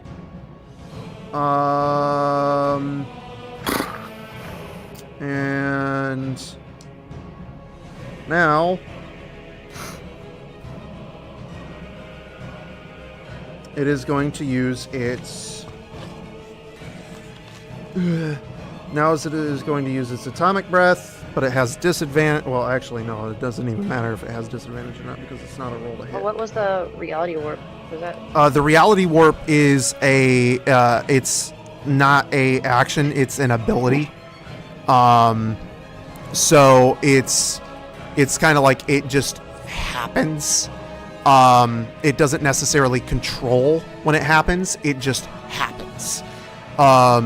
So it's kind of hard to explain, but yeah, it kind of happens. It's like most abilities. It's like a passive ability for the creature.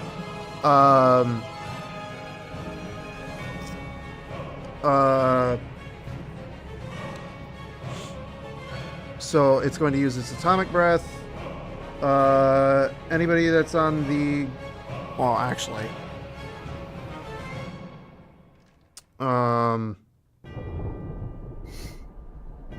It's going to fire it off at Arthur. Which I'm assuming you're just like... Oh shit! Hold on. I got a nosebleed. Oh damn! I don't know how you managed that, but yeesh. None of us are doing good tonight, apparently. Well, don't worry. I'm gonna end it here in a minute. That's never good coming from it. Not in a bad way. You didn't see how that sounded ominous going on? I can see how it sounded ominous. Yes.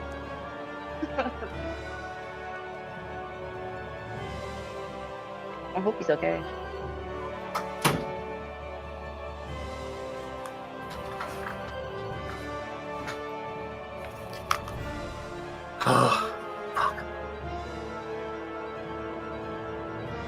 Alright, what were you saying?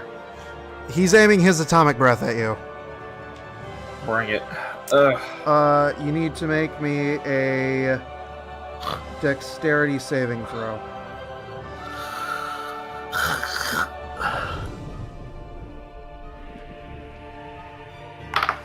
Fuck! God. Shit.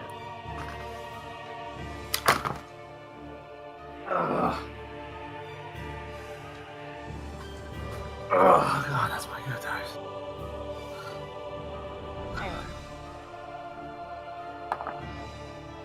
Ooh. Yeah, that fails. Fails? What'd you get? Fucking 8. Okay. Yeah, you did fail. Okay. So...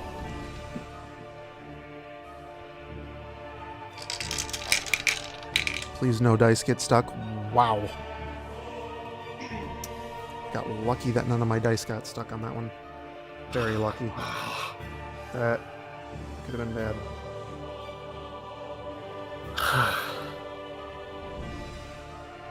Okay. You are going to take 20 radioactive damage. And then I need you to make me another dexterity saving throw. And I would strongly recommend that if anybody can help him, they do. How would I do that? I can't do shit in the air. He's fucking 3,000 feet in the air. I can't do that shit. How can I Alright, help? so what damage? How much fucking damage? You took 20 for the initial piece of this. You took 20 radioactive damage, but you have to make me another dexterity saving throw, and Sin, I will allow a reaction on this for you to help him. I will let you attempt to fly and get him out of the fucking way, because if he fails this, the same thing that happened to Draris is going to happen to him. Okay, what do I need to do? First, let's see if he makes the dexterity saving throw. 13. Okay. 13. Okay. He did not make it. So, I want you to give me a... Acrobatics. I'm going to need you to... It's tough to say it because she's flying as fast as she can. It's not really a maneuver, so... It would be acrobatics or athletics. Either Yeah, one. I'm going to say it would probably be athletics because she's flying, not doing an acrobatical maneuver. Okay. So I need you to make me an athletics check. Okay. Oh, here, I'm gonna use a luck point to do that again. We're not gonna go with that. That was a bad one. Oh, Ugh. 18. 18. Okay. Yeah, the first one was a 3. You get to Arthur in time. Yeah, it's a good thing you used that luck. You get to Arthur in time.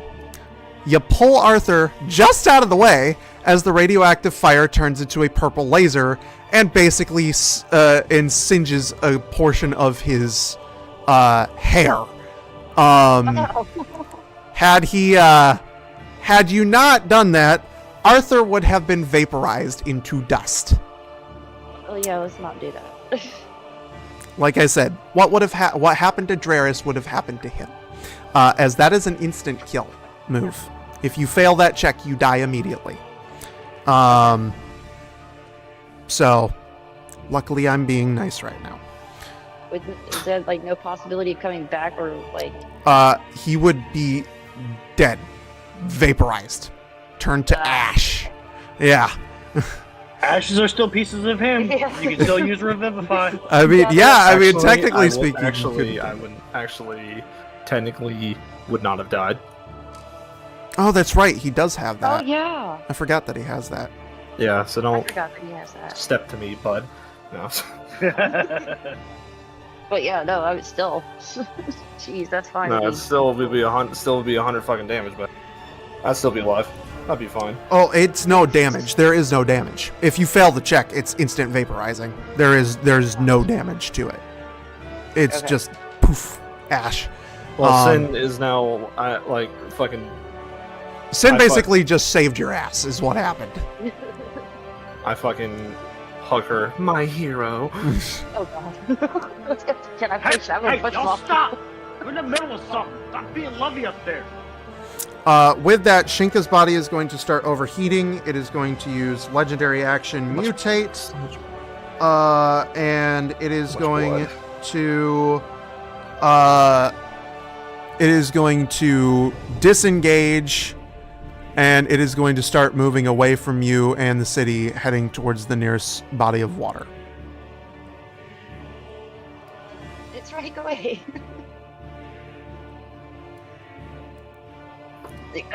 Yeah, Sin's just gonna stare at it dumbfounded because it's running away. It's not really running, it's just slowly turned away from you and is heading towards the nearest body of water. I don't think it wants to play anymore. That's okay. And that's the fight. Alright, Sin is gonna lower Arthur down to the ground just very gently. You guys get a level up. Congrats. Again? You're level 15. Jesus. In the midst of the smoldering ruins, I need to hang on. Where's my moments? There it is.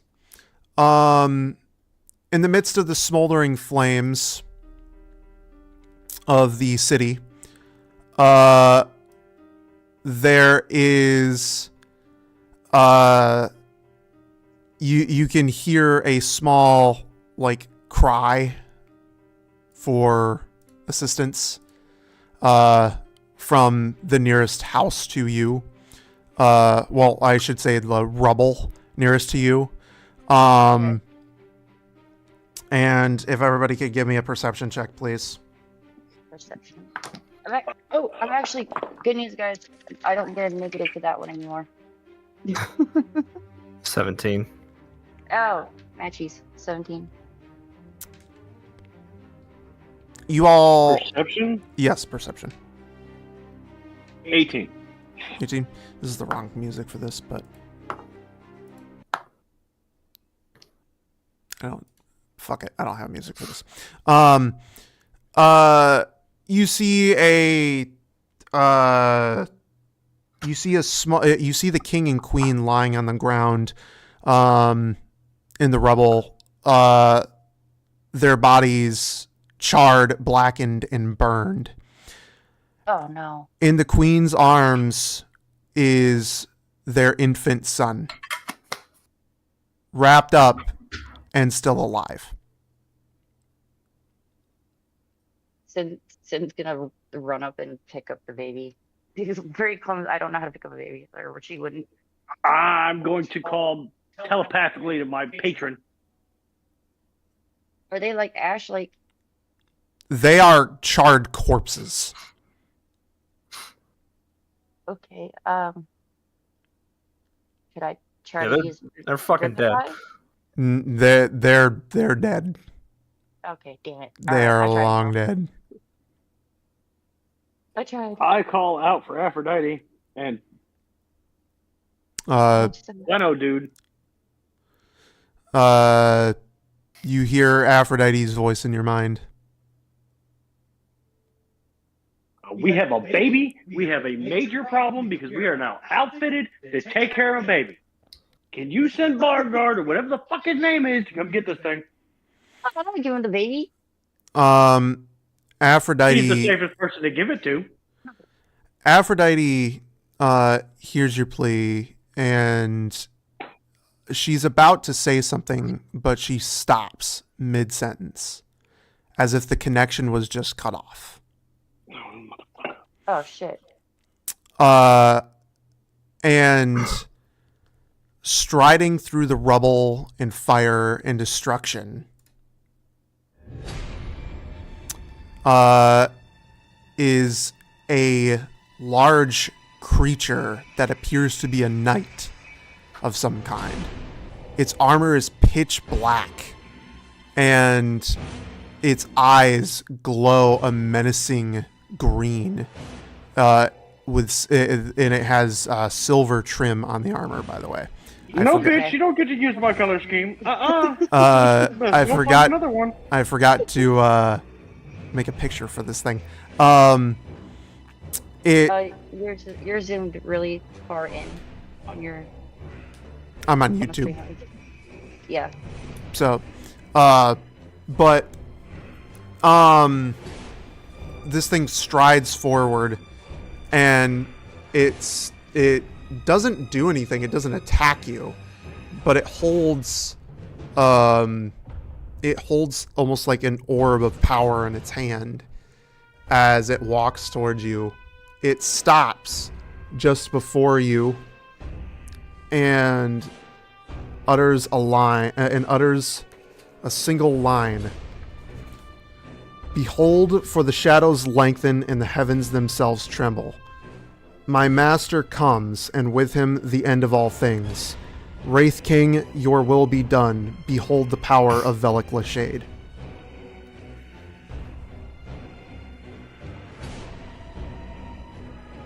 And that is where the halfway point ends. Congratulations, you're at the halfway point of the campaign, and So we have a baby. You currently have a baby. Oh dear. So with that, thank you all so much for coming out and watching. If you guys like what you saw here today, please make sure that you click that like button, smash the subscribe button, and as always, if you want notifications for whenever I go live and put out new videos, make sure that you ring that little bell icon on your screens. Once again, thank you all so much for coming out, and we will see you all in the next video. Deuces.